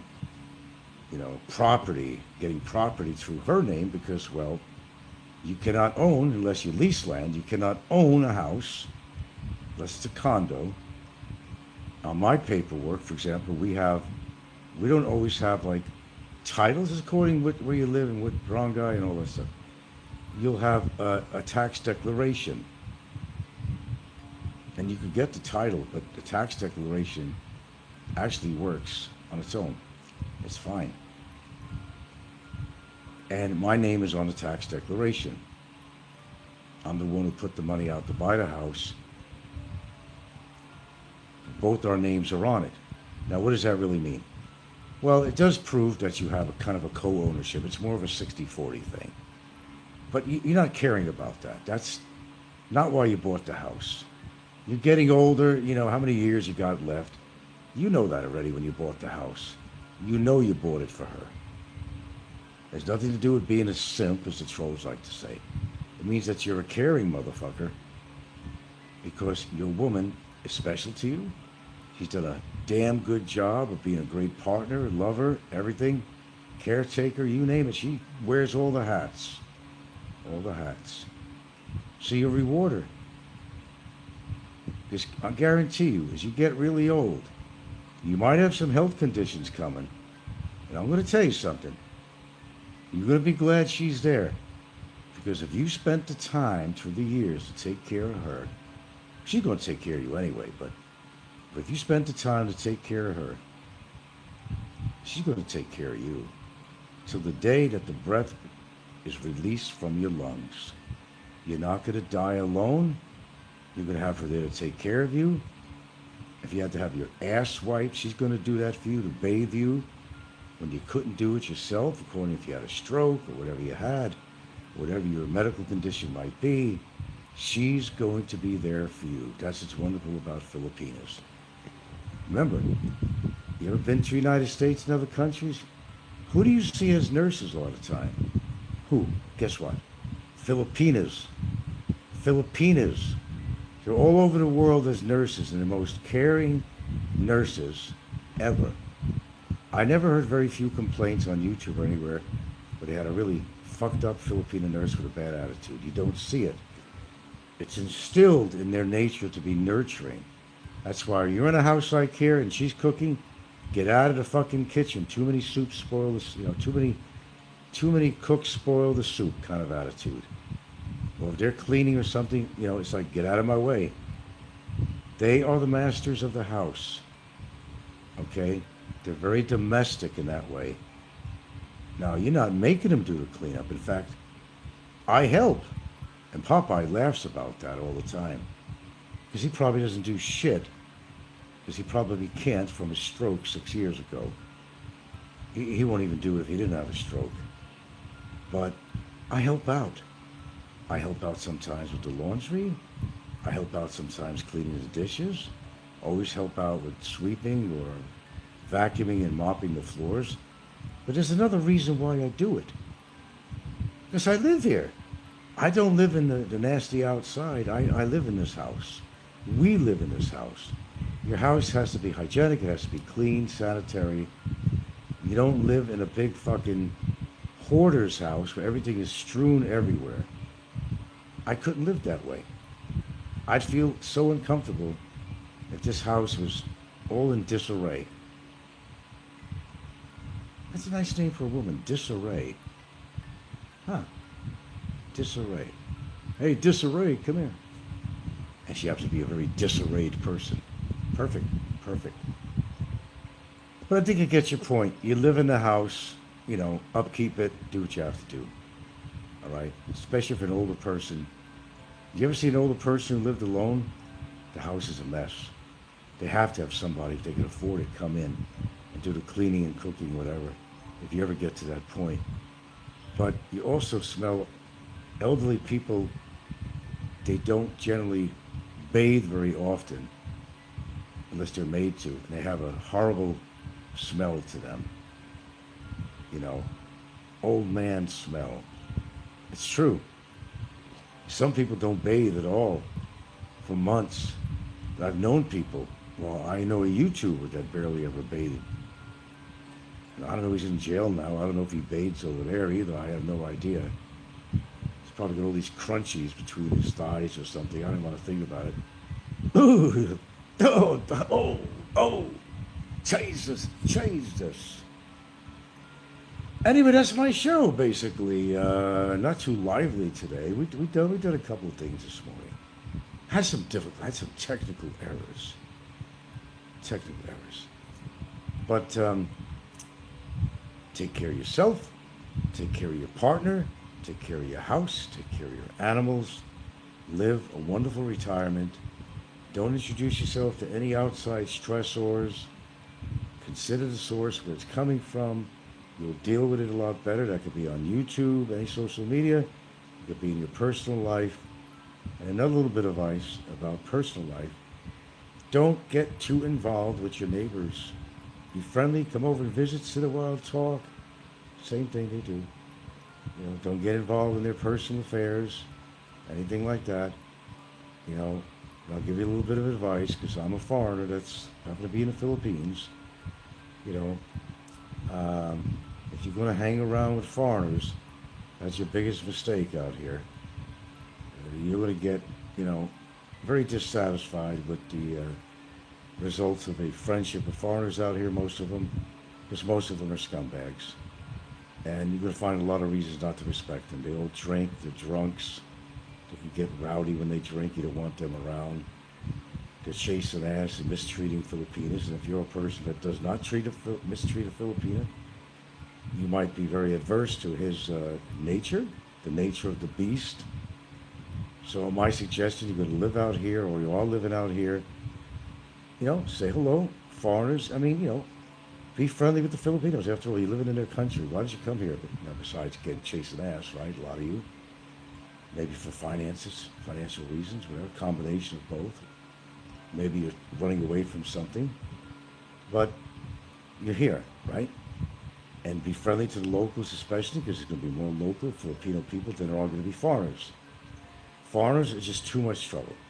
On YouTube, in your real life, in your neighborhood, do a hello and goodbye basis. You know, if you have to have some small conversation, move your way. You don't want to get involved. There's always problems. Historically, there's always problems. Then they learn too much about you. They could use something against you, perhaps. There's a lot of problems. There's jealousy. Maybe they like your wife or something. Maybe you like his wife. There's jealousy amongst foreigners, and there's jealousy definitely among Filipinos and Filipinos. That's just part of the human condition, jealousy. All right, what else could I talk about before I kind of hang up on here? Yeah. Oh, keep active as much as you can. That could help you. You got stress for some reason? Keep active. Do some exercising.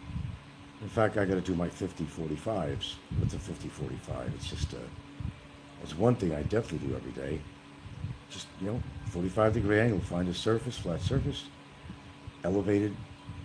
I do 50 per day, every single day. That can help a little bit with your arms and chest and shoulders. 50 every single day. Then do a little bit of 20-pound dumbbell work. okay? And if you got the time, get on the treadmill, or get on the exercise bike, and you don't have to kill yourself.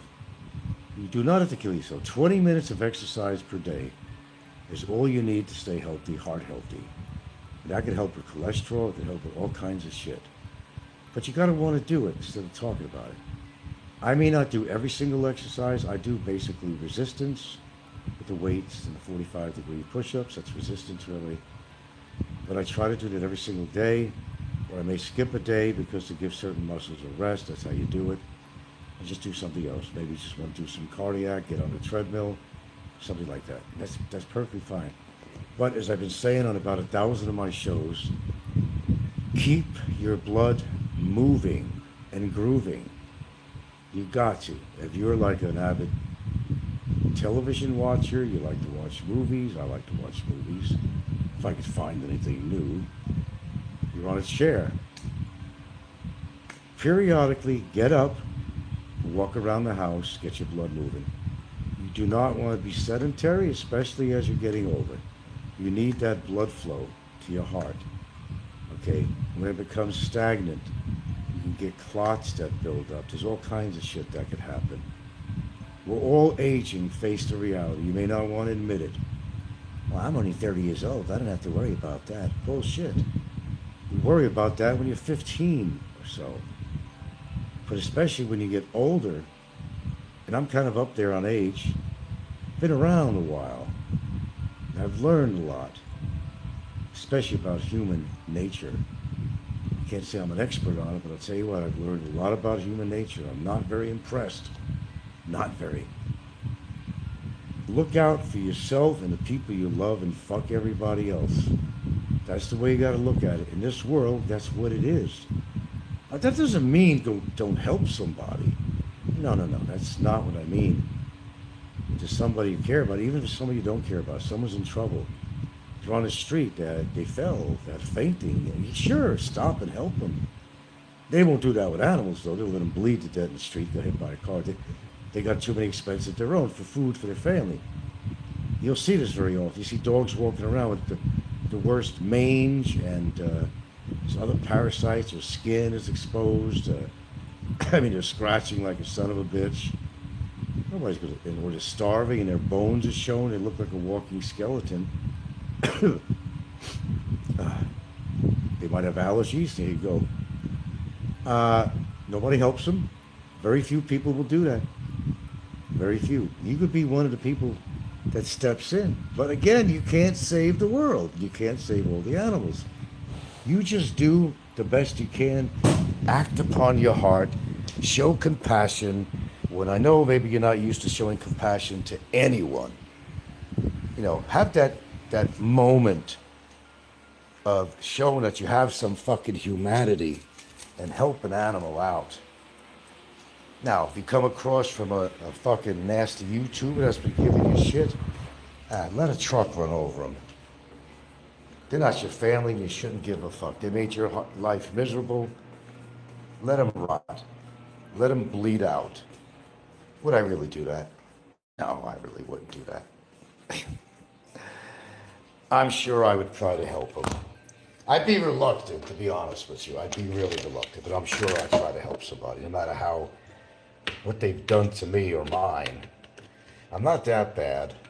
Would they do it for me? Probably not. Probably not. Yeah. More likely not. But that does not mean that I have to be that way. And it doesn't mean that you also have to be that way. See what I'm doing here as I'm talking? An empty Windex bottle. And what I do is put a little water in there with vinegar.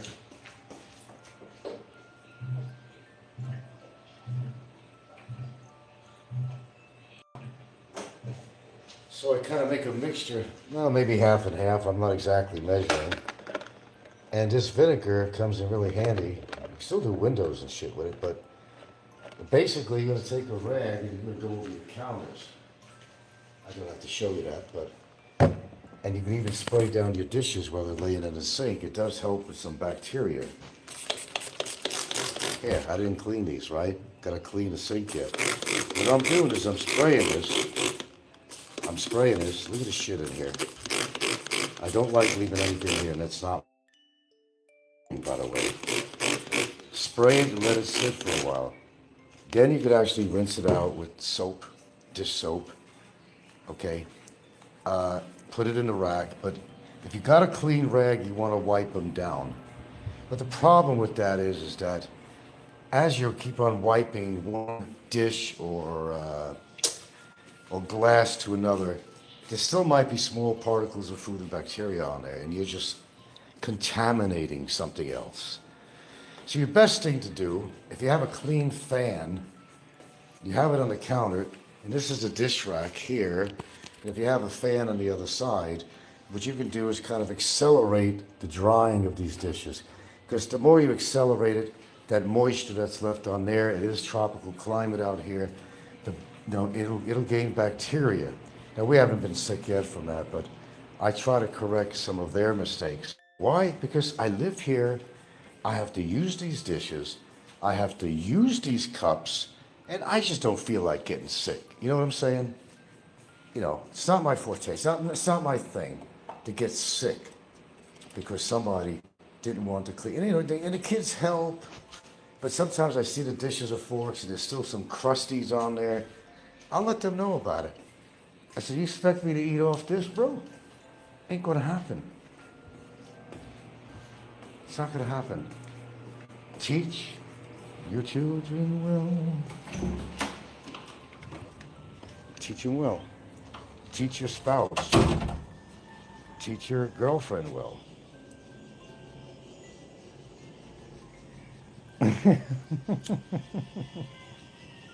Is that supposed to surprise me? No, I didn't kill my dog. I didn't kill my dog. I believe she had heartworms that went out of control. That's how she died. That's what the vet thought anyway. I killed my dog. I love animals. Everybody knows that. I'm going to kill my dog. Put that theory to rest. And they're going to say what they want, man. Why do you even listen to that shit, Ed? Why do you even bother to listen to that shit? Seriously. Why? Why do you bother to listen to that shit? Anybody's been listening to me for a lot of years, they know a lot about me. They know I'm not that type of person. They know me. I'm not a bad Joe. I'm a caring person. I'm a compassionate person. And you have to be listening to me for years to know that. So you're going to go by what trolls say and take that to be the truth? I mean, that's up to you. If you've even listened to me for a long time, you know me pretty well. I think most people do. Newbies may not. They may hear something bad about me and say, oh, gee, really? Did that guy do that? Oh no, what a bad guy he is. Well, that's their whole purpose. They want to make newbies know or fill them with, false information. They're on Discord now saying that you have killed Pepito. It's not even how you spell the name, but that's okay. All right. It's Papita. Papita. Oh no, I took great care of Pepita. She only lived to be 3 years old, which was a shame. She was from the street. And she might have had some pre-existing things going on, such as heartworms. And that's what the vet, that was his conclusion on that. Yeah, heartworms get so bad, they could actually, they'll affect your heart.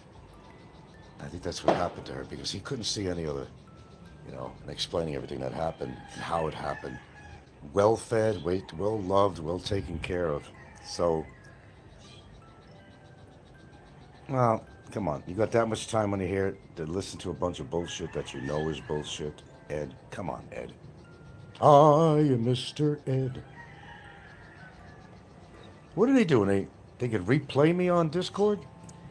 Like a simulcast? Can they actually do that on Discord like they could do here on YouTube? They're also talking about something about the new lake, a lake, Rice Gate, taking place in December. A lake? I could fathom a lot of it. Lake. A lake? What do you mean, a lake?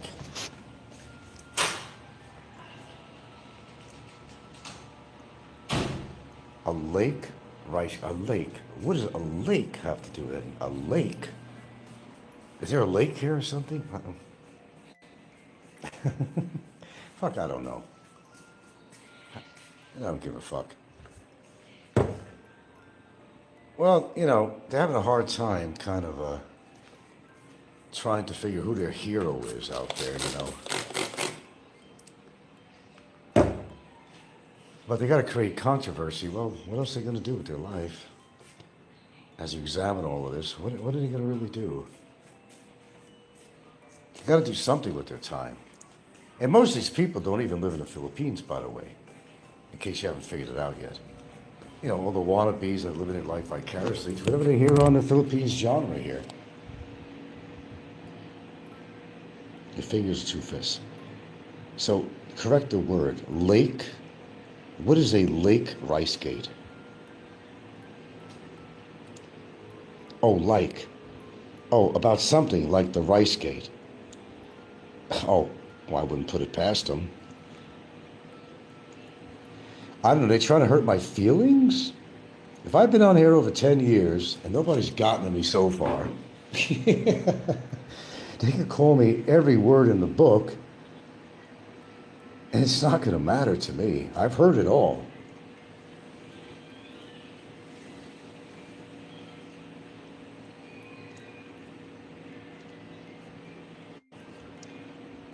All right, what else? Anything else, Ed, that you'd like to share with me before I go here? Okay, pretty good shoe, a lot of information. Some information could be life-saving, even basic hygiene, which a lot of these people don't even practice, especially the fat ones that are obese. They got those folds of skin that bacteria get in. Oh my God, they get fungus. And man, if you're obese, you have to spend extra time with your own personal hygiene. I'll tell you that. You're gonna really have to do that. Watch those fast fingers, Ed Savino. Watch them fast fingers. You never seen how fast mine are. And that's actually why I make a lot of typos, because I type very fast. And I don't use two fingers. You see everybody in their phones and using their thumb and whatnot and both. I don't do that. I use one finger. It works most of the time. I do make a mistake every now and again. They say, well, Frank can't type. No, it's not that I can't type, just that I'm a fast typer. And sometimes I'm not paying attention. Or I might get lazy and say, do you know what I mean? I don't have to go back and change a letter or something or use a, typo, error correction and all that. Okay, anything else you want to add before I go here? Gotta do my exercise. See what I'm saying? Okay, that was it, Ed? Was that it? And by the way, who are they anyway? When you say people on Discord, who are they? Name names. Who's on Discord and who's saying that shit? How about that one for a question? Humor me. I'll give you time to answer on that. Don't have to rush. Slow down your fingers, Ed.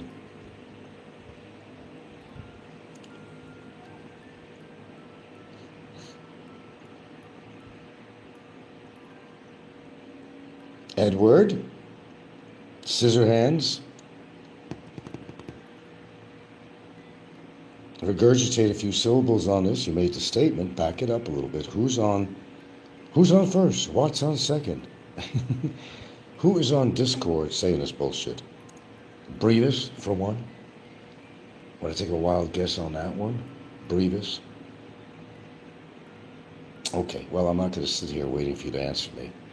I've been on here for about 54 minutes. I think it's time to get off. You have a wonderful day. You got to hit the ATMs. Got to hit a couple of stores. Got to get some supplies. So on and so forth.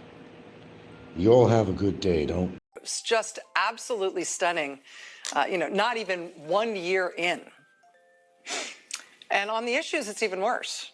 It's worse just because it's so relentlessly bad for him. No ray of light anywhere here. Do you approve of President Trump on the issue of crime? No, by a 9-point margin. Do you approve of President Trump on the issue of foreign affairs? No, by a 15-point margin. Do you approve of Trump on trade? No, by a 19-point margin. Do you approve of Trump on immigration, right? He really wants you to love him on the issue of immigration. No, the American people do not approve of his handling of immigration. And what's the margin? The margin is 25 points. The American people disapprove of his handling of immigration more than they approve of it by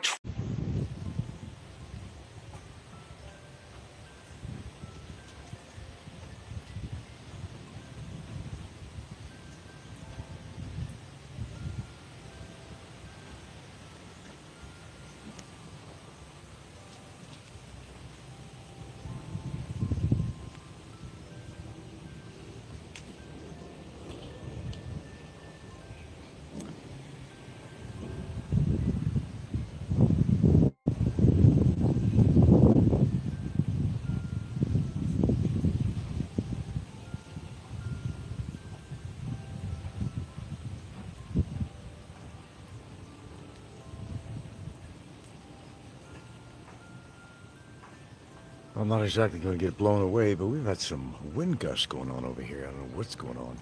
It's been a little rainy here this morning. Well, this afternoon, actually. I'm losing track of time here. Got some other shopping in Battaglia, and I had to do a few things today. But the timing turned out to be fairly good, actually. Here comes some big gusts. Well, some gusts are coming in here. Yeah, I don't know what's going on. I didn't hear about any system coming in, but oh, geez, now. Raindrops keep falling on my head. My, oh my. Okay, so Ponderosa here. Whew. Now my timing was actually pretty good.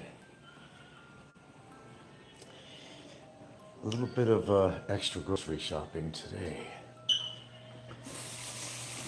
And I haven't been exploring anything on YouTube here other than, well, a little more important things than all the gossip on here. Oh, you caught me on, huh? No, I'm not pissing, just to let you know. I'm running some water, which in fact I gotta take a piss actually in a few minutes actually. How did I remind myself? Or, okay, what do we got here? Where's a rag? They make this thing with rice and chocolate. I forgot what the hell it's called. I see this on the counter here, and I'm thinking, oh great, I'm gonna try bugs. Put chocolate on the counter. That'll do it. That'll do it. Oh, not much going on there. Expat for, oh, that's Jerry. Okay. Not too much, Jerry. Where you been hiding these days? How could you be putting no shows on if that's actually you? Just busy with life, that's all, just busy with life. Living one day to another.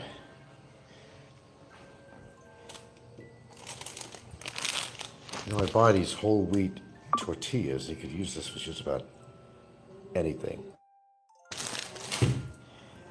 Got some Joseph Farm. This is not cheap shit either, mild cheddar. I like it to be a little sharper, but you can melt that into a wrap. You can do a whole shitload of stuff with a wrap. You put cream cheese on it and whatever. There's a whole lot of shit. Oh, the cat's crying again. I can't save the world. Look at this. Look at this. Look at this outside my screen. And what do you want? What do you want? Yeah, right.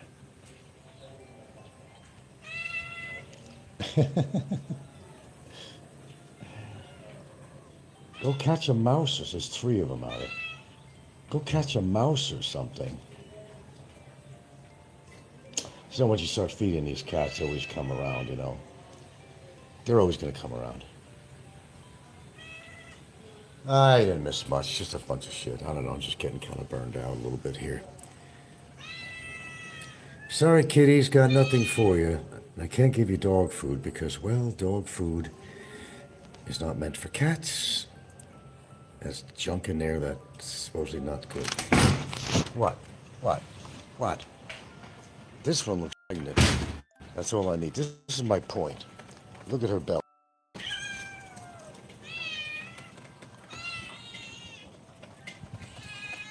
Now, once you start feeding them, they're always going to... I don't have anything for you at the moment. Sorry about that. I said there's a black cat that comes, but when he shows up, these cats are scared of him. Ain't that something? A black cat. They're scared of the black cat. Looks really ominous to them. Well, now you're back over here, the pregnant one. I'm sure you're pregnant. I see your belly. They know exactly when to have food around or around the time that we normally eat or something. They'll just come around. They know this. They just know this. Okay. Nice dining room.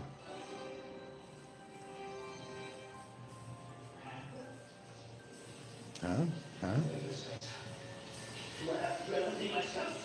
Oh, give a strike on this or something. It's called DNA. I've seen a movie already. DNA. Okay. Come with me. Don't be afraid. I won't bite your neck.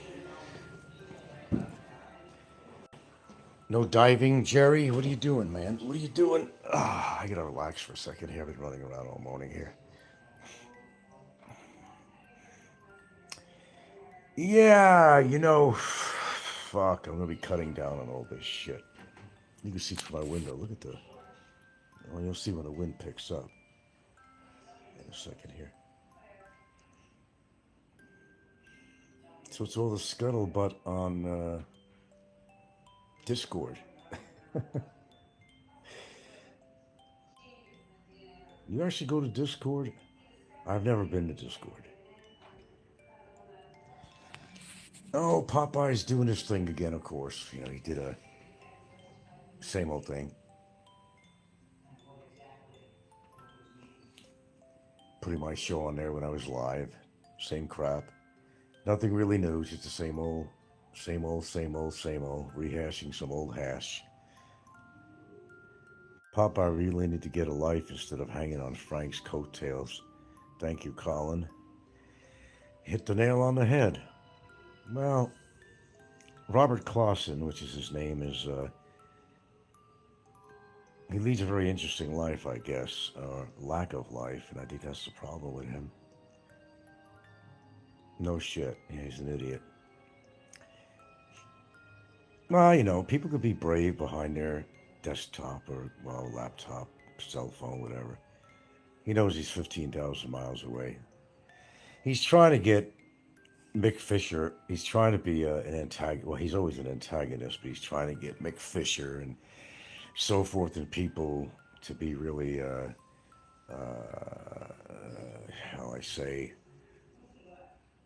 just to get down on me more by creating something that don't exist. Well, they say I talk about yachts, which is really never a topic on my show, and saying I'm saying bad things about Mick and all this shit. Popeye, what he does, that's his job. He's an antagonist, okay? That's what he wants. He wants to get people riled up against me. Because, you know, Popeye said some real crap about me and my girlfriend. And I kind of exposed Popeye to be, you know, the worthless loser that he is. So that's Popeye's way of getting back, because he can't do nothing to me personally. So he has to basically indoctrinate other people against me, you know. And I'm actually tired of the whole shit, to tell you the truth. Who knows, this might even be my last fucking show on here or something. I already removed a bunch of videos. I'm in that mood lately. I'm just, you know, where I had it. I was off for 3 months, and you know, before I came back on again here, and it's just getting so boring, and it's getting predictable. It's getting expected, predictable, and it's the same shit. Just another day. This other clown, Sticky Pinky, wants to knuckle up with Jim. Yeah, I know all the shit. Stinky Pink Link ain't gonna knuckle up with anybody. Look at him. This is what I'm talking about. People fighting with each other on here. It's just constant. You know, I can think of a few reasons to come on and do YouTube shows, but I can think of a lot of reasons not to, you know. There's always going to be opposition on here with everybody, among themselves, to me. It's just the way it is on here. People have a little bit, probably more time they got in their hands than I have. Now, I'm the one that's always saying that, you know, I'm not living the most exciting life out here, really, but I'm living, and I have a life, you know, and I have a partner, the whole ball of wax, but you got to understand, if you haven't been able to figure it out already, it's very elementary. They probably have less going on in their life than a lot of us, and they don't have what some of us have anyway, like a long-term relationship and some stability in their life. So that's why they react the way they do. They don't want to see you happy. They want to get other people against you. It's like Popeye saying things. Who's saying anything bad about yachts? Popeye played some very generic videos, which doesn't even indicate or anything that's plausible that I was talking some bad shit that's worth going to court for about Mick or yachts. But that's what Popeye does. He'd love to see me just fucking croak. I mean, he's just a bitter old man is what he is. Just really bitter. Well, that sounds like more of a personal problem for him, not, you know, I'm not his caretaker, you know. If he needs one, he needs to get one. But I've been through this, you know, hundreds of times before, trying to explain the behavior of some people on here, especially Popeye. He needs no explanation. I think most people are familiar with him. He's not only redundant, he's also very, how many words can I use for him? The rhetoric, it's all the same. If you miss one Popeye show, you're not missing anything. Just go back if something's still on there, and you haven't missed anything, in other words.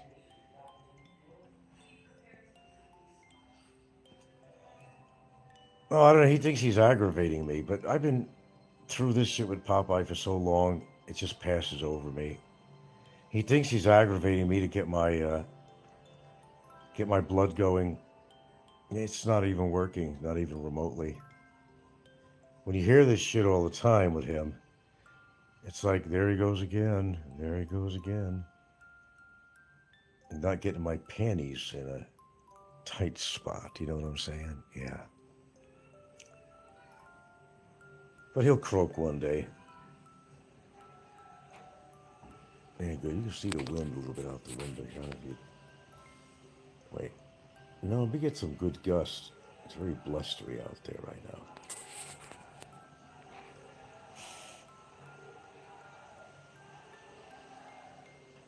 That timing was good when I got back from Battaglia. It just started to rain a bit. Coming back on a jeepney.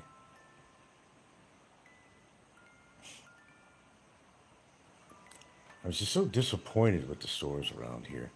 One store in Battaglia has been carrying defrozen broccoli, so I got a couple of bags of that. I've been looking for some peas and carrots or something, which I'd more already used for the dogs to mix into their food.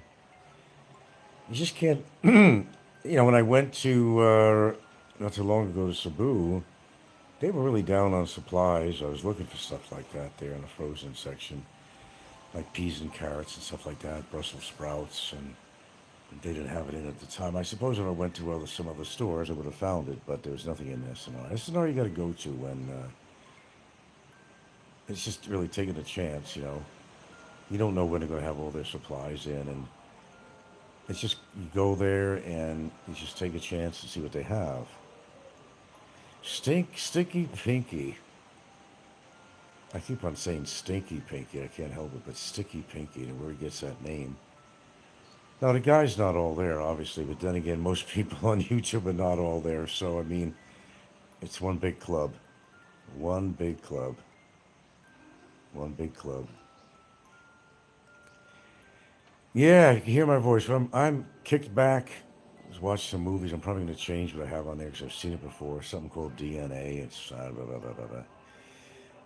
Nothing exciting. It's really hard. Unless you go to the search on YouTube and you punch in a name of a movie or something, you might find it on there. You may not see it on those selections, you know, but sometimes just go to the search on there and just punch in a particular movie. I want to see Soylent Green again, and you just can't find it. I mean, it seems like the movies that are worthwhile watching, they don't put it on there for free. It's like a premium thing or something or whatever that you'd have to rent it, you know. So many movies. But they're so old, these movies, like 50 years old or something. You'd think they would be on YouTube, and all they ever show is clips. Just clips. Just clips. Or highlight points, or highlights of the movie or something like that, you know. And by the way, the movie is not that far gone, really, when you think about it.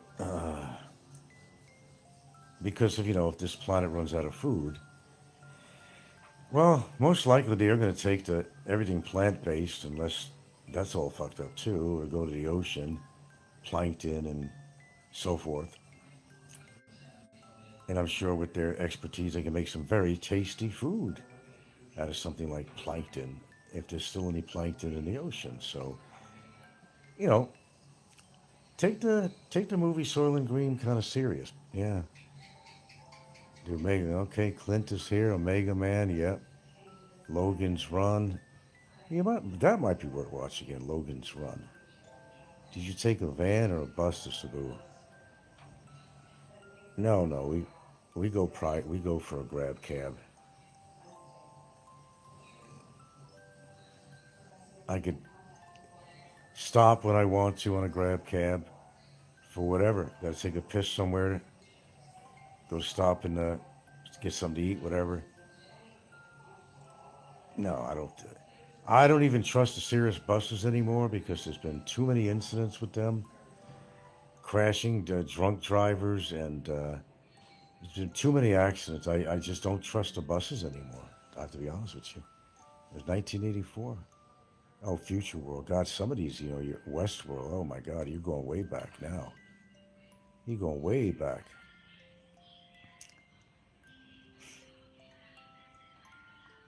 Well, movies are fantastic entertainment. We know they're all actors, but, what was it Shakespeare said? It all the world is a stage. And it's true. And we're all the actors, So there is entertainment value, and that's what it's all about. Movies. Thank goodness they're movies. I know, you can't even imagine living back in the days when there weren't movies or videos or, anything close to that. All you had was radio, but, that was current for the time. Listen to the radio. There was no such thing as TV at one point. And that was just as good as the TV because, well, what didn't exist yet didn't matter. So that was your entertainment. And it was good entertainment, I'm sure. It was... it would bring the family together, which you don't see families together anymore, They'd all sit on the couch with refreshments and stuff, turn the volume up, and they'd look forward to it. The H.G. Wells thing was incredible. There was so many, there wasn't many radio stations at one point, and people would tune in when they knew there was going to be a broadcast, and it was also a way of being in touch with the outside world too, for a lot of people that were homebound and whatever their situation was. to be entertained that way. So I'm all for movies. I love movies. Wish I had like a big theater like some of the rich people do, you know. But my living room is my theater. Whatever. It is what it is, you know. I'm fine with it. Jesus Christ, I got this Sony speakers that we don't even put on. I don't know why. Oh, looks like he just showed up on the... Went to get a haircut. He showed up on the electric bike. Right there. Yeah, but it's kind of a wet, blustery day today.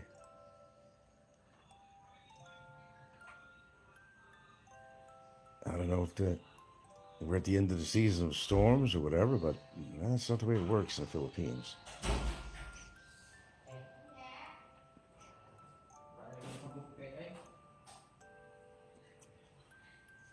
Shit, I didn't even eat anything for lunch when I think about it. Now I'm just working toward dinner.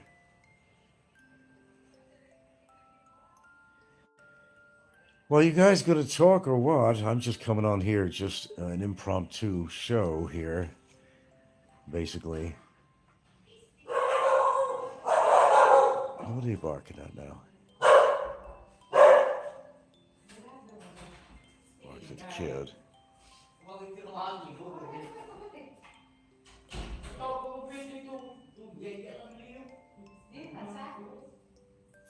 No, they don't talk English to each other all the time if I'm not around, so that's okay, it's their language. I'm in the other room. They'll get used to that. It is their country, it's their language, I mean, what are you going to say? But I will sometimes speak up, sometimes around the dinner table and say, hey, speak a little English here. Besides, you need to practice it more, everyone. And I'm not really indulgent in language here either, so I'm kind of guilty as charged with that. Yeah, I'm not really sure where I'm going with this show. I find some of the stuff interesting with some of the losers out there, some of the regular people you know. There's always some kind of a enticement, you know, getting enticed to listen to some of the shit and see if you could get any worse than it is. I mean, like Slim, you know, Bush's pro-life traveler. This guy's a real doozy, this guy.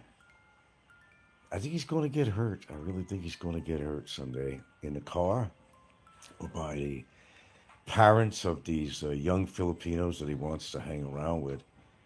It's just, it's just a matter of time. It's not if, I just think it's a matter of time. He's going to get an accident or something, or somebody's going to do a little damage to this guy, you know. But they bring it on themselves, you know.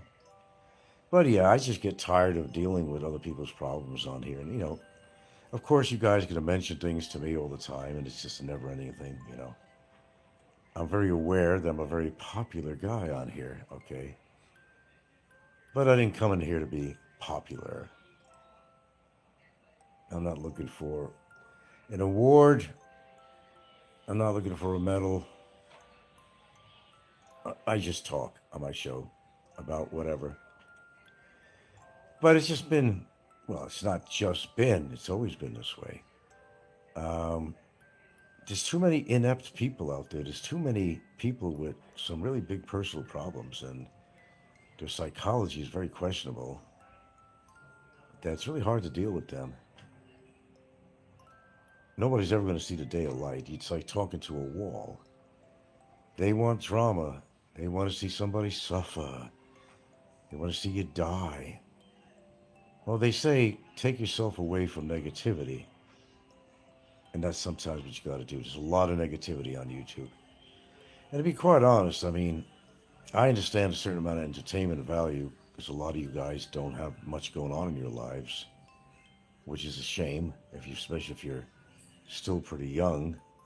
There should be a lot of things you should be doing. But if you're getting older, I understand it to a point, but I think where you spend a great deal of time listening to YouTube shows, unless it's something interesting. I mean, YouTube is a great format, and I don't mean for necessarily doing videos, but I've learned a hell of a lot of stuff on YouTube, and I'm not talking about the Philippines genre, the vlogging genre. I'm talking about, it's just a whole lot of shit that I've learned on here I would never know before.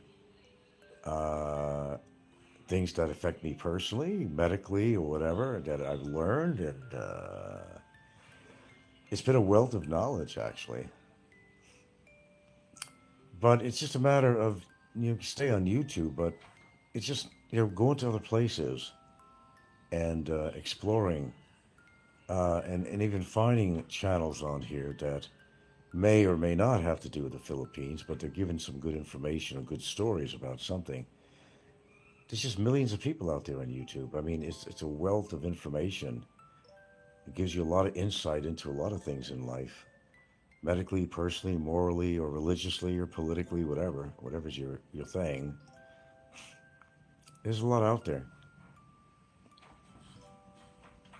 We see grown-up men like, Scotty Boy. This guy's like in his fucking mid-40s or something there. I don't know what he is. Who's just sitting around in a bar, open bar, near the street, on Walking Street, where the prostitutes are.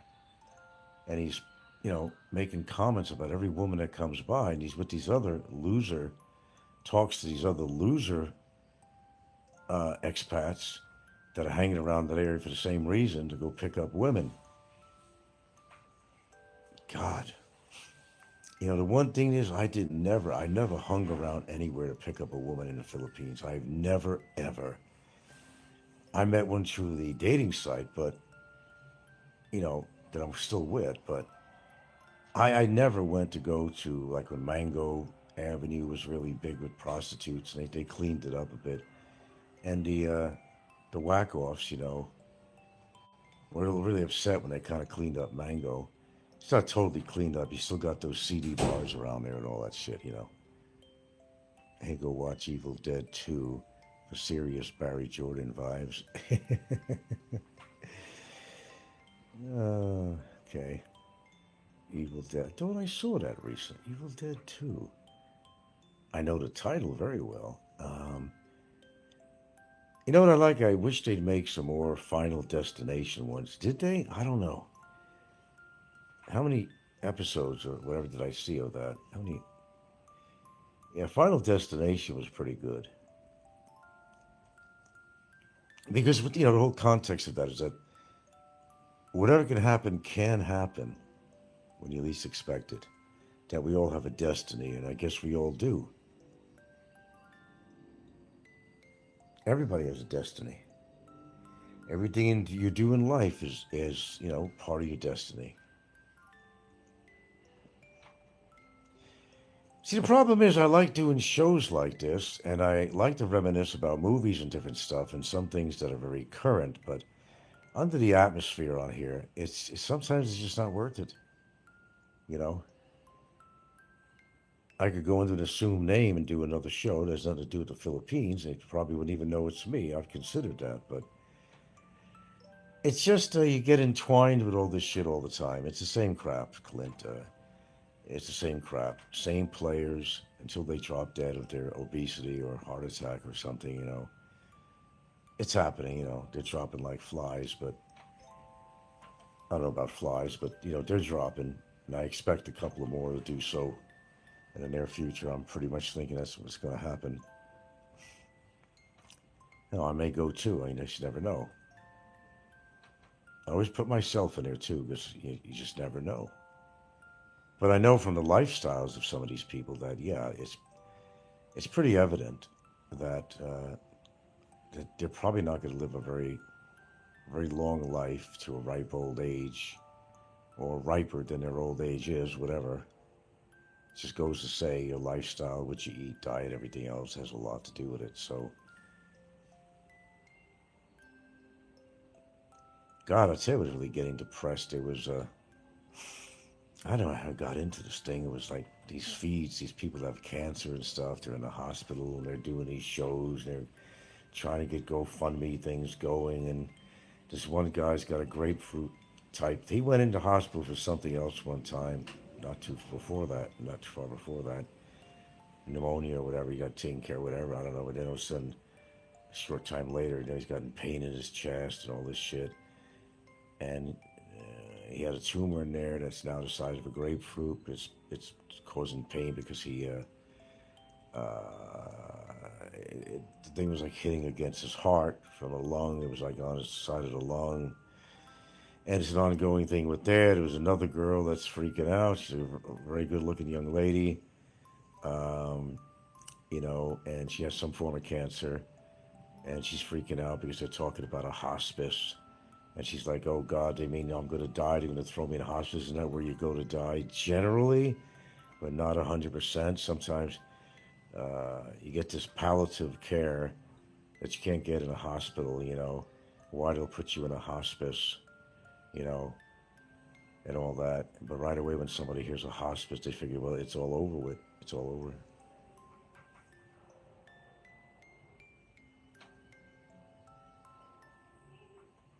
I don't know if there'll be a cure for cancer in my lifetime. All these people, any one of us could get it.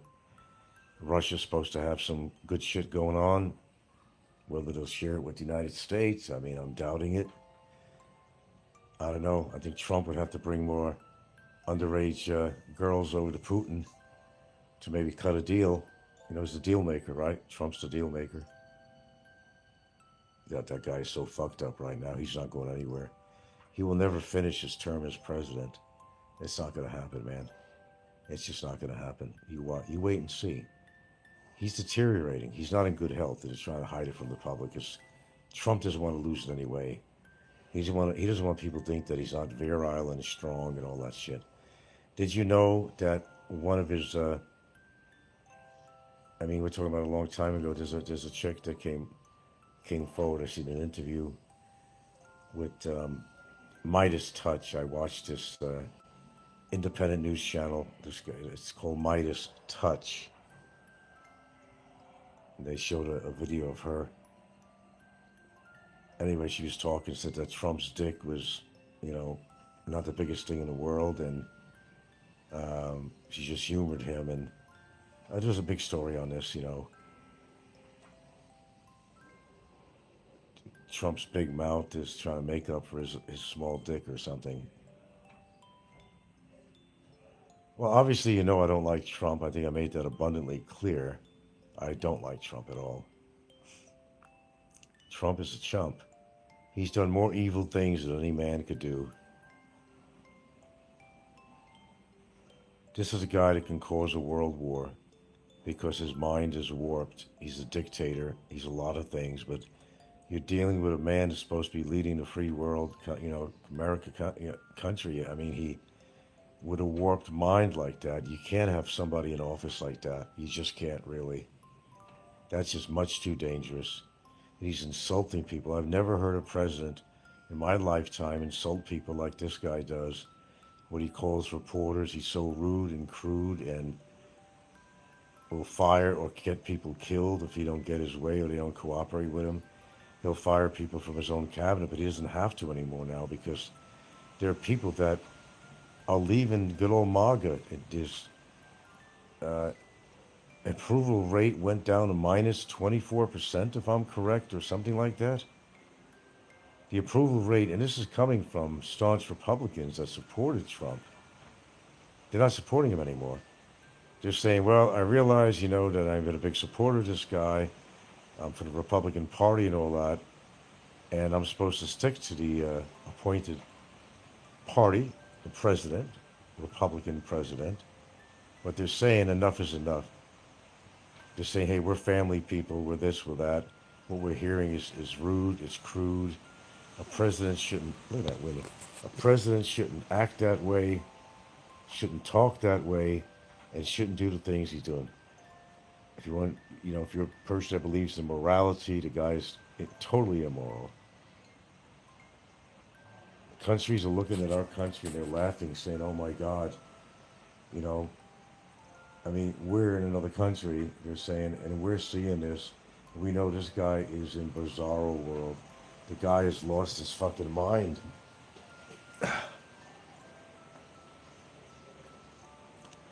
Wow, let's check this out. Wow. Ah. What do we got going on out here?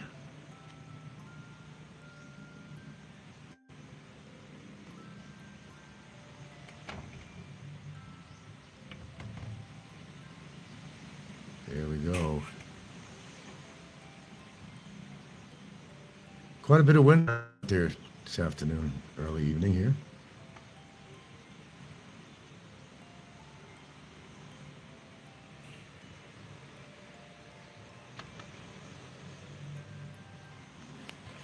We sure do.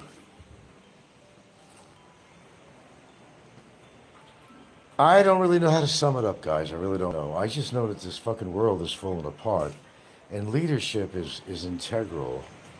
You gotta have good leadership in any country for the country to be run properly. And just like your parents try to teach you to have nice habits, social and otherwise, and get along with other people and stuff. Well, now the rain is coming down like a mofo. It's the same thing. I mean, you gotta have a leader that acts like an American president, that rules like an American president. You can't have him in control of the country when a guy has lost his fucking mind. It's getting worse. His quest for power, his quest for control has gotten out of hand. I mean, what do we got, another fucking Hitler here? He's been compared.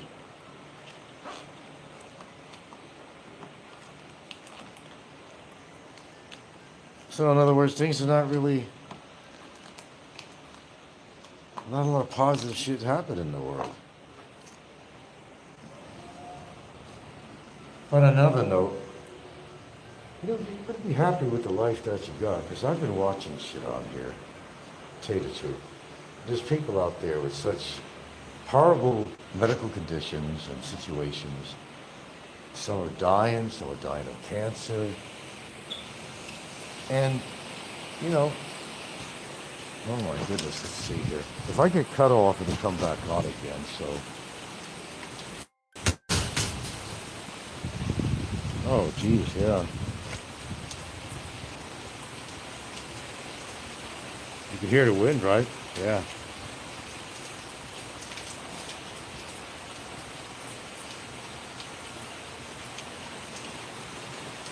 The goats on the field over there, they don't like the rain.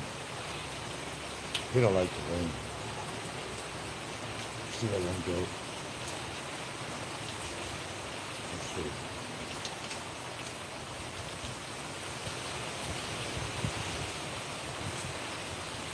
Yeah, they're not really big on the rain.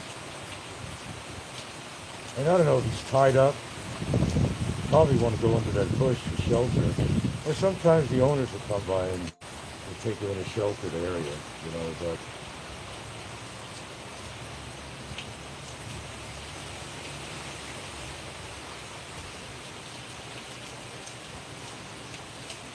oh yeah.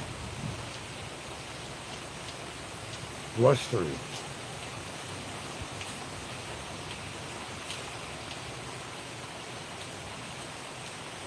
Yeah, I don't think he's liking it.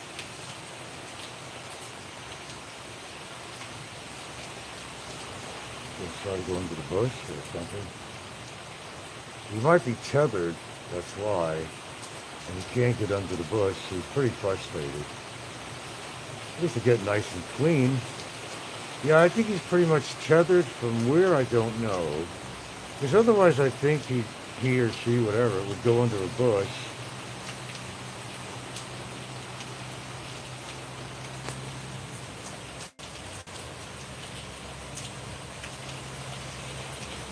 Take shelter.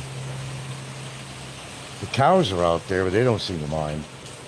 But the goats don't take to the rain as like cows do.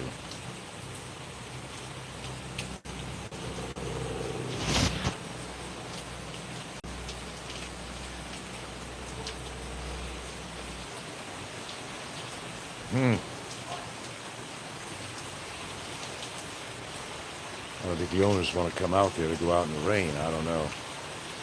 It's coming down.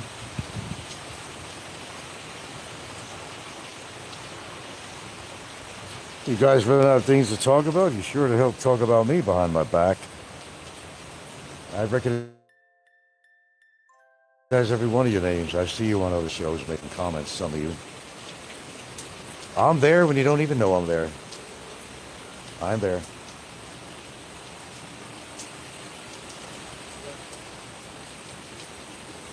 And I think somebody put their coat on. I can see in the background. They might be going to grab the goats. I'm not sure. Live from the Philippines. On an island. A lot of people that are not familiar with the Philippines, you know, their limitation of Philippines is watching National Geographic or something, you know. And they think the Philippines is all just totally rural, which it's not, of course. Oh my gosh, it is. They think people are wearing grass skirts or something, just like they think people wear grass skirts in Hawaii. It's just not really like that. Some people are very, you know, as far as what they wear, skimpy. Some people walk around in just tattered shorts and stuff like that with no shirt on and stuff. You'll see a lot of that. Workers and a lot of people, actually. But it's not, you know, there are areas in the Philippines that are very, as I like to call it, National Geographic. You know, you growing up and buying the, you know, National Geographic magazine and watching National Geographic on TV, which I guess they still do have. They only show the certain points of a certain country. But it's reality. I mean, don't get me wrong, it's reality. Like my daughter probably thinks, I know she would never go to a place like Philippines. She thinks it's so rural.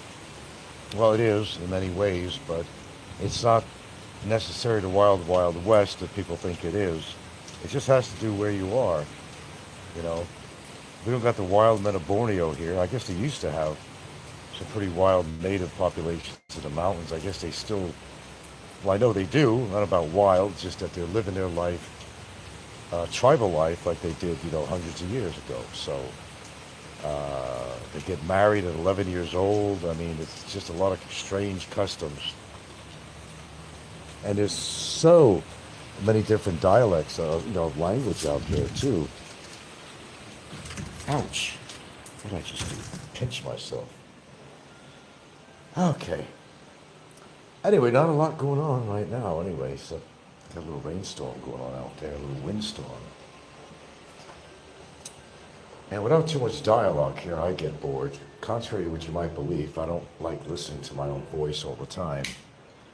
As I said, a lot of you have a lot to say about me behind the camera or on somebody else's channel, but you come on mine and just, well, let me just listen to what Frank has to say.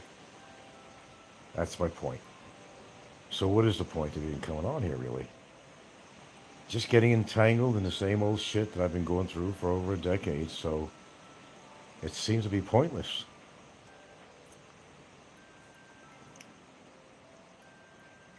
Now, here's the thing with Popeye. Popeye's only reason to live is if I do a show and he'll simulcast it, he'll talk about me and make videos or little skits about me. He's telling me, oh, you should get off YouTube. You should get off, you should get off YouTube. What, deprive you of the only entertainment that you have in your life? It's funny how you look at this, folks. Believe me, when I get off YouTube, it's not to satisfy Popeye, because I'm not satisfying Popeye by getting off YouTube. It gives him a reason to come on. It gives him a reason to play fucking 10-year-old videos or something and rehash some old hash and the same rhetoric and all that shit. Even his viewers, they like to go along with Popeye. See, Popeye don't see the whole picture, though. He doesn't see the whole picture. They come, all the trolls come to his channel because they know Popeye's going to down me. I'm the only person he really talks about. They just come, oh, let's see what Popeye has to say today. Oh, we realize it's going to be the same old shit on a shingle that he said the day before that. He's making volumes of my shows, like volume 11 or whatever. Yeah, for real. The guy is really lonely and lost his fucking mind. Oh, there's Heminger. I missed the stream, but I hope you won't. Popeye is not scaring me off YouTube. Let's get something awfully straight here. There's nobody's ever got me off YouTube. If I don't put shows on, it's by choice. Nobody's ever chased me off YouTube in the whole history of me being on YouTube. And there's not one person ever got me off YouTube. Not one to this day. I do things by choice. Sometimes by necessity, sometimes by choice. But it's all my choice, period. Funny how he said, I'm using aloe against Shaw. I know, he's making up all this shit. Using aloe against Shaw was despicable, yet it was aloe that actually said it's his buddy, whatever. Whose buddy? I don't know. Aloe is aloe. He ain't going to change. Aloe is not on my side. He's never been on my side. Aloe is just in it for the entertainment. He likes to watch people being, butted up against each other, That's what most people do. Popeye's buddy. Oh. Well, I think Popeye's a little bit envious or jealous that Aloe's not paying a whole lot of attention to him. He's mad that Aloe comes on my show. Remember, he's part of the hate club. And Popeye hates if Aloe comes on my show and even tries to be even remotely friendly to me. Popeye's good friends with Aloe, but pretending that they aren't. No, there's a lot goes on behind the scene. I'm not stupid. You think I don't understand Aloe after all these years? Are you kidding me? Come on, man.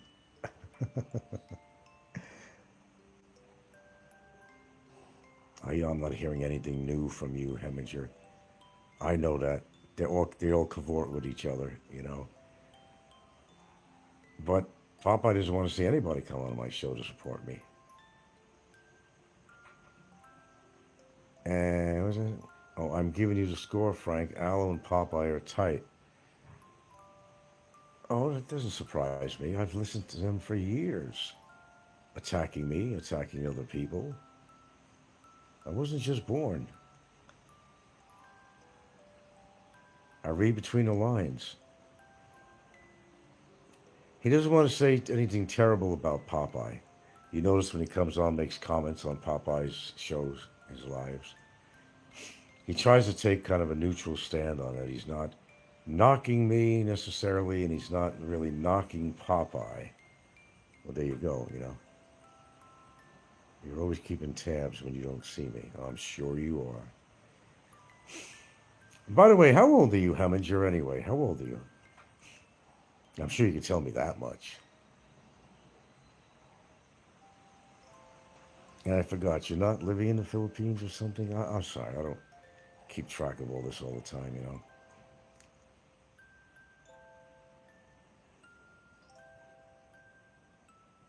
You can't tell me your age?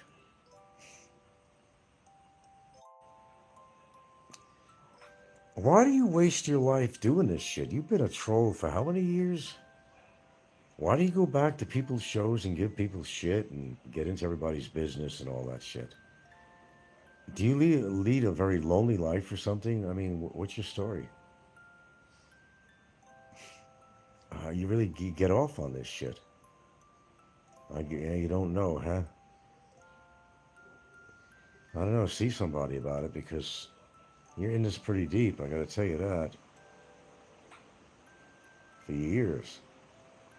I don't know anybody don't know of you anyway. To be one of the leading trolls on YouTube, actually. Anyway, it's just getting down to that point anyway.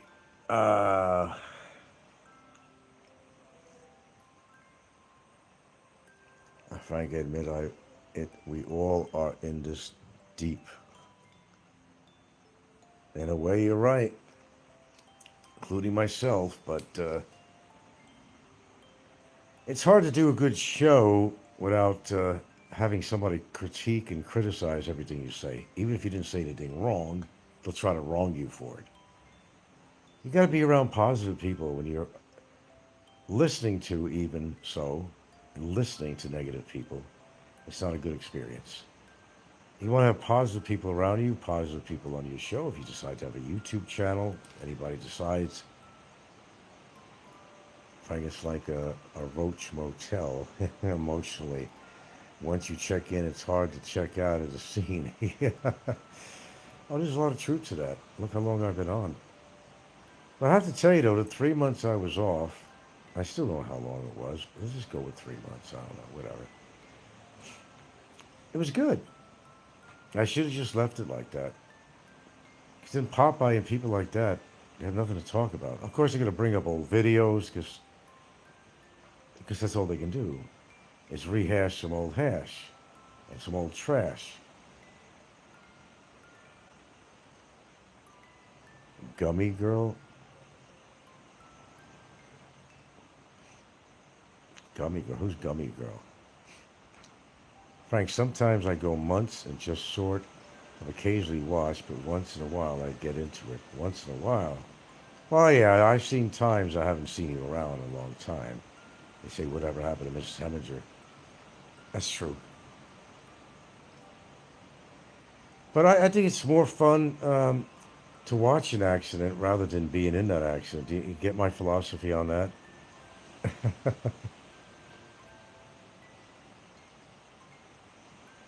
Yeah, Big Birch, I knocked him off my show because he was sort of making some derogatory comments on Popeye's show or somebody else. You know, he wanted to be part of the boys club and be accepted. There was nothing radical he said, but some of the things he said was very pro-antagonist.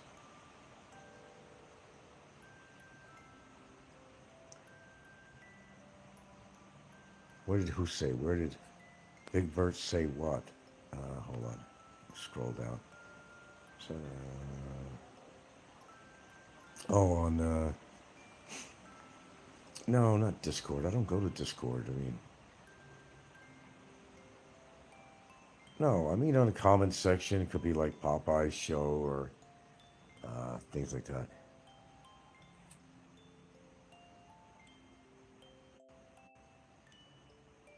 I don't know of any gummy girls. He said, not sure. God, it's even dark out there. But then again, it is. What time is it? 5:02. I'm going to see what the hell I'm eating tonight here. Oh, I know what I'm going to wind up having.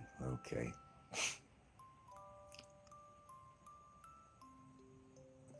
Yeah, it just gets to a point where what you need to do, sometimes you got to step away from all this. Sometimes you really have to step away. Just like, for example, you know, it's right being on an island, but sometimes you want to step away from it now and then. It's getting a different perspective on things, really. Ricky is a bore. I haven't watched him in years. Really? That's surprising. Heminger says, yeah, I agree. I take breaks. Yeah, it's getting to that point again. And that's why I got off for 3 months. It was, it just gets to that point. And then, I don't know what I thought I was accomplishing by coming on again. I really don't know. It's like you want to be in the action. You know what I mean? You got something to say and you want to say it. But sometimes you got to hold back and just say, hey, man, sit down, get comfortable, and enjoy the ride. It's much better that way. And just listen to these people just battle each other. I've always said that. These people should just all gather in one big field and beat the shit out of each other. Iron out the differences or whatever they need to do, Sometimes I get months interacting, like I'm about really to pull back again. Yeah, I hear you, man. That's what I'm going through right now. I'm probably going to pull back again, Frank. Tired of the scene again. I hear you, man. But I'll be listening even if you don't see me. I'm sure you're out there somewhere, Mrs. Heminger. No, I actually find it more entertaining, some of the stuff I do watch on YouTube. And I'm not talking about the local Philippines genre or people that try to be related to it in the topic matter and all the players we have out here, the same players. It's an abundance of information. I research stuff on here all the time. There's not one day and I watch some interesting topics on YouTube and otherwise too. It has nothing to do with the Philippines and people's life experiences, technology, UFOs, you name it. there's so much out there to listen to instead of getting involved with this trash all the time. Just think Fazio was gone. How long has he been dead now? Fazio wanted all those on YouTube. In the end, he's gone. Frank, just remember, just do it if you enjoy it. Fazio wasted years and he's already forgotten. Yeah, they don't bring him up. The only worst person to ever bring him up much at all would be Flying Circus. Those two had a kind of an internet relationship. I don't know what they did on fucking camera privately. I don't even want to think about it. They're both fucking psychologically warped. But he was really into Fazio, I can tell you that. And I think everybody knows that.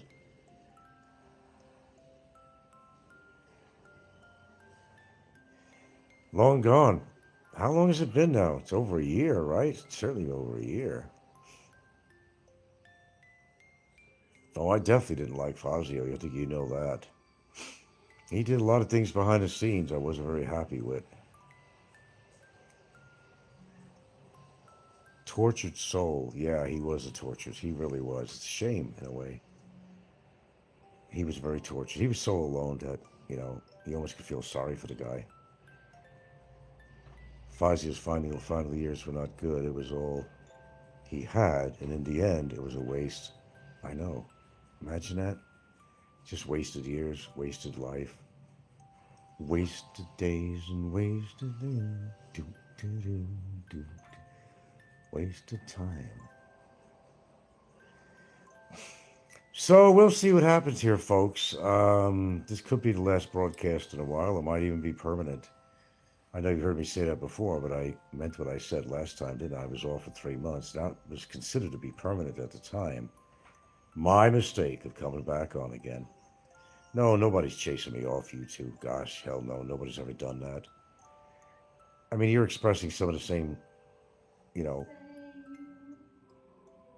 ideology on all this as I am, basically. You don't mind listening in here and there, but you just gets to a point you just want to step back and, yeah, I get you. Sun never sets in California. Yeah. Gotta go, it's late in California. Will you take care, Mrs. Heminger, whoever you are? Yeah. Okay, well, we're probably going to go here too. Yeah, you're bored of everything, so I really am. Sometimes it's just like listening to my own voice because I get people, it just goes, you're going to go dark. I think I'm going to be doing that too, I think. It just gets to a point where you said enough. You don't know what the hell, I mean, I have plenty to talk about. That's never been a problem with me, obviously. You've been following me, you know that. I'm never shy of a topic matter. I have that talent, but sometimes it gets old for me. And sometimes I got active dialogue on here, sometimes I don't. Although Popeye loves doing his monologues, I don't always enjoy doing monologues, Good luck to you, Frank. All right, Hemi. Hang in there, whoever you are. Enjoy California. Watch out for those earthquakes. Stay away from the fault zones. Region 6. Don't tell me what to do, Region. I go on my own. If I were you, I'd step away for good. I sometimes wonder myself what I'm doing here. Well, I think everybody wonders it. A genre literally filled with 99% losers. That's the point, Region. That's the point. You want to be around winners or losers? They're all fucking losers. They're so fucking sick they got harems. They, I don't know. They think they're God's gift to women, but they're leading with their fucking wallet. Stuff like that. Shoving their wealth in your face. Trying to make you feel insignificant because maybe they have more money than you. They just want people to feel bad because they got this huge ego, and they can't satisfy that ego. That could be coming to that there, Region. Unfortunately, Popeye's going to suffer from this, but maybe he'll find another hobby or something, I don't know. Or maybe just reminisce about me, the good old days of Frank, and play old videos and little skits that he created, and to try to keep the keep me alive on here, or keep it, he's keep himself alive. I mean, if you look at it a certain way, Anyway, I got to get off here anyway. Okay, I was watching something on TV actually. We eat kind of early around here, so I'm probably going to be eating pretty soon. Yeah, well, we'll see what happens. If I don't do any shows, I'm not on. And how far that goes from there, that's another story. But I actually get more enjoyment if I decide to listen in on a couple of the shows. They think I'm coming on there making comments under a different name, but I can honestly tell you, I got nothing to hide on that. I do not, I repeat, I do not have any sock accounts at all. And sometimes people go under my name and they think that's Frank making a comment, but it's not me. If I'm going to make a comment, I'll come on there and make a fucking comment. That's never stopped me before. I'm not going to go, I'll go under my name here. I'm not going to go under some sock account name because I don't have any sock account names. And that's the truth. And just to sum it up, I really don't give a fuck what happens to Barry. Okay, I did my job. That's over with Barry. Okay. There's other things I'm going to deal with right now. Did you hear that shit there? What they're trying to do is try to get Mick or Yats upset with me. I'm thinking, well, Mick follows whatever Big E thinks, okay? I don't know if Mick can think on his own, really. But he follows whatever, is the story with Big E, he'll follow. As far as Yats is concerned, I don't even know how to even bring her in here. Popeye tried to put a couple of things on that he was hoping would sound like I was saying bad things about yachts, but I never did.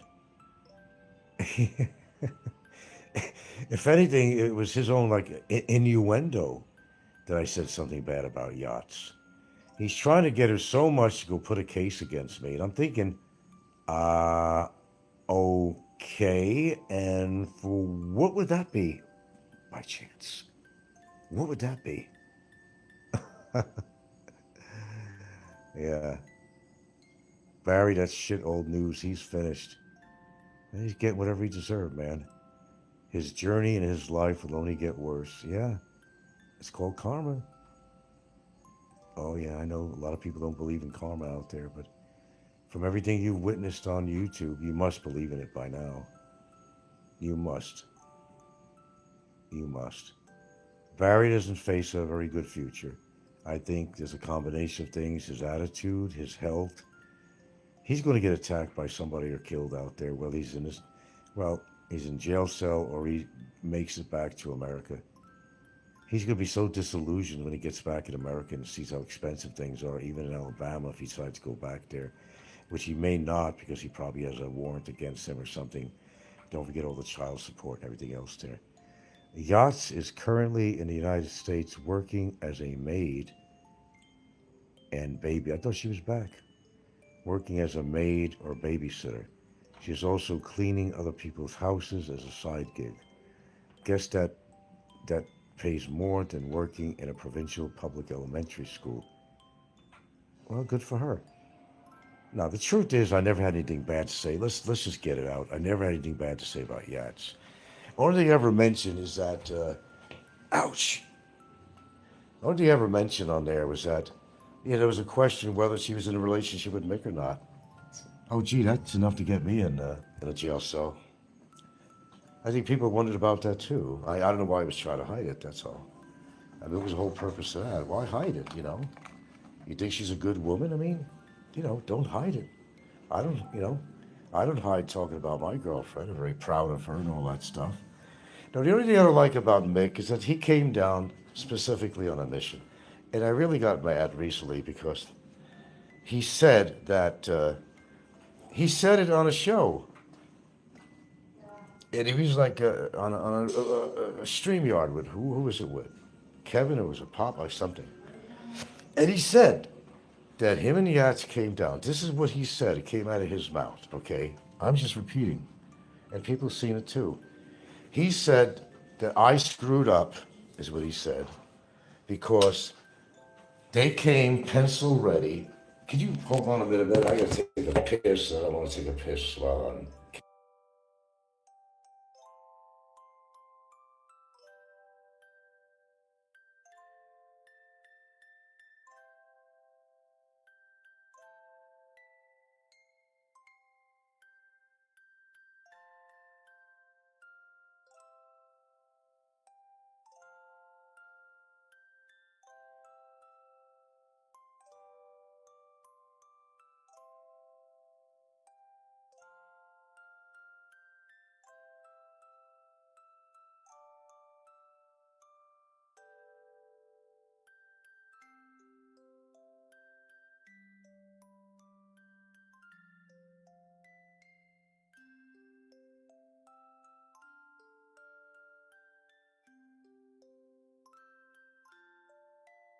No, the only thing if you want to say I have against Mitch or Mick, whatever, is that he lied to me. That it was all fucking bullshit. It's one thing to come down and say hi to me and meet me in Battaglia and all that shit, but, you know, he came down on a mission. Now he's denying it. But he did do a lie. He was on StreamYard with somebody, I remember it. And that was only like within the past month. Seriously, it was only within the past month. And he said that, oh, Frank fucked up because, you know, we came down here, Yachts had paperwork drawn up. He said this. And then recently on a show, he said he never said that. He came on his own words. He said he never said that. That's why he's full of shit. And that's why I just don't respect the guy. I don't respect him at all. He said that they came down with a contract, this bullshit, to pay me $1 million pesos. Yeah, right, $1 million pesos. To, which is equivalent to about $18,000 to drop Barry's case. Yeah, that's exactly what, that's exactly what he said. And I will stand by that. I will stand by. I'm not gonna retract. Vic Fisher, the clown who lives out of a suitcase, willing to drop his entire life to follow Big E to Vietnam. What the fuck? Regent says the harem and Fisher walking around must be a sight to see. I can only imagine the snickers and pointing by the locals. $1 million pesos, laugh my ass off, yet no one can give 1 peso to Free Barry. Good point. Excellent. Par excellent. They're going to offer me $1 million pesos to drop Barry's case at the time, right? But they won't. Now that makes so much sense, right? But they won't help him out, which would be a lot less money than $1 million pesos. Look. Put it this way: Nick Fisher is not a friend of mine. He will never be a friend of mine, and I don't bother with expats anyway. No problem. End of story. You know, really. Nick just does things to satisfy Eric. That's all he does. Yeah, they're going to give me $1 million. They don't want me to get the fucking damages from a court case of $250,000 that Barry owes me. They didn't want to give Barry the money for that, but they're going to offer $1 million pesos to me, supposedly a collaborative effort. Oh, come on, man. Yes, that's what he said. 100%. I thought he said, no, I didn't ask for shit. This is the way they turn stories around. That's why I'm getting off this fucking thing. It's useless.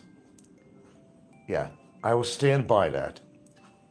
He came on and he said exactly what I just said. Exactly what I said. Nothing more, nothing less.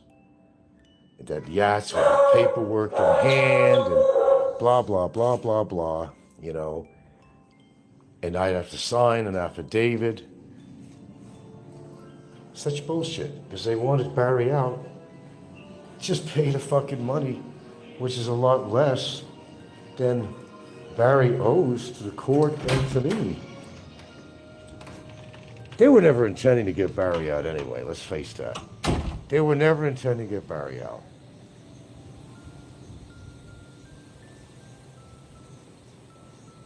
Court for what? Who?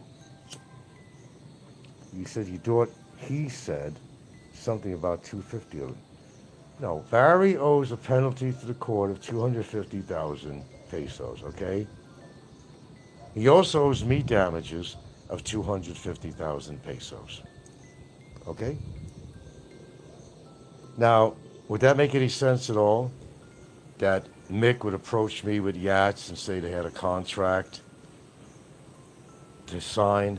They'll give you $1 million pesos if you drop the case against Barry. Would that make any sense? When Barry's total owing is only 500,000 pesos? There you go. But then again, I don't know what he owes immigration. And another thing is, Popeye, you're a little bit ahead of yourself. I'm not a year on that visa situation. I don't know where you come up with a year, but you know, Popeye, it's from Popeye. I mean, it's all you got to say and all you got to know. It's coming from Popeye. And nobody's hiding from immigration. It is actually an actual administrative thing that's going on. That's what it is. Captain Thorpe says, Fisher said he would consider dropping the charges for $1 million. Well, Fisher will say whatever he wants to say. Do you believe everything that you hear on YouTube? Are you that gullible? Naive?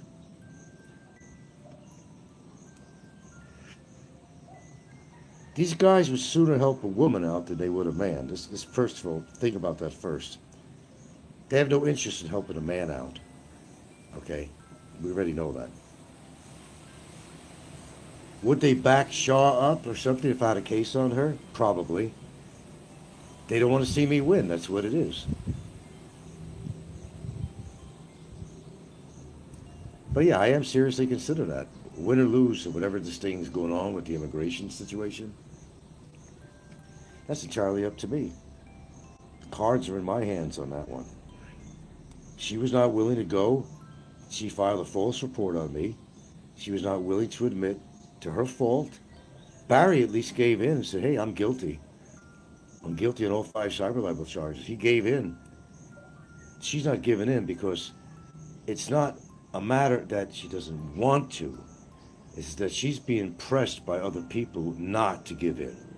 There is even a possibility, and I'm just saying it, disclaimer, there's a possibility that there's some money involved through certain parties that's keeping her going on this.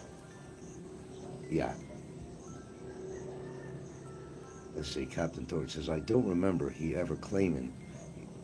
I heard it. I wish I had the recording of it, but I heard it live, his own voice. His own voice.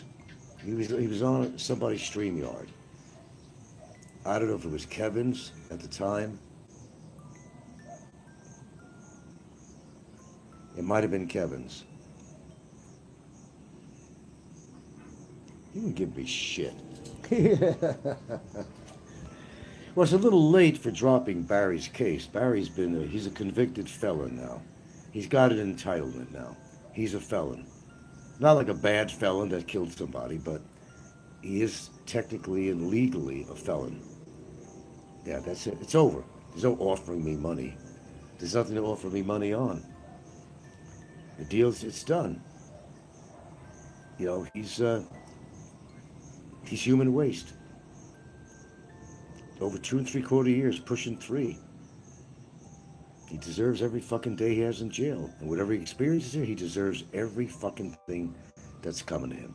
Every fucking thing. That was only about a month or so ago or something, I think it was, that Mick said that. He came out and said, yeah, I'll tell you the real story what happened. You know, we came over there, and he said specifically, he even said it. I have no reason to lie. He said it. And I go, oh, so it all comes out now. He said he came over there specifically with yachts, friend, girlfriend, whatever she is irrelevant. It's irrelevant to me. Maybe relevant to somebody else. It's not relevant to me. I don't care about either one of them. Not my friends, you know. But he said that she had paperwork ready, pencil to go, pen to go. They were going to try to get me to agree on that amount of money to drop the case on Barry, which didn't make any sense at all. It was all bullshit coming from Mick's mouth. I can't respect the guy. I never will respect the guy. I never will respect the guy, him or Big E, none of them. They're doing things that are very wrong themselves. They're doing things horribly wrong. They know they are. Yes, I'm positive. I'm 125% positive, yes. Why did you even talk about it? Yes, I am positive to answer your question. I'm not going to back off on my statement. Hello. I heard it with my own ears. He denies it, of course. Of course he's going to deny it. You think they're going to give in and tell the truth about something? But yes, that's to answer your question. Yes, I'm positive that he said that. Because I made a note of that because I thought it was interesting. I said, oh, okay, it was what I thought after all. That he didn't come down on a friendly term. He didn't come down to make friends with me. Oh, sure, he treated me and Gilda fine, bought us a breakfast or something, whatever. No problem. We had a good time, whatever. But that's about it.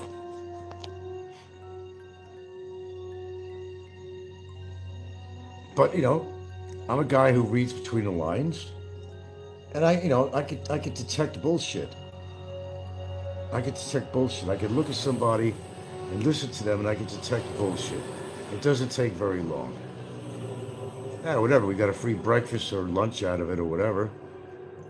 Something good came out of it, right? But the gall that he would actually say, the gall of him to lie like he did and say that they had a contract, you got to sign this and have it, you know, an affidavit, you have to sign an affidavit or something that you're going to drop the charges on Barry. I would have never gave it if it was real. It wouldn't make any sense anyway. So Barry only owes $500,000 total for penalty and damages. Why would they give me $1 million pesos? Why would they give me $1 million pesos for that? It's simply easier to pay Barry's penalties and so forth. That's how I knew it was just total bullshit. I think they're not going to give me shit. They don't want to see me get the money that Barry owes me. That's why Mick and they religiously say that they had nothing to do with it. In fact, Popeye comes on his show. He said the people behind Shaw, he said it was Brevis and Ricky. And they're still saying that. And they're still saying that.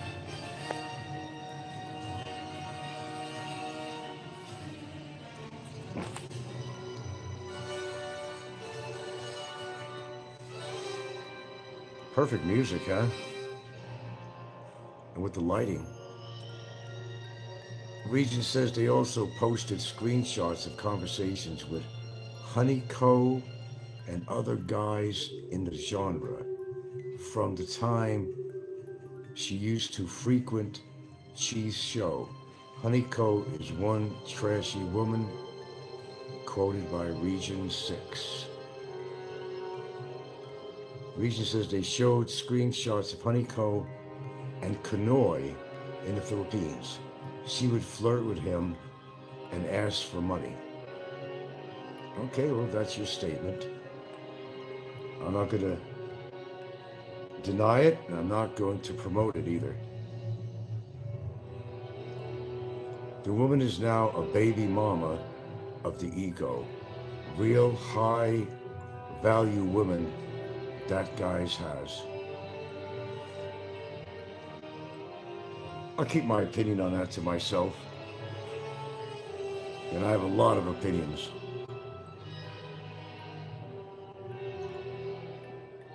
Hey, cool music in this light show here.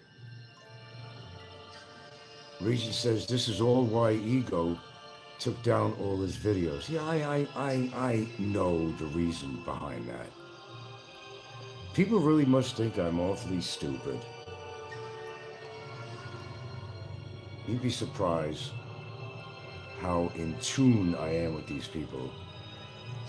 Regent says he was getting trolled hard, showing all these screenshots of Honeyco and unedited photos of his baby mamas.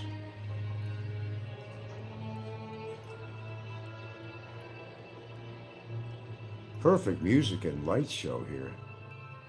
Let's do this more often. If I'm going to be on. Well, here's the thing, my friend. I don't give a shit what they say on Discord. I don't give what they say over here on YouTube. The fact is, I am living the life I want to live. I'm happy. That's all that matters. No, Popeye's not aggravating me. Popeye goes on. He says, the reason I come on here is just to fucking aggravate Frank. Duh. I don't know that. I don't know that. But the thing is, he's not aggravating me. This is just typical Popeye. It just slides off me, you know? That's just typical Popeye. Region 6 says, and April is a married woman, complete hypocrites. Yeah, he's talking about my situation. Popeye does that too all the time, but Biggie is married. He is married. Well, that's why they're not going to live in the Philippines. You understand the scenario on this? He will not take a chance of living in the Philippines again because his wife is Filipino. And if something happens, then she's in her territory. Something did happen. We all know that on Facebook. Am I lying? Tell me if I'm lying. You're familiar with the Facebook post that Big E did? Tell me if I'm lying. No, tell me. Straight off. Am I lying? Did you hear that one? Everybody else saw it. He was upset with her. He was saying that she was looking for money from him. Basically saying that he's been put in a bad position that he's not very happy with. He wasn't saying anything really nice about her at all. Can you confirm that? I just want to hear it from you. Regent says, I saw him in Kevin's chat. He wrote that April was trying to extort him for everything he has. Okay, as long as you heard that, thank you very much. That's all that matters. That's why he's not living in the Philippines. That's why he knocks the Philippines now. Just like Jim is knocking the Philippines because Dexcel is on a warpath with him and all that. And he's in trouble with the law there and everything else. Everybody has a reason why they do something, and it all comes out in the wash, like I always say. And everything has come out in the wash so far, hasn't it? Yeah. That's why you can't buy anything these people say, because it's all a lie. They just want to make me look as bad as they possibly can. They get something out of this, you know. Popeye will eventually just ugly to death. And one day you're not going to be hearing any shows of him at all. And basically he has nothing to talk about, nothing to share. Nothing intellectual, nothing at all to share except, oh, Frank does a show, he'll simulcast me. I think that says volumes about this guy. Region 6 says that's why he left the Philippines for almost a year. I remember. He didn't see his kids for almost a year. They returned with Honeyco and newborn baby. Well, he went to meet Honeyco in Vietnam, did he not? And please correct me if I'm wrong. Correct me if I'm wrong. Yeah, he returned with Honeyco, right. That means he did go to Vietnam and he returned with Honeyco and a newborn baby. Region says they all lived in northern Iloilo and Roxas City, but tried to tell everyone that they lived in Boracay. Complete bullshit. Well, probably was.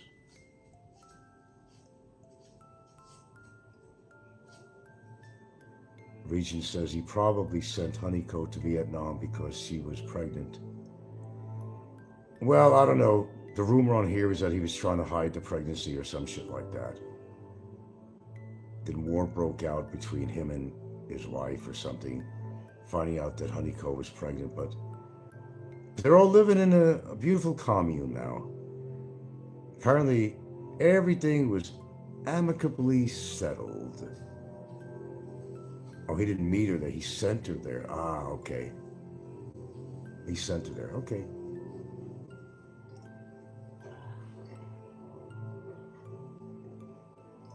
Now I got the picture. Thank you very much for that.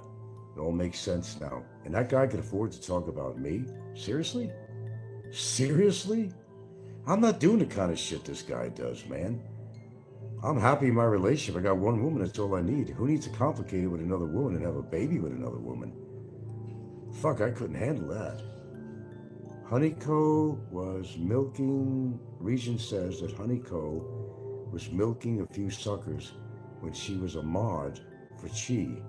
This is the type of woman ego is with. Regent also says both these women are milking him and have trapped him with those kids. Facts. Well, if I was to take an educated guess on this, it's kind of what it sounds like to me, but, you know, I'm always wrong, right? Supposedly. Okay. Well, it don't matter. They're nothing to me. I'm going to end this with that. I just, I don't really give a shit what they do. Professionals, Regent says, yeah. I think you all know their characters on here. And like I said, I don't mind saying this again. I'll say it again because we all saw it. What he did in the bar with his own wife, and then have his wife on the dance floor, this person, practically having sex with the other woman on the dance floor. He had apparently had no respect at all for the guy's own wife. When I saw that, That was all I needed to see. That was all I needed to know. That was it. That defined the guy. You couldn't define him any better than that. If he respected his wife, he would not be in a bar feeling up her tits through her blouse, drunk as a skunk. He would not allow your wife to go on the dance floor with the mistress and, you know, the kind of dirty dancing they were doing. Regent says, Gilda is a saint, always taking care of you, asking when you need. Those two women take, and take. Well, that's your observation. I'm not going to agree or disagree with you. I'm listening to what you have to say. Only he knows the story behind there, but he pretty much told the story when it was on Facebook. He can't deny that. He can't deny that to anyone on YouTube that's seen it or heard it. It was put out there. And yes, he was mad at her. There was something to do with money. You're correct about that. I got the whole scenario, man. And that guy could afford to talk about me or Mick Fisher, either one of them. I'm not into all this debauchery shit, okay? There's one thing you gotta understand about me. Life can be complicated already on its own for anyone. To get, you know, this debaucherous activity and all that shit, I don't get involved with that crap. It's just not me. It's just not me. With that being said, I'm out of here. Let them kill each other. Let them extort each other. Whatever these people do out there, whatever they do, let them do it. Let them continue. Because it all comes out in the wash, and it always does. And Regent lastly says, what type of woman would accept that arrangement? What role model is that for those? Was it really small and gross? Yeah. Really? Not really small, but shaped like a mushroom. That I managed to piss off of Super Mario Kart players, and because I look like Toadstool, all the Super Mario Kart fans. Who reads between the lines? And I could detect bullshit. I could detect bullshit. I could look at somebody and listen to them, and I could detect bullshit. It doesn't take very long. Yeah, whatever. We got a free breakfast or lunch out of it or whatever. Something good came out of it, right? But the gall that he would actually say, the gall of him to lie like he did and say that they had a contract, you got to sign this and have it, you know, an affidavit, you have to sign an affidavit or something that you're going to drop the charges on Barry. I would have never gave it if it was real. It wouldn't make any sense anyway. So Barry only owes $500,000 total for penalty and damages. Why would they give me $1 million pesos? Why would they give me $1 million pesos for that? It's simply easier to pay Barry's penalties and so forth. That's how I knew it was just total bullshit. I think they're not going to give me shit. They don't want to see me get the money that Barry owes me.